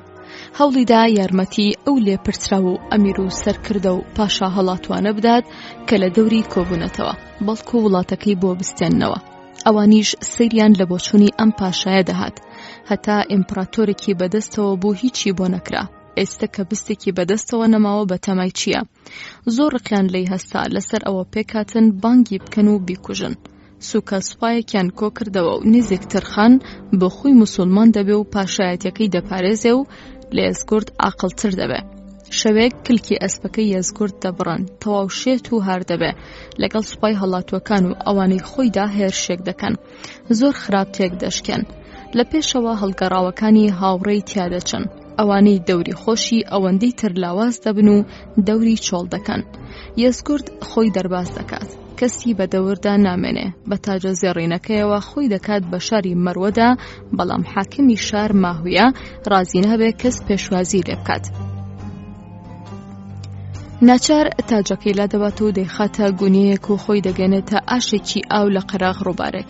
داوای خواردن لە ئاشەوانەکە دەکات و بای 4 دەرهەمی دەداتێ، بەڵام بەشی پشیلەیەک دەکات. یەزگورد بە ئاشەوانەکە دەڵێت بەخوا ڕاستیان کرد، وتیان ڕۆژێک دێت خواردنەکەت بای 4 دەرهەم دەبێ و بەشی پشیلەیەک دەخۆیت. ئاشەوانەکە بە بوون و بەرامی دازانی کە ئەمە کەسێکی ئاسایی نییە. بۆ شەوێ خۆی بە شەراب مڕ کرد، سەری وا گەرم ببوو بە ئاشەکەی وا دەزانی دیوەخانەکەی جاران و شاری مەدائینە. تاجەکەی لە گونیەکەدا دەرهێنا و نایە سەرسەری و دەستی کرد بە وڕێنەکردن. ئاشەوانەکە بەخەبەر هات، چوو لە پەنجەرەکەوە سەیری ژووری پشتەوەی کرد، دەبینێ کە شەوقی چراکە لە هەموو لایەکی تاجەکەوە بریق و باقی دێ. ئەو مجەوهراتە ئاشەوانەکەی هار کرد، ئارامی لێبڕا، دەچێتە ژوورێک و تەور و هەسانەکە دێنێ و چاک تیژی دەکات. تەورێک دەماڵێ بە گازەری پشتی ملیدا و تاجەکە دەکەوێتە خوارەوە. دەیشارێتەوە و لە تەمەنی 38 ساڵیدا یەزگورد دەکوژرێ، کە دەکاتە ساڵی سیوەکی کۆچی و 672 زاینی. لاشەکەی فڕێ دەداتە ناو ڕووبارەکەی پاڵ ئاشەکە و ئاو دەیبات. یەزگورد 2 کوڕی لە دوا بەجێ دەمێنێ بە ناوی بارام و فەیروز، و 3 کچ لە دوای خۆی بەجێ دەمێنێ بە ناوی ئەدروج و شابان و مەرداوەندەوە. هەر هەمویان لە چین دەمێننەوە و مێژویان ون دەبێت. ئیبن عەسەم دەڵێت خەڵکی خۆراسان ناردیان بە شوێن تەختاغ پاشای تورکدا کە ئەو بێت یەزگورد بکوژێ. تەختاغ بە سوپاکەیەوە هات و یەزگورد کە خۆی شاردبوویەوە لە ئاشێکی ئاودا، ئاشەوانەکە کوشتی، لاشەکەی فڕێدا بوویە ناو ڕووبارەکە. سوپای تورک زۆر گەڕان نەیاندۆزیەوە. لە ئاشەوانەکەیان پرسی وتی نازانم. سەربازێک لە ئاوەکەدا لاشەیەکی بینی، خەبەریدا دەبینن خۆیەتی. ئاشەکە گەڕان تاج و گونیە و هەندێک کەلوپەلیان دۆزیەوە. دوای لێکۆڵینەوە دەرکەوت کە ئاشەوانەکە کوشتێتی. ئاشەوانەکەشیان کوشت. پاشای تورکەکان بۆ یەزگورد گریان. پاشای نیوەی ئاشەوانەکەیان کوشت و پاشان تورکەکان بۆ یەزگورد گریان و پاشای نیوەی جیهان پەنای بۆ ئاشەوانێک بردەبێت، ئەوەشیان پێڕەوا نەبینی. شارێک کە جێی لەدایکبوونی ئاریە، شاری مەرۆ، کەچی جێی پاشای ئاریان نەکردەوە. پاشان تورک داوای کرد کفنی شاهانەیان بۆ هێنا و لە ڕێوڕەسمێکی بەشکۆدا لە گۆڕستانی پاشایانی مەرۆ ناشتیان. هەواڵ گەیشتە خەلیفە عومەر ڕەزای خۆی لەسەر بێت. سوپاسی خۆی کرد، نامەی نارد بۆ ئەبوو موسای ئەشعەری و ئەحنەف کە هەر لەو ناوەدا بوون. نامەی عومەر گەیشت و تێی هاتبوو بۆ ئەبوو موسای ئەشعەری: نامەتان گەیشت، دەتەوێت دەرچن بمێنەرەوە لە مەڕۆ، جارێ خۆت دامەزرێنە بۆ هەر وڵاتێک لەوانەی کە گرتوتە پیاوێکی بڕوادار کە مسلمانان پێی رازی بن دابنێ و خۆت بگەڕێرەوە بۆ بەسڕە، واز لەودی و خۆراسان بهێنە، پێویستمان پێی نییە. خۆزگە لە نێوان ئێمە و خەڵکی بوخارەدا شەخێک هەبوایە لە ئاگر. عەلی کوڕی ئەبوو تاڵیب وتی: بۆچی؟ عومەر فەرمووی: چونکە ئەو زەویانە دوورن، ئێمە هیچ پێویستیمان پێیان نییە. بڕۆکلمان دەڵێت والیەکانی خۆراسان ئەمیری تورکیان لە یەزگۆردەهاندا بەم جۆرە دواهیوای سەربازی لەدەست چوو بۆ مەڕۆ و ئەوانیش دەرگای شەریان لە ڕوویدا داخست. ناچار پەنای بردە بەر ئاشەوانێک، پاشای خۆراسان ئەوەشی پێڕەوان نەبینی و کابرایەکی بۆ نارد لە ئاشەکەدا کوشتی. بەو کوشتنە ساڵی 650 زاین سولالەی ساسانی لە ڕەکات. هەندێ پاش و پێش و تێکەڵی لە ڕووداوەکاندا دەبینی، بەڵام دەمەوێت هەموو لایانی ڕووداوەکە لە هەموو دەقە مێژوویەکاندا کۆبکەمەوە تا ڕێی هەمویان ئامادە بێت و زۆرتر سوودی هەبێت. بەم جۆرە کۆتایی بە ئیمپراتۆریەتی فارسی ساسانی هات. ئەمە دەبێت شنهێنیەک بێت کە سوپایەکی ژمارەکەمی چەک و نانوبەرێک زاڵ دەبن بەسەر ئیمپراتۆریەتێکی 1 ملیۆن سەربازی خاوەن چەک و جبەخانە و ئیدارە و پارە و پول و تاکتیکی جەنگیدا. ناویان لەسەر مێژوو دەسەرنەوە، بە بێگومان تەنها بڕوایە و هیچی تر. وەک وەسفی موسڵمانانیان کرد بۆ هەرقەل وتی: ئەگەر وابن ئەم جێقاچانی منە دەگرن. کە وەسفی ڕەوشتی سەربازانی ئیسلامیان کرد بۆ خاقانی چینی وتی: ئەو گەلا هەرگیز نافەوتێن مەگەر خۆیان بگۆڕن، ئەگەر لە کێو بنەون دەیدەن بە زەویدا. عومەر کە دەیناردن جگەلەوەی کە دەیویست ئیسلام بگەێنن، زیاتر دەیویست نەگۆڕێن و لەسەر بیرروباوەڕی خۆیان بەردەوام بن. سەرکەوتن بەوەیە ئێستا ئیمپراتۆریەتی ئیسلامی لە ئیمپراتۆریەتی فارس دووقات فراوانتر بووە. نهێنیەکەی هەر ناوەخنی ئەو نامانەی عومەر بوو کە بۆ والیەکانی دەنارد. کۆمەڵێ وتەی جوان و خاقانی چین و هەرقلی ڕۆم و سەرکردەکانی فارس و ڕۆستەم بەم شێوە موسڵمانەکانیان ناسی بوو، بۆیە گومانیان نەبوو لە سەرکەوتن و شکستی خۆیان. هەمیشە کەمی چاک بەسەر زۆر و بۆردا سەر دەکەوێت. خەلیفە عومەر ڕەزای خۆی لەسەر بێت کەمێکی هەبوو لە هەموو شتێ، بەڵام فارس و ڕۆم زۆرێکیان هەبوو پڕ بە چەک و سوپا و پارە و توانە و سیاسەت و ئیدارە و هەموو شتێکی تر. کەمی عومەر پاک و تەواو و چاک بوون، بەڵام ئەو زۆرانە لە هەموو شتێک نوقسان بوون. شەهیدکردنی خەلیفە عومەر. ئەحنەف وەسیەتەکەی خەلیفە عومەری جێبەجێ کرد، لێپرسراوی بڕواداری دانا بۆ ئەو ناوچانەی خۆراسان کە ڕزگاری کردووە. کەسێک بوون کە مسلمانان پێی رازی بوون. ئەبوو موسای ئەشعەری ئەمیری بەسڕا کە بە 10,000 سەربازی بەسڕەوە لە خۆراسان بوو، گەڕایەوە بەسڕە و سوپای کوفەش کە 10,000 کەس بوون گەڕانەوە بۆ لای عەمماری کوڕی یاسری ئەمیری کوفە. ئەبوو موسا هەتا شەهیدبوونی خەلیفە عومەریش لە بەسڕە مایەوە. بەڵام ئەمماری کوڕی یاسری لابرد و مغەیرەی کوڕی شوعبەی خستە جێی. عومەر لە یاسری پرسی: پێت ناخۆش نەبوو لامان بردی؟ ئەمەر وتی: سوێن بەخوا، نە دانانەکەم بە ئەمیر دڵخۆشی کردوم، نە لابردنەکەم خەفەتباری کردم. مغەیرە 3 ساڵ لە کوفە مایەوە، وڵات گیری زۆری کرد. پاشان لابراو کەسێکی تر خرایە جێی. مغەیرە گەڕایەوە مەدینە. غوڵامێکی سەنعەتکار و دەسڕەنگیری مەجووسی لەگەڵ بوو، ناوی فەیروز بوو. لەقەبەکەی ئەبوو لؤلؤە بوو. کۆن بازرگانێکی شارەزا بوو، ئێستا ئاسنگەرێکی دەستڕەنگینە. عومەر بڕێری دابوو کە نابێ سەبایا و ئەهلی زیممە کە لەسەر ئاینی ئیسلام نین بێنە مەدینە، پایتەختی ئیسلام و تیانیشتە جێ ببن.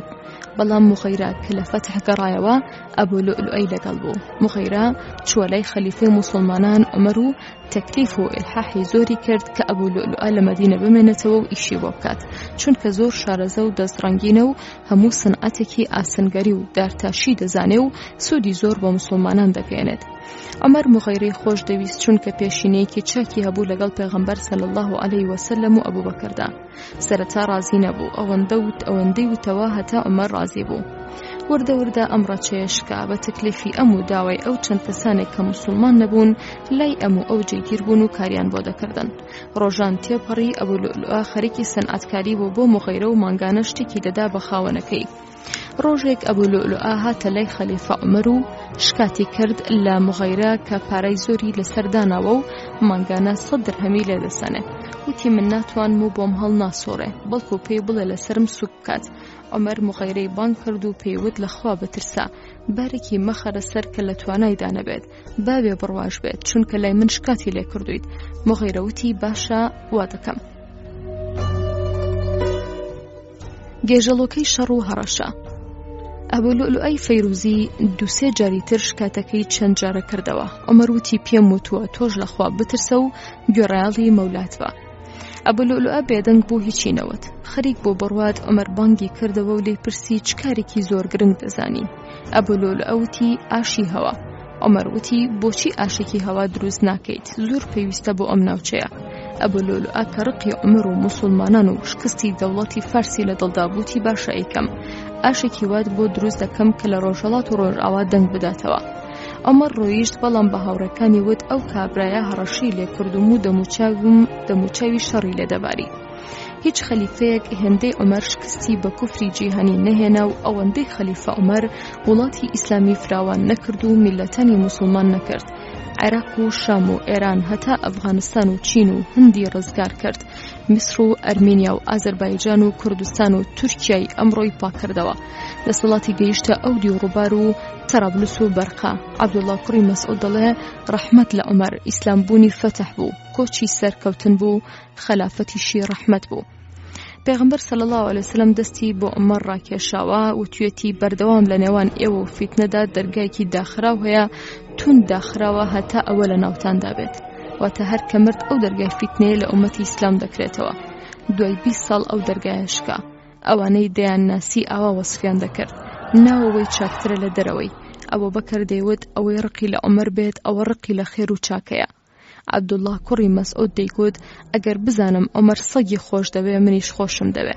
پێغەمبەر دەیفەرموو ئین الشەیطان لیەخاف منکە یا عومەر، یان دەیفەرموو إن الله غيور يحب الغيور وإن عمر غيور.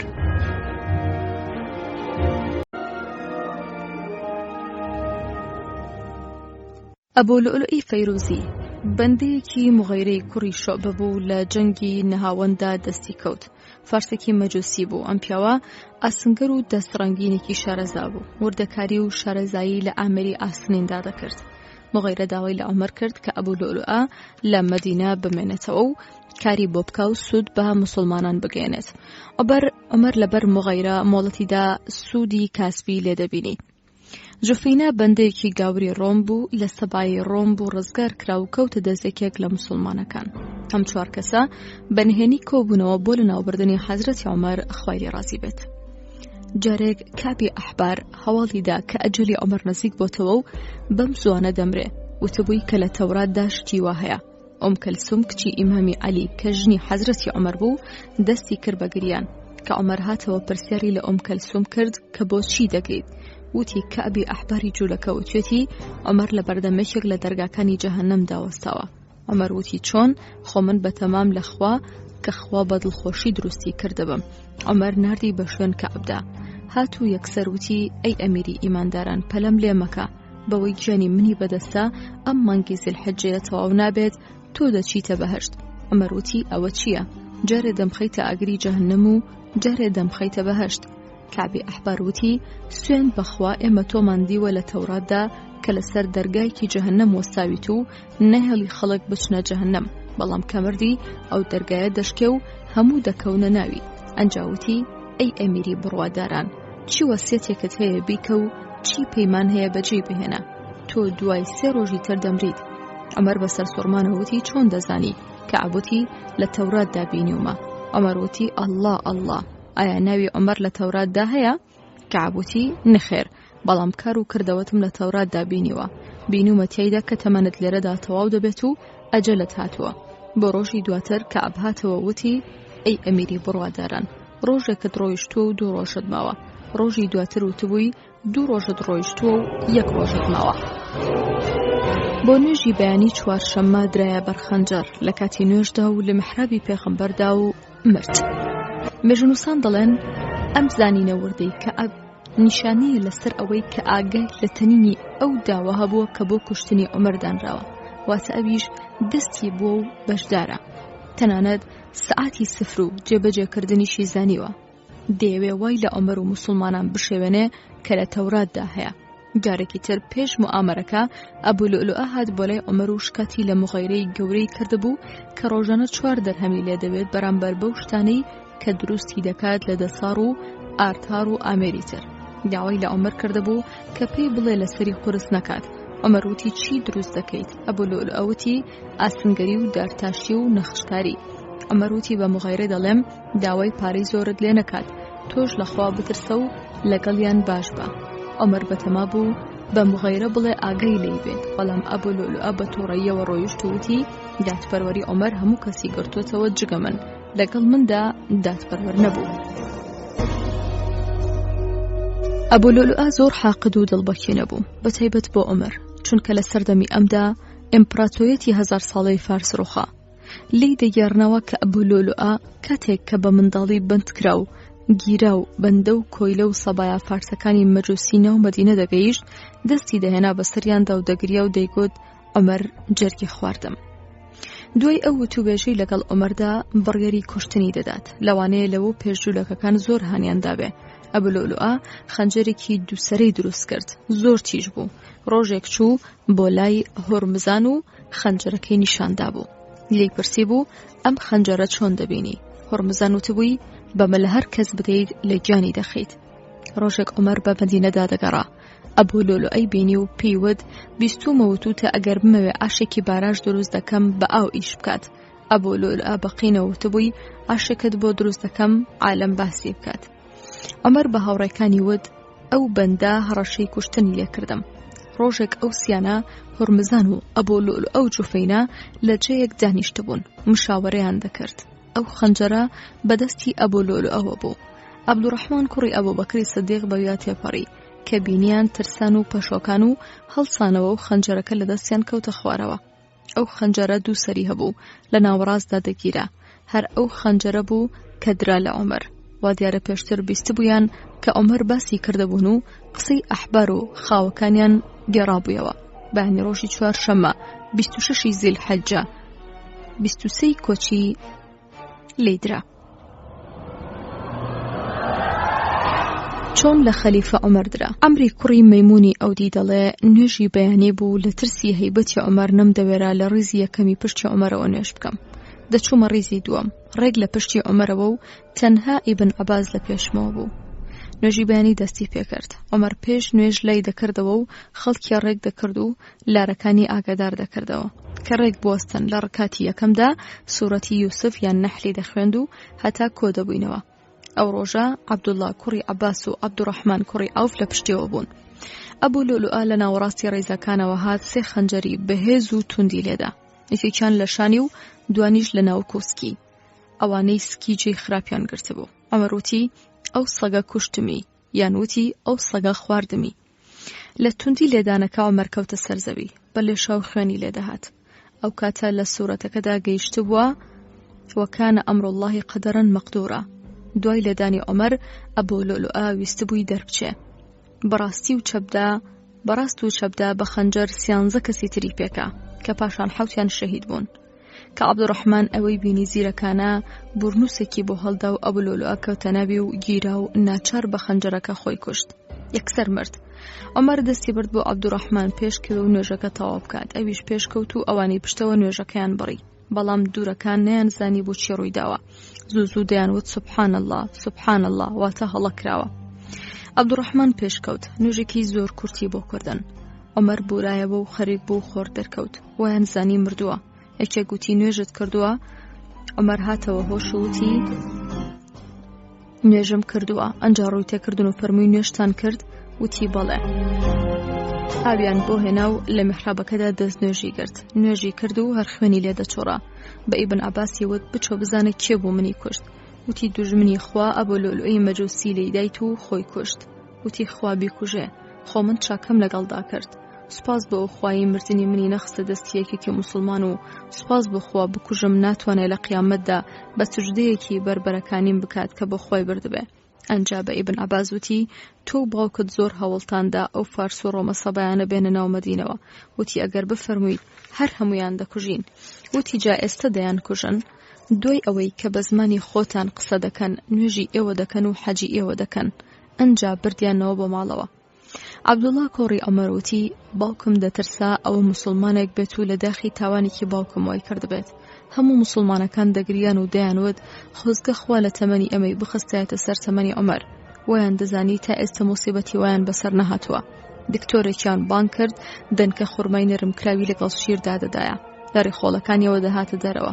دکتۆر زانی خەنجەرەکان کاری خۆیان کردووە. وتی ئەی ئەمیری موسڵمانان، چیت بڕیارداوە بیکە چونکە دەمریت؟ عومەر وتی دکتۆر ڕاستی لەگەڵمدا کرد کە ئەویان بیست دەست کرایە گریان. عومەر وتی هەر کەس دەگری بچێتە دەرەوە. عەبدوڵڵای کوڕی عومەر کە هەواڵەکەی بیست شڵەژە وەک شێر دەرپەڕیە دەرەوە کە قسەکەی عەبدوڕەحمان کوڕی ئەبوبەکری بیست. ئەو سێ تاوانبارم پێکەوە بینی بوو بەو خەنجەرەوە، زانی پلانێکی مەجوسی مەسیحی جوولەکەیە و ئەو سیانە جێبەجێیان کردووە. ئەبوو لۆلوئا خۆی کوشت، بڕیاریدا ئەو دوانەی تر بکوژێ. شمشێرەکەی هەڵگرت و ڕای کرد بۆ ماڵی هورمزان و کوشتی. چوو بۆ ماڵی جوفەینە و ئەویشی کوشت. چوو بۆ ماڵی ئەبوو لۆلوئا، کچێکی بچووکی لە ماڵ بوو، ئەویشی کوشت. ویستی بکەوێتە هەموو فارسەکان و ڕۆمەکانی ناو مەدینە، بەڵام موسڵمانەکان لێی کۆبوونەوە. شمشێرەکەی خوێنی لێ دەستکا. عومەری کوڕی عاس هات، ئەوەندەی قسەی بۆ کرد بە نەرمی دواندی هەتا شمشێرەکەی لێسەند. پاشان عەبدوڵڵایان گرت لە حەقی ئێو دوو پیا و کچێکی کوشتووە، تەنانەت ئەگەر دەرکەوێت دەستیان تیا هەیە نابێکاری وا بکات، چونکە ئەوە مافی خەلیفەیە و ئەو مافەی خەلیفەی زەوت کردووە. هەندێک سەحابە وتیان دەبێ بکوژرێتەوە، هەندێک تر وتیان دەبێ عەفو بکرێ، هەندێک وتیان بۆ هورمزان و جوفەینە نەفرەتی خۆیان لێبێت قەی ناکات، بەڵام بۆ ئەو کچە منداڵە دەبێت تۆڵەی لێ بسەنرێتەوە. هەندێک تر وتیان دوێنێ باوکی کوژراوە، دەتانەوێ ئەمڕۆ ئەمیش بکوژن؟ ڕێکەوتن لەسەر ئەوەی بهێڵرێتەوە لە بەندینخانەدا هەتا خەلیفەی نوێ هەڵدەبژێرن. کە خەلیفە عوسمان هەڵبژێردرا، ئەمری کوڕی ئازوتی کە عەبدوڵڵا ئەو سیانەی کوشت تۆ خەلیفە نەبوویت و لە سەردەمی تۆدا نەبووە و تۆ لێی بەرپرسیار نیت، چاک وایە عەفوی بکەیت. عوسمان بڕیاریدا بەری بدات، بڕیاریدا لە ماڵی تایبەتی خۆی پارەی کوژرانی ئەو سیانە بدات.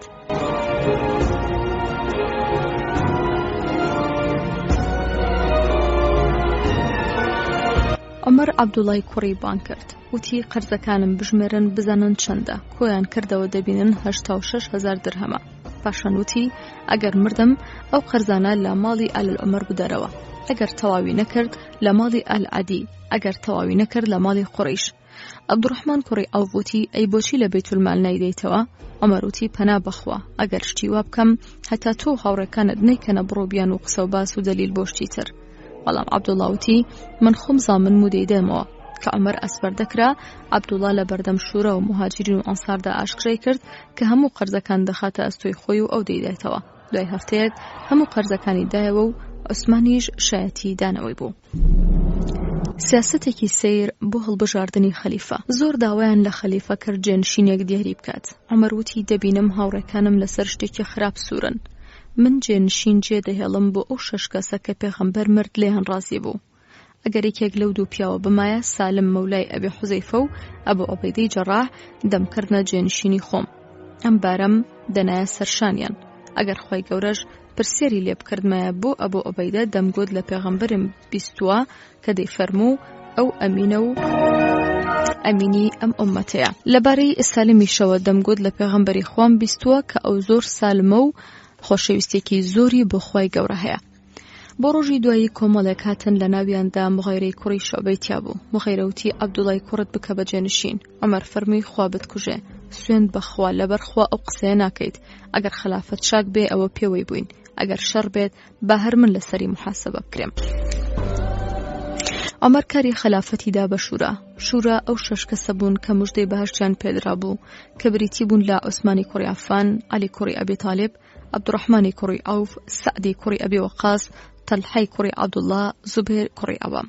بەڵام حەوتەم کەسی تێنەخست کە موژدەی بەهەشتی پێدرا و ناوی سەعید کوڕی زەیدە، چونکە خزمی خۆی بوو بۆ ئەوەی ئەمارەت لە خزمانی خۆی دوور بخاتەوە. عومەر ئەو هەڵبژێراوانی کۆ کردەوە و چوو بۆ لایەن و پێیوتن سەیری خەڵکیم کرد ناکۆکیم تیا نەبینین، ئەگەر ببێت ئەوە لە ئێوەیە. خێڵەکانتان حەز دەکەن یەکێ لەو سیانە عوسمان و عەلی و عەبدوڕەحمان ببێتە جێنشین. ئەگەر بوون هیچ کەس لە عەشیرەت و خزمەتاندا منهێن بە سەرگەردنی خەڵکەوە.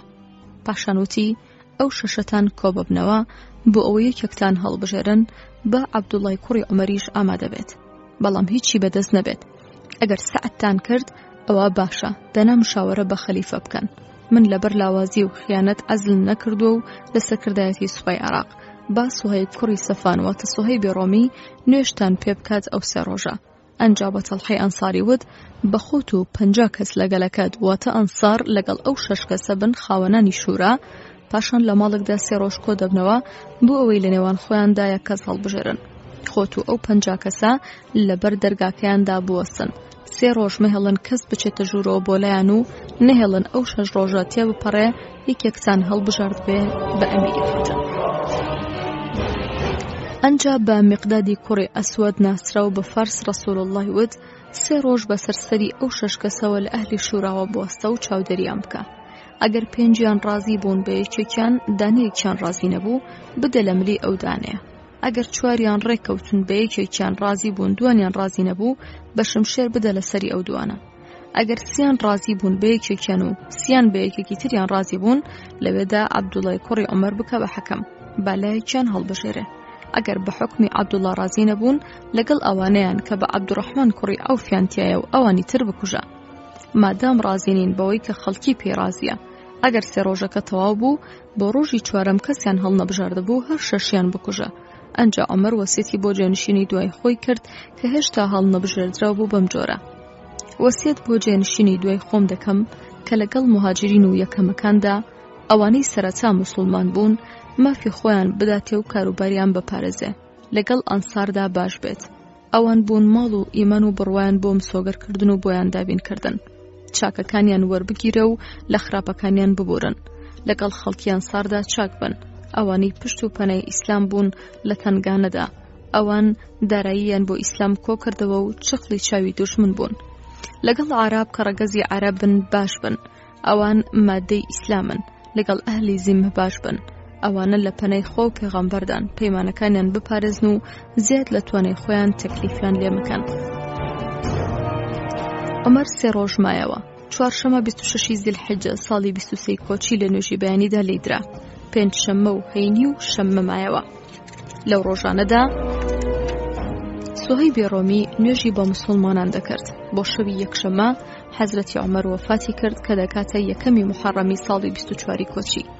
وەسیەتی بۆ عەبدوڵای کوڕی کرد: ئەگەر مردم وەرم گێڕا ڕووی قیبلە، چاوەکانم بنوقێنە، دەست بە کفنەوە بگرن، دەست بە خەبرەوە بگرن، باشن لەگەڵ جەنازەکەمدا نێت، بە قسەیەک باسم مەکەن کە تیامدا نەبێ، خوا چاکتر دەمناسێ کە هەڵتان گرتم خێرا بمبەن.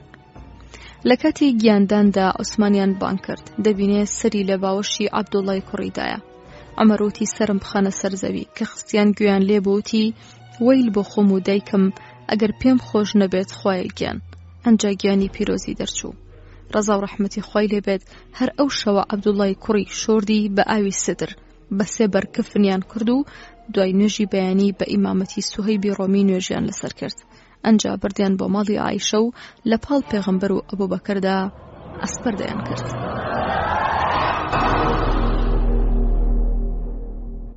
عایشە دەفەرمێت پێش ئەوەی عومەر بهێنن سەرپۆشم لا دەبرد و جلی هەروام لەبەر دەکرد و دەموت مێردەکەم و باوکمە. بەڵام کە عومەر دفن کرا خۆم دەپاراست و سەرپۆشم دەکرد و جلی تەواوم لەبەر دەکرد، چونکە عومەریان لەگەڵ بوو. تەمەنی عومەر 63 ساڵ بوو، هەروەک تەمەنی پێغەمبەر و ئەبوبەکر خوا لە هەمویان ڕازی بێت. عومەر 10 ساڵ و 6 مانگ و چەند ڕۆژێک خەلیفە بوو. کە عومەر مرد فیتنە هاتنە ناو میلەتی ئیسلام و هەتا ئەمڕۆ هەر بەردەوامە. جێنشینی عومەر بربەستێکی بەهێز بوو. عومەر دەرگایەکی داخراو بوو بەرامبەر فیتنە. لە ژیانی خۆیدا تند و تۆڵی بارودۆخی ڕاگرت و فیتنە ئاسەواری نەبوو. کە عومەر شەهید کرا ئەو بربەستەنەمە و دەرگاش کا و دوای ئەو فیتنەیە وەکو لافاو هات. حوزەیفەی یەمانی دەڵێ ڕۆژێک عومەر وتی کێ فەرمودەکەی پێغەمبەری لەبەرە لەبارەی فیتنەوە؟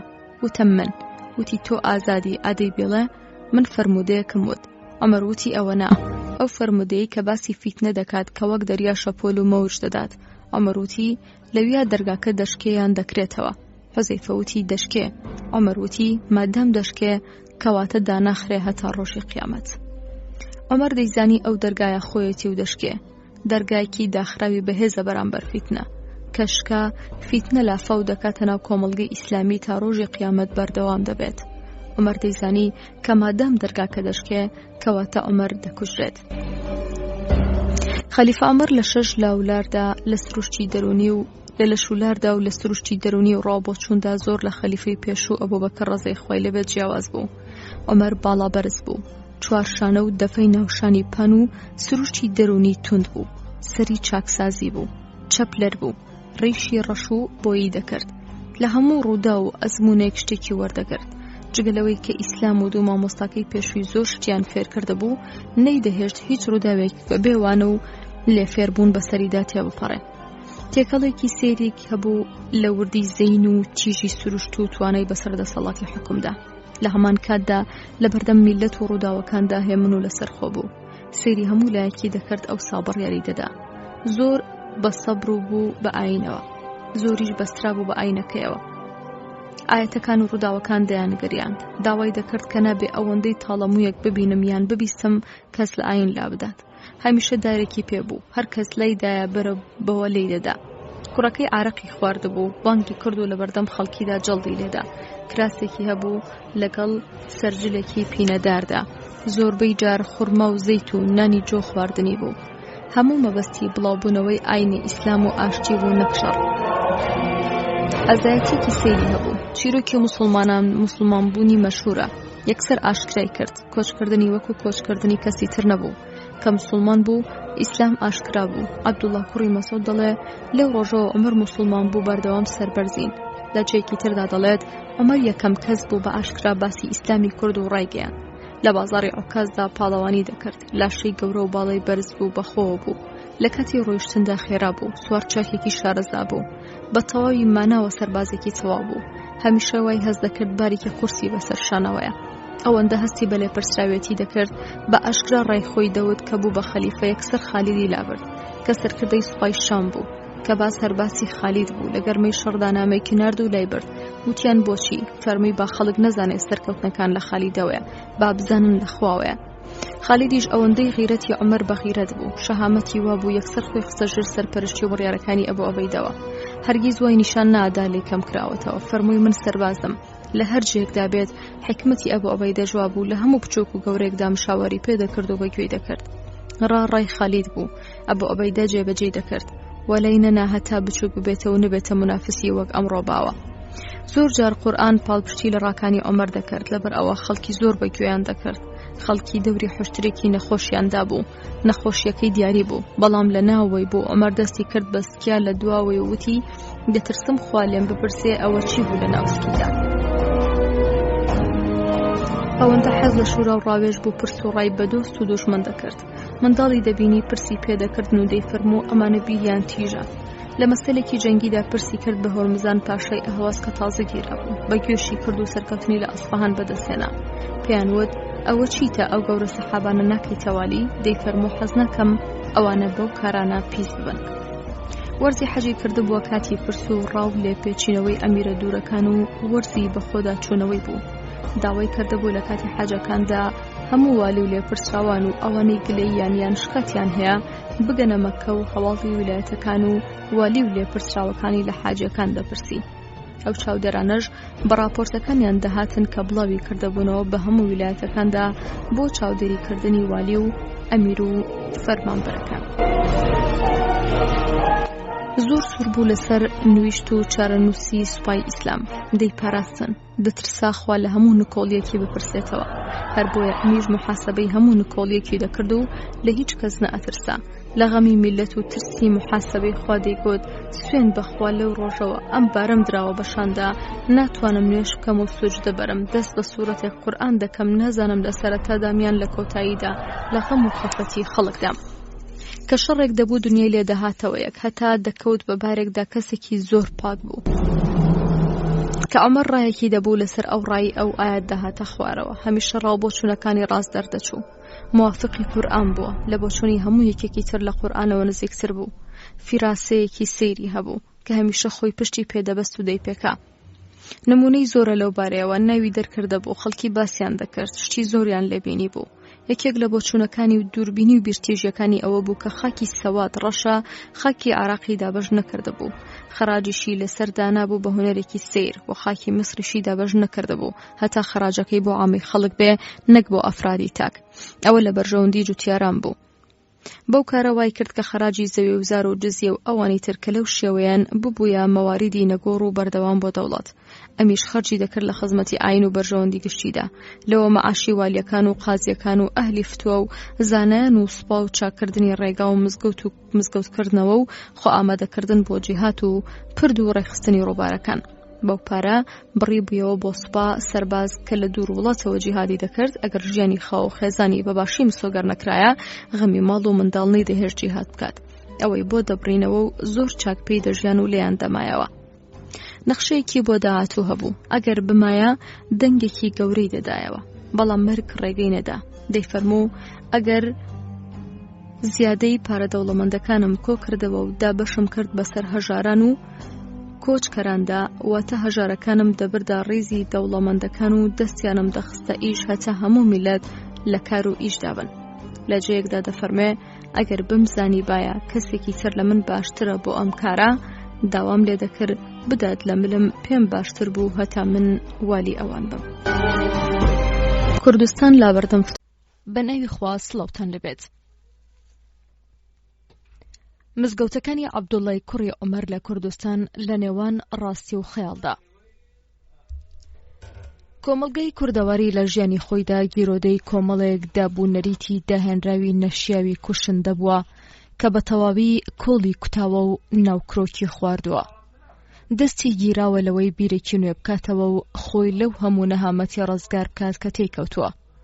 زۆر جار پەناهێنانی کورد بۆ دروستکراوێکی ئەفسانە ئامێز بەزەینی خۆی بەمەبەستی داوای ڕزگاری بووە هەتا ئاهێکی بەبەردا بێنێتەوە و دەرونی ئارام بێت بەرامبەر ئەو ئاگرە ڕەشەی بەبەردەوامی مێژوو لە ماڵی ئەودا کوژانەوەی نەبووە. بە زۆری شەڕی ئیمپراتۆر و زلهێزان لە خاکی ئەوان هەڵگیرساوە و تەراتێنیان تیا کردووە، یان شەڕی ناومیر و میرنشینە کوردەکان لە خاکی خۆیان لەسەر دەسەڵات و شتی هیچ خۆکوژی و خۆخواردن بووە. کورد کە بەشی شەڕ بووە لەو بێ پشت و پەنایەدا ناچار بووە کۆمەڵە هێزێکی پەنهانی بۆ خۆی دروست بکات هەتا لە تنگانەدا پەنەی بۆ بەرێت. ئەوەیە ناوکرۆکی خواردووە. چوار پەلی بەستووە لە قاوغی خۆیدا تەکوجەمی نەماوە. نەهێشتووە وەک گەلانی دی دوور لە هێزە پەنهان و ئەفسانەیەکان پشت بەخۆی ببەستێ و گوڕێ بدا و هەنگاو هەڵبنێ و بەگاتە ئاستی خەڵکی و گەلان. لەسەر خاکی کورد کۆمەڵێک گۆڕ و شەخص و مەرقەدی پیران و سەحابان هەیە کە کورد لە کاتی وەی شومەکانی ژیان و پێویستیەکانی زیارەتی کردووە و هانەی بۆ بردووە و داوای لێ کردووە. پاشتر وای گومان بردووە دوعای جێبەجێ بووە کە ئەوە ئەو پەڕی نەفامیە بێ ئەوەی ئەو سەحابانە هاتبێتنە کوردستان و لێرە مردەبن یان کوژرابن. ئەوە گۆڕی ئەوانە نییە. کورد بە خەیاڵ و نەزانین بۆ خۆی دروست کردووە. کاتی زیارەتی بە زۆری چوارشەممەن و هەینیان داناوە. هەر شەخصە شتێکی لە خۆ گرتووە، لە کاتی زیارەت پێشکەش کراوە. زیارەت بە مەبەستی نەخۆشی و داوای مناڵ و شوکردن و باران و ڕزق و ڕۆزی و پاراستن لە شەڕ داواکانی ناونەخی بووە. لە کوردستاندا ژمارەیەکی یەکجار زۆر مزگەوت بە ناوی عەبدوڵڵای کوڕی خەلیفە عومەرەوە هەیە. گوایە ئەو سەحابەیە هاتوۆتە کوردستان و دروستی کردوون، یا پارەی ناردەبێ وەک سەدەقەیەکی جاری بۆیان دروست کردبێ، یان ڕەنگە کوردەکان خۆیان لە خۆشی ئیمان و تەقوا و نزیکی ئەوەوە لەخوا دروستیان کردبێ، یان ڕەنگە زانایانی کورد ویستی بێتیان بەو جۆرە مزگەوتەکانیان پیرۆزتر بکەن بۆ وەقف و مەسرەف بۆکردنی مزگەوت و حوجرە و مەلا و ڕوتێکردنی زیاتری خەڵک و فەقێ و زانایان و زیادە ڕێز لێگرتنی بێت. هیچ سەحابەیەک نییە هێندەی عەبدوڵڵا دەنگ و باسی لە کوردستاندا هەبێت. هەر لە بەشداریەکانی جەنگ و جیهاد و شەهید بوونیەوە هەتا دروستکردنی مزگەوتەکانی. زیاتر لە 10 مزگەوت بە ناوی ئەوەوە لە شەر و دێهاتەکانی کوردستاندا هەیە. 2 گۆڕ و مەرقەد گۆمەزەداری بۆ دروست کراوە، گوایە لە کوردستان کوژراوە و نێژراوە. ئەوەی زیاتر ئەم باسانەی دروست کردووە ئەو دەستنووسە عەرەبیە بووە بە ناوی فتوح السەواد العراق کە مەلا ڕەئوف کردوویە بە کوردی و پاشتر مەلا عەبدولعەزیزی واعیزی کردوویە بە فارسی. پاش لەوان مەلا جەمیلی ڕۆژبەیانی بە کوردێکی پاکتر بە هەندێک پەراوێزەوە بڵاوی کردوتەوە. جگە لەو زانیاریە ناڕاستانەی مەردۆخی لە کتێبەکەیدا داویەتی لە باسی فەتحی کوردستاندا. ئەو مزگەوتانەی ناوی عەبدوڵڵایان لەسەرە. مەردۆخی دەڵێ ساڵی 18 کۆچی سوپای ئیسلام بە فەرمانی خەلیفەی دووەم و لەژێر فەرماندەری ئیمام حەسەن و عەبدوڵڵای کوڕی عومەر لە عێراقەوە بەرەو ئێران دەڕۆن. عەبدوڵڵای کوڕی عومەر و ئەبوو عوبەیدوڵڵای ئەنساری لەگەڵ 5,000 سواردا بەرەو شارە زوور ئەکەونە ڕێ و چەند شەڕێک ڕوادات. ئەبوو عوبەیدوڵڵا دەکوژرێ و لەدەی عەبابەی لێ دەنێژرێت. ئەوانەی مانەوە بوونە موسڵمان و وازیان لێهێنان. عەبدوڵڵا مانگێک لەو ناوچانە مایەوە تاوکو لە جێگەی پەرستگاکان چەند مزگەوتێکی دروست کرد. یاسا و فەرمانەکانی ئیسلامی لە خەڵکەکە گەیاند. پاشان ڕۆ و هەورامان کەوتنە ڕێ و لە نزیک پاوە شەڕ و کوشتار ڕوویدا. عەبدوڵڵای کوڕی عومەر لە شاری پاوە مزگەوتێکی دروست کرد. پاش ماوەیەکی کەم توانی هەموو وڵاتی کورد بخاتە ژێر چاودێری ئیسلامەوە. لە بری ئاگر و پەرستگاکان مزگەوتی دروست کرد و یاسا و فەرمانی خۆی بڵاو کردەوە. هەروەها ڕێم لە دەستنووسێک کەوت بابەتێکی هێناوە ڕەنگە هەر لەو سەرچاوەی وەرگرتبێت کە مەردۆخی لێی وەرگرتووە. کەمێک جیاوازیان هەیە بەڵام دیار نییە ئەو سەرچاوەیە چییە کە ئەوان لیان وەرگرتووە، چونکە ناکرێت باسێک ئەو هەموو هەڵەی تیابێت کە دواتر باسی دەکەین. عەبدوڵڵا نەهاتۆتە کوردستان. ئەبوو عوبەیدەش لە شارە زوور نەکوژراوە. چاکوایە بینە سەرباسی مزگەوتەکان کە ناوی عەبدوڵڵایان لەسەرە. مزگەوتی دێی گەرموکە لە ناوچەی کۆیە تایر ئەحمەد حەوێزی لە کتێبەکەیدا باسی کردووە کە عەبدوڵڵای کوڕی عومەر دروستی کردووە. مزگەوتی کۆنە جومعە لە گەڕەکی هەوا و لە کۆی سنجەق لە هەموو مزگەوتەکان لە کۆیە کۆنترە. دەڵێن ئەمەش وەکو مزگەوتی گەرموک دێرە بووە کەنیسە و کراوە بە مزگەوت. بە مزگەوتی ئیبن عومەر ناسراوە و دەڵێن عەبدوڵڵای کوڕی ئیمام عومەر کردبێتیە مزگەوت. بە مزگەوتی عەبدوڵڵا عومرانیش ناسراوە. سەردەمێ مەلا ڕەئوف سەلیم ئاغا حەوێزی ئیمامی ئەم مزگەوتە بووە و ساردابێکی هەبووە هەتا کۆنەقەڵات چووە بە بەردی زۆر گەورە کراوە. مزگەوتی گەورەی ناحیەی خورماڵە لە دەشتی شارە زوور لە بەردەم چێی هەورامان ناسراوە بە مزگەوتی عەبدوڵڵا. هەر لە کۆنەوە واباوە کە عەبدوڵڵا هاتووە و خۆی دروستی کردووە. مەلا عەبدولکەریمی مودەڕیس دەڵێ وا مەشهورە مزگەوتی خورماڵ لە سەردەمی هاوڕێیانی پێغەمبەر دروست کراوە کە کوردستانیان گرتووە. ناحیەی خورماڵ سەر بە قەزای هەڵەبجێ و دەکەوێتە سەر سنووری ئێران. لە دیوانی پیرەمێردا هاتووە لە خورماڵ هەندێک زەوی وزار هەیە کە وەقفی مزگەوتی خورماڵە و ئەبێ هەموو ساڵێک خێروبێری ئەو زەویانە لە مزگەوتەکەدا خەرج بکرێ. پیرەمێرد لە سیوێکی ئابی 1940دا چاوی بە مزگەوتەکە کەوتووە و بە چاوی خۆی دیوێتی کە مزگەوتەکەی عەبدوڵڵا چەند پەرپوت و لێی نەپرسراوەتەوە. بۆی دەرکەوتووە کە واریداتی ساڵانەی ئەو زەوی وزارانە هەمووی دەچێتە گیرفانی شێخەکانی بیارەی ئەو سەردەمە و هیچی بۆ مزگەوت خەرج ناکرێت. پیرەمێرد خۆی پێنەگیرەوە و بێزاری خۆی بەم هەڵبەستە دەربڕیوە. چوومە مزگەوتی خورماڵ بەگریان، ئاخ ڕۆژی ڕەش و وێران و ئۆریان، تەهریلە بووە چەکە و کەوان، ڕیزی بەستووە ئەسپەی موریدان، هەر ماڵی خوایە ئەبرێ بەتاڵان، ئاساری کۆنی ئیسلام ڕووخاوە، بەجاڵجاڵۆکە مینبەر چەنراوە، زمانی محراب کوولەکەی ئاوە، پەیخەفی کۆنی تیا هەڵچەنراوە، خەڵک لەبەر بێگار هاتوونەتە ئامان، دەوری ئەسحابان 3 مزگەوت کران، یەکێک لە نگڵ دووەم لە کرمان، سێهەم لە خورماڵ سەرچاوەی کوردان، هەر 3 ئاساری ئەوڵای هۆمەران، ئاساری فەخرە بۆ دەوری ئەوان. سوڵتان سەلیم گۆی شاهی بردە و قوبە و منارەی تازە کردەوە، خەڵایەکی کرد بەو سەر گردەوە، سەربەرزی خستە قەومی کوردەوە. شێخ بوو بەواریس بۆ مڵکی ئەوان کە شێخان تۆبەی مرید دادەدەن، دەڵێن دەستزەنی ماڵی کەس مەکەن، بەڵام کە خۆیان مرید ڕوودەکەن مەکەیان بۆ نییە سوالکەری مەکەن. مڵکی خوا سوڵتان کەوتە دەست ئەوان. مزگەوتی عەبدوڵڵا لە دەی نگڵ نزیک بە مەریوان لە کوردستانی بندەستی ئێران وەک پیرەمێردی نەمر لە شەعرێکیدا ناوی بردووە. دەوری ئەسحابان سێ مزگەوت کران، یەکێک لە نەگڵ و دووەم لە کرمان، سێم لە خورماڵ سەرچاوەی کوردان، هەر سێ ئاساری ئەوڵای هۆمەران. مزگەوتی گەورەی پاوە ناو نراوە مزگەوتی عەبدوڵڵا، بەو قسەی کە گوایە عەبدوڵڵا لە کاتی فتوحاتدا گەیشتۆتە ئەو ناوە و بۆ بڵاوکردنەوەی ئاینی ئیسلام و کۆبوونەوەی موسڵمانان دروستی کردووە. قەزای پاوە سەر بە پارێزگای کرماشانە لە کوردستانی بندەستی ئێران. مزگەوتی گەورەی تەوێڵا بە قسەی خەڵکی ئەو ناوە عەبدوڵڵای کوڕی عومەر گەیشتۆتە ئەوێ و دروستی کردووە. ناحەی تەوێڵا سەر بە قەزای هەڵەبجەیە. مزگەوتی بیارە مەلا عەبدولکەریمی مدەڕس دەڵێ متەواترە کە مزگەوتی ناودەی بیارە دەستکردی ئەو یارانی پێغەمبەرەیە کە لە ساڵی 18 کۆچی شارە زۆریان ڕزگار کردووە.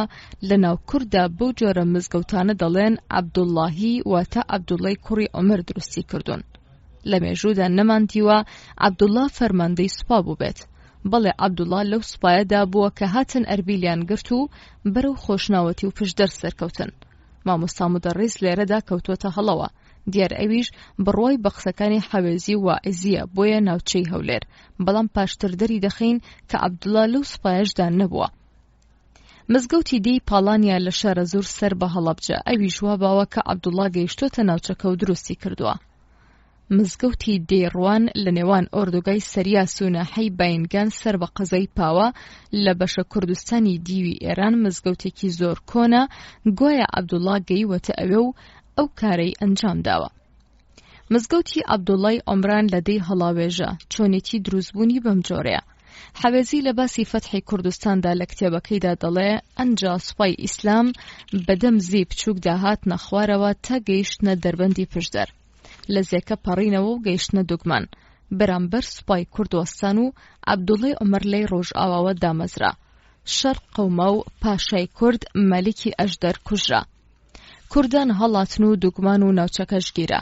پاشان ڕویان کردە پشتەر کە قەڵایەکی قایمی هەبوو، پاشایەکی ئازای هەبووە بە ناوی داینکوور.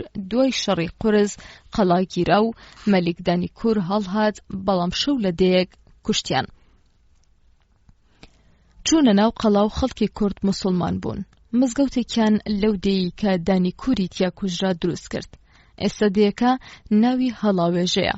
ئەو مزگەوتە ئێستا مەشهورە و خەڵقی پێی دەڵێن مزگەوتی عەبدوڵڵای عومران، گوایە عەبدوڵڵای ئیمامی عومەر دروستی کردووە. مزگەوتی عەبدوڵڵا لە دێی بیجۆرە، چۆنیەتی ئەفسانەی دروستبوونی بەم جۆرەیە. حەوێزی لە نووسراوەکەیدا دەڵێ لە سنووری سێوسێنان و هیولان کە ئێستا پێی دەڵێن ئالانیان ئالان، لە دامێن ئەو کێوە دەیەکی بچووکی لێبوو. ئەهالی دەیەکە ترسان، پیاوە گەورەکانیان نارد و داوای موسڵمان بوونیان کرد و چەند کەسێک بێن فێری ئیسلامیان بکەن. خالید دوو سەحابەی لەگەڵ ناردن بە ناوی بەشر و سەعد.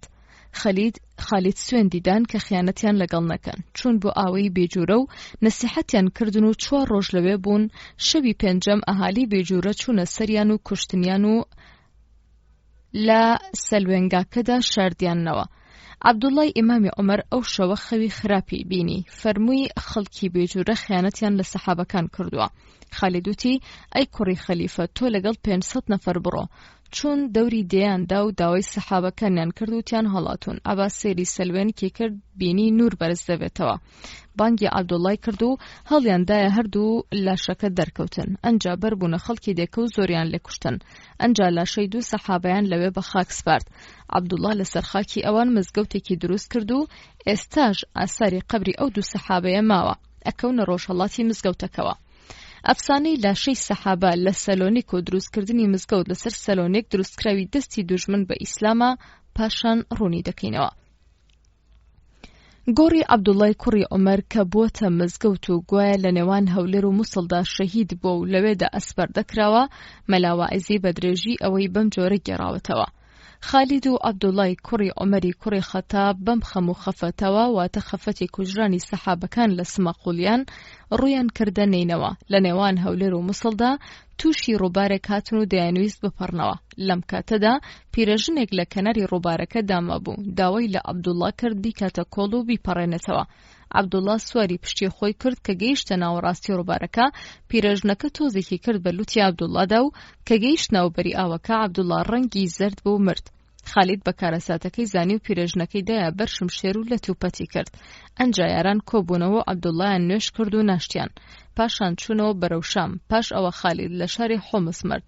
ئەمە ساڵی 21 کۆچی بوو، ئەو ساڵە کە ئیمامی عومەریش کۆچی دوایی کرد.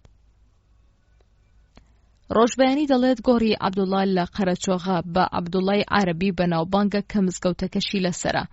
لەوەی مەلا ڕەئوف حەوێزیدا هەندێک جیاوازی هەیە. کوژرانی عەبدوڵڵای کوڕی عومەر لەو جێیەدا درۆیکی ڕووتە. عەبدوڵڵا مردووە و شەهید نەبووە. لە مەدینە ناشتویانە نەک لە قەرەچۆغی کوردستان. ساڵی 64 کۆچیە نەک ساڵی 21 یان 23 یان 25 کۆچی. لە سەردەمی ئەمەویدا بووە نەک لە سەردەمی عومەری باوکیدا. لە دوای باوکی مردووە و نەک لە پێشیەوە. خەلیفە عومەر لە ساڵی 23 کۆچیدا شەهید بووە، نەک 21 کۆچی. لە بڕگەیەکدا ئەم هەموو هەڵەیە چییە؟ دیارە ئەمە نووسینی کەسێکی ساکار و سادەیە یان هی کەسێکی زۆرزانی وەک مێجەرسۆن و حوسنی موکریانی و دکتۆر سعیدخانی کوردستانیە کە پێکەوە شعرەکەی هۆرمزگانیشیان نووسی و فڕیاندایە ناو کتێبخانەی کوردی و لە شێوەی دەستنووسێکی کۆندا بۆ سەر لە شێوانی خەڵک و ناشرینکردنی فتوحاتی کوردستان ویستویانە گەر بە ماوەیەکیش بووە خەڵکی بۆ درۆ و دەلەسانە بخەڵەتێنن.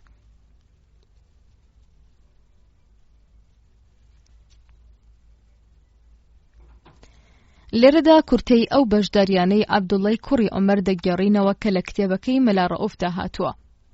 ڕۆژبەیانی واعیزیش هەر بۆ جۆرەیان باس کردو و بە جیاوازی کەمەوە، هەتا بزانین ئەم مزگەوتانە بۆ بەناوی عەبدوڵڵاوە ناونراون و ئەو گۆڕ و قەبرانە هی کێن واناوی عەبدوڵڵای عومەریان بەسەرەوەیە.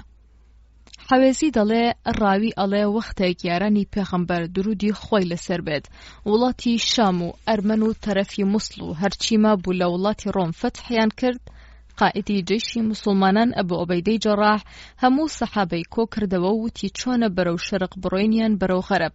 سەحابان فەرمویان پێویستە نامەیەک بۆ خەلیفەی موسڵمانان عومەر بنووسین. ئەبوو عوبەیدەی جەڕاح سەرکردەی سوپای شام نووسی و داوا دەکات دوای ئەوە چی بکەن. خەلیفە وەڵامی دایەوە لازمە 4000 کەس تەسلیم بە خالید بکەی و بەرەو قەومی کوردان بەڕێیان بکەی. زوبەیر و فەزل و مقداد عەبدوڵڵای عومەر و لەگەڵیاندا بیان نێری و ئەحکامی ئیسلام بە هەموو شار و دێهات و شەخی کوردەواریدا بڵاو بکەنەوە. سوپای خالید هەولێری گرت. دوای چەند شڕێکی قورس گەیشتنە دەی سەنجان سیناجیان. لە دواییدا خالید بانگی عەبدوڵڵای عومەری کرد و ئەمری کرد 1000 سوار هەڵبگرە و بڕۆ بۆ سەر ڕێگای شیدەر واتە پشدەر. خۆیان ڕۆیشتن بەرەو مەرجێن مەرگە. فەروخشا ڕای کرد. عەبدوڵڵا بە سوارەکانەوە کوردەکانی شکاند و ماڵیانی تاڵان کرد. ئەنجا عەبدوڵڵا و مقداد هێرشیان بردە سەر سوپای فەروخشا. مقداد فەروخی کوشت و سوپای کوردان شکان و عەبدوڵڵای عومەر شوێنیان کەوت بەرەو ئەزمیر ئەزمەر. شکاندنی و غەنیمەتی زۆری لێگرتن. خالید هەواڵی زانی کوردەکان لە دەیەک نزیک زی بچووک بەرەو ڕووی پشدەر لە شکرێکی زۆریان کۆ کردوتەوە و چوو بۆیان و شەڕی قورس قەوما و گەماروی سوپای ئیسلامیاندا. عەبدوڵڵای کوڕی عومەر کە بەوەی زانی هەواڵی بۆ خالید نارد، هاتن و شەڕ کرا و نەجاتیان بوو. ئەنجا سوپای ئیسلام بەدەمزەی بچووکدا هاتنە خوارەوە تا گەیشتنە دەربەندی پشدەر. لە زێ پەڕینەوە و گەیشتنە دۆگمان بەرامبەر سوپای کوردوەستان. عەبدوڵڵای عومەر لای ڕۆژ ئاواوە دامەزرا. شەڕ قەوما و پاشای کورد مالیکی ئەژدەر کوژرا. کوردان هەڵاتن و دۆگمان و ناوچەکەش گیرا. پاشان ڕوویان کردە پشدەر کە قەڵایەکی قایەمی هەبوو، پاشایەکی ئازای هەبوو بە ناوی دانیکۆر. دوای شەڕی قورس قەڵا گیرا و مەلیک دانیکۆر هەڵهات. بەڵام شەو لە دەیەک کوشتیان و چوونە ناو قەڵا و خەڵکی کورد موسڵمان بوون. مزگەوتێکیان لەو دەیە کە دانیکۆری تیا کوژرا دروست کرد. ئێستا دەیەکان ناوی هەڵاوێژەیە. ئەو مزگەوتە ئێستا مەشهورە. خەڵقی پێ دەڵێن مزگەوتی عەبدوڵڵای عومران، گوایە عەبدوڵڵای ئیمامی عومەر دروستی کردووە. ئەنجا خالید نامەی بۆ خەلیفە عومەر نووسی و فەرمووی وڵاتی مەرگە و پشدەر و دۆگمانمان فتح کردووە و پادشاهانمان کوشتووە و وڵاتەکە موسڵمان بوون. ڕۆژی نووسینی ئەم کاغەزە 12 زێلقادەی ساڵی 21 کۆچیە لە سنووری سێوسێنان و هێولان کە ئێستا پێی دەڵێن ئالانیان ئالان دێکا وا لە دامێنی ئەو چێوەدا. دەیەکی بچووکی لێ بوو ئەهالی دێرکە ترسان و پیاوە گەورەکانیان نارد داوای موسڵمان بوونیان کرد و چەند کەسێک فێری ئیسلامیان بکەن. خالید 2 سەحابەی لەگەڵ ناردن بە ناوی بەشر و سعد. خالید سوێن دیدان کە خیانەتیان لەگەڵ نەکەن، چون بۆ ئاوایی بێجوورە و نەسیحەتیان کردن. 4 ڕۆژ لەوێ بوون و شەوی پێنجەم ئاهالی بێجوورە چۆنە سەریان و کوشتنیان و لە سەلوێنگاکەدا شاردیانەوە. عەبدوڵای ئیمامی عومەر ئەو شەوە خەوی خراپی بینی، فەرمووی خەڵکی بێجوورە خیانەتیان لە سەحابەکان کردووە. خالید وتی ئەی کوڕی خەلیفە، تۆ لەگەڵ 500 نەفەر بڕۆ و دەوری دێیاندا و داوای سەحابەکانیان کرد، ئەوانیش وتیان هەڵاتون. ئەباز سەیری سەلوێنکی کرد، بینی نور بەرز دەبێتەوە، بانگی عەبدوڵای کرد و هەڵیاندایەوە هەردوو لاشەکە دەرکەوتن. ئەنجا بەربوونە خەڵکی دێکە و زۆریان لێکوشتن، لاشەی 2 سەحابەیان لەوێ بە خاک سپارد. عەبدوڵا لەسەر خاکی ئەوان مزگەوتێکی دروست کرد کە ئێستاش ئاساری قەبری ئەو 2 سەحابەیە ماوە، ئەکەونە ڕۆژهەڵاتی مزگەوتەکەوە. ئەنجا چوونە سەر شارە زور و قەڵاچۆلان، دەی شوربە و ڕەبتیان گرت، پاشان هێرشیان کردە سەر ساجبلاغ کە ژنێک پاشایان بووە بە ناوی ئەرجانوس، سەر بە دەوڵەتی ئازەربایجان بووە و شەڕی قورس قەوما و پاشان عەبدوڵا و مقداد هێرشیان کرد و ئەرجانوسیان ئەسیر کرد و سوپاکە هەڵاتن تا سەربەحری خۆی ڕاویان نان. شاری سابلاغ گیرا و ناوچەکە موسڵمان بوون و ئەرجانوس موسڵمان بوو، شووی کرد بە قەقا. ئەنجا ڕویان کردە ڕەزاییە ئورمیە و ورمێ و ئەرمانی کە پاشاکەیان ناوی خۆشقەدەم بوو. خالید هێرشی کرد و عەبدوڵاش سەرکردەیەک بوو. ئەنەس خۆشقەدەمی کوشت و سوپاکەی هەڵهات و ڕەزاییە گیرا و چەند مزگەوتێکیان تیا دروست کرد. ئەنەس لە ڕەزاییە مرد و لەوێ ئەسپەر دەکرا و ئێستا گۆڕەکەی لەوەیە. ئەنجا چوون بۆ گرتنی باین حبانە. دوای 20 نەفەر سەحابەیان کرد، داوای 20 نەفەر لە سەحابەیان کرد تا ئیسلامیان فێر بکەن، کە هاتن هەمویان کوشتن. خالید هێرشی کردە سەر بانە و عەبدوڵای عومەری لەگەڵ بوو، خراپترین تۆڵەیان لێکردنەوە. کە فەتحی کوردستان تەواو بوو، ئەنجا بەڕەبدا بەرەو عەرەبستان گەڕانەوە. بەڕێی دوگماندا چوون تا گەیشتنە دەی ئیسماعیل قولی کە ئێستا پێی دەڵێن سماقۆڵیان لە نزیک کۆیە. ئەهلی ئیسماعیل قولی لەناو دەر و دەوەندا کەمینیان دانا و چاوەڕێی هاتنی ئیسلامیان دەکرد، کە هاتن لە پڕێکە لە هەر چوارلاوە تیرەبارانیان کردن و 150 لە ئەسحابە شەهید کران کە ئەغڵەبیان سپە سالار بوون، وەک مقداد و وائیلە و قەقا و زرار و زۆری تر. خالید و عەبدوڵا زۆر گریان و دوعایان لە ئەهلی سماقۆڵیان کرد. خالید و عەبدوڵای عومەر بە غەم و حەسرەتەوە گەڕانەوە. لە بینی مووسڵ و هەولێر تووشی چەمێک بوون. لە دەم ئەو چۆمە پیرێژنێکی لێبوو، لێیان پرسی تۆ چی دەکەی لێرە؟ وتی من موسڵمانم، ئەمەوێ لەم ئەوە بپەڕمەوە، بەڵام ناوێرم. عەبدوڵا پیرێژنی هاویشتە پاشکوی خۆی و خالید فەرمووی لە مەکری پیرێژنان ئەمین مەبە. عەبدوڵا فەرمووی قەیدی ناکات، و ناو ئاوەکە کەوتن هەتا گەیشتنە قوڵایی ئاوەکە. پیرێژنی سەگ چەقۆیەکی زلی لە باخەڵی دەرهێنا و لەسەر دڵی عەبدوڵای ڕاکێشا. عەبدوڵا ڕەنگی زەرد بوو، وتی پیرەژن کوشتمی. خالید عەبدوڵای پەڕاندەوە و شیرێکی لە پیرەژندا و کوشتی. عەبدوڵا فەرمووی بە خالید سەلامم بگەیەنە بە باوکم و هەموو ئەسحابان. خالید زۆری بۆ گریا و هەر لەوێ جەنازەی عەبدوڵای لە نزیک ئاوەکەوە تەسلیم بە خاک کرد و ئێستاژ مەرقەدی عەبدوڵا مەشهورە بە سوڵتان عەبدوڵای عەرەبی. ئەمەش کورتەی ڕووداوەکانی عەبدوڵایە لە وەرگێڕاوە فارسیەکەی مەلا عەبدولعەزیزی وەعیزیدا دەڵێ واقعی لە زمانی خالیدەوە دەگێڕێتەوە کاتێ تۆڵەمان لە خەڵکی باینج کردەوە، وڵاتی عەجەممان تەواو کرد، بە وڵاتی کووردا ژوورخواری خۆمان زۆر کرد. ئێمە بەشی دەر و مەرجێندا نەچوین، بەڵکو بە دوگمان و دەی سماقۆلیدا چوین. لە عەرەبیەکەیدا دەڵێ ئیسماعیل قویا و سەرۆکی ئەم دەیە کە لە باکووری ڕۆژاوای کۆیسەنجقەوە نزیک جێیەکە ناسراوە بە ئەسحابانی ئیسماعیل قولی. ژنانیان تەواو ڕوت کردبوویەوە تا سەحابەکان ڕووەربگێڕن و سەیریان نەکەن. زۆریان شەهید بوون. ئێستا بە کوردی بوو دوودەیە دەڵێن سماقۆلی و سماقۆلیە، وە گۆڕستانێکی فراوان لەویایە بە ناوی دۆڵی ئەسحابان یان دۆڵی شەهیدان. خەڵکی لە وەرزی بەهاراندا بۆ زیارەت بۆی دەچن و شەو لەوێ دەمێننەوە. لە خوار ئەوانەوە 2 سەرچاوە هەیە کە مەترێک لە یەک دوورن، یەکیان زۆر گەرم و یەکیان زۆر ساردا. شاخێکی لێیە، ئاوێکی لێ دێت گۆگردا. نەمانزانی ڕێگرەکان بۆسەیان بۆ ناوینەوە و لەو ناوەدا لەناو ئەو داروبەردانەدا ئێمە بەرەو مووسڵ دەچوین، ژنان خۆیان ڕوت کردبوویەوە بێ جلوبەرەک دەیانزانی عەرەب چاوی خۆی لەو حەرامانە دەگرێ. چوینە ناوەڕاستیانە و لەپڕ ئێمەیاندایە بەر لێزمەی تیرروکەوان و زۆریان لێکوشتین، لە ئەسپەکان هاتینە خوار و پەلامەرماندان و ڕاومەنان. بەڵام زرار و قەقا و مقداد و وائیلە و زۆری تر شەهید بوون. خالید و عەبدوڵڵا بۆیان گریان، 150 کەسمان لێکوژرا و لە کوردیش 300 کەسمان کوشت. خالید و عەبدوڵڵا دوعایان لە کورد کرد. خالید هەواڵی ئەو ڕووداوەی گەیاند بە ئەمیران. خالید و عەبدوڵڵا زۆر خەم و خەفەتیان خوارد و ڕۆیشتن بەرەو مووسڵ و گەیشتنە ڕووبارێک. ویستیان بە پەڕنەوە چاویان کەوت بە پیرەژنێک و هەواڵیان پرسی چی دەکەیت؟ پیرەژن وتی من موسڵمانم و دەمەوێت بپەڕمەوە، توانام نییە. عەبدوڵڵا ئەوی خستە سەرپشتی خۆی و هەرچەند خالید وتی حەقت نەبێ، عەبدوڵڵا وتی باوکی سلێمان گرنگ نییە. گێڕەوەکە دەڵێ کە خالید و عەبدوڵڵا گەیشتنە ناوەڕاستی ئاوەکە. خالید گومانی لە پیرەژن بوو. سێرێکی عەبدوڵڵای کرد دەبینێ ڕەنگی زەرد بووە. خالید بانگی کرد ئەبا فاروق دەبوو بیوتایە ئیبن فاروق یان یا عەبدوڵڵا، چونکە عەبدوڵڵا کوڕی نییە و ناوی فاروق بێت، بەڵکو عومەری باوکی ناوی فاروقە. دەنگ و باس چییە؟ وتی ئەبا سلێمان پیرەژن منی کوشت، تۆ ڕاستت کرد؟ خالید چووە لای و دەستی گرت و پیرەژن لە دواوە بوو. ئەوی پەڕاندە و دایبەزان و پیرەژنی لەت کرد و خستی ئاوەکەوە. عەبدوڵڵا وتی سەلامی من بگەێنە بە باوکم. خالید بۆی گریا و دوای ئەوەی ئەسپەردەی کرد ڕۆیشت تا چوە شاری حۆمس، لەوێ مایەوە و لەوێ مرد و گۆڕی لە حۆمسە و بەناوبانگە.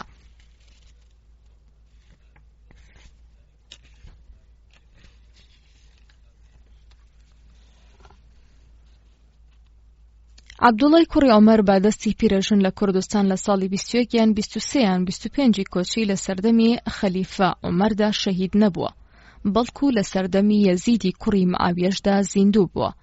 ئەو نامانەش ڕاست نییە و هەڵبەستراوە کە گوایە لە نێوان خەلیفە و سەرکردەکاندا ئاڵوگۆڕ کراوە. لە کوردستانەوە چونکە نامەی وا لە کتێبی نامەکانی خەلیفە عومەردان نەهاتووە کە هەموو نامەکانی خەلیفە عومەری تایە. ناوی ساوچ بلاخ کە لەو کتێبەدا چەند جار هاتووە 100% تورکیە. لە سەرەتای ئیسلامدا شارێک نەبووە بەو ناوەوە. تورک لەو سەردەمە دواییەکاندا کە ئەو ناوچەیەیان داگیر کرد ناویان نا وەک سەدەها ناوی تر کە لە کوردستاندا هەیە. پاشان باسی گۆگرد و شوشەی مووسڵ دەکات کە لە کاتی فتوحاتدا ئەم ناوانە بەم جۆرە نەبوون.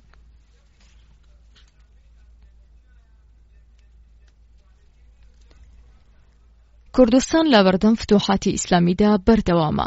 خۆتان لەگەڵ.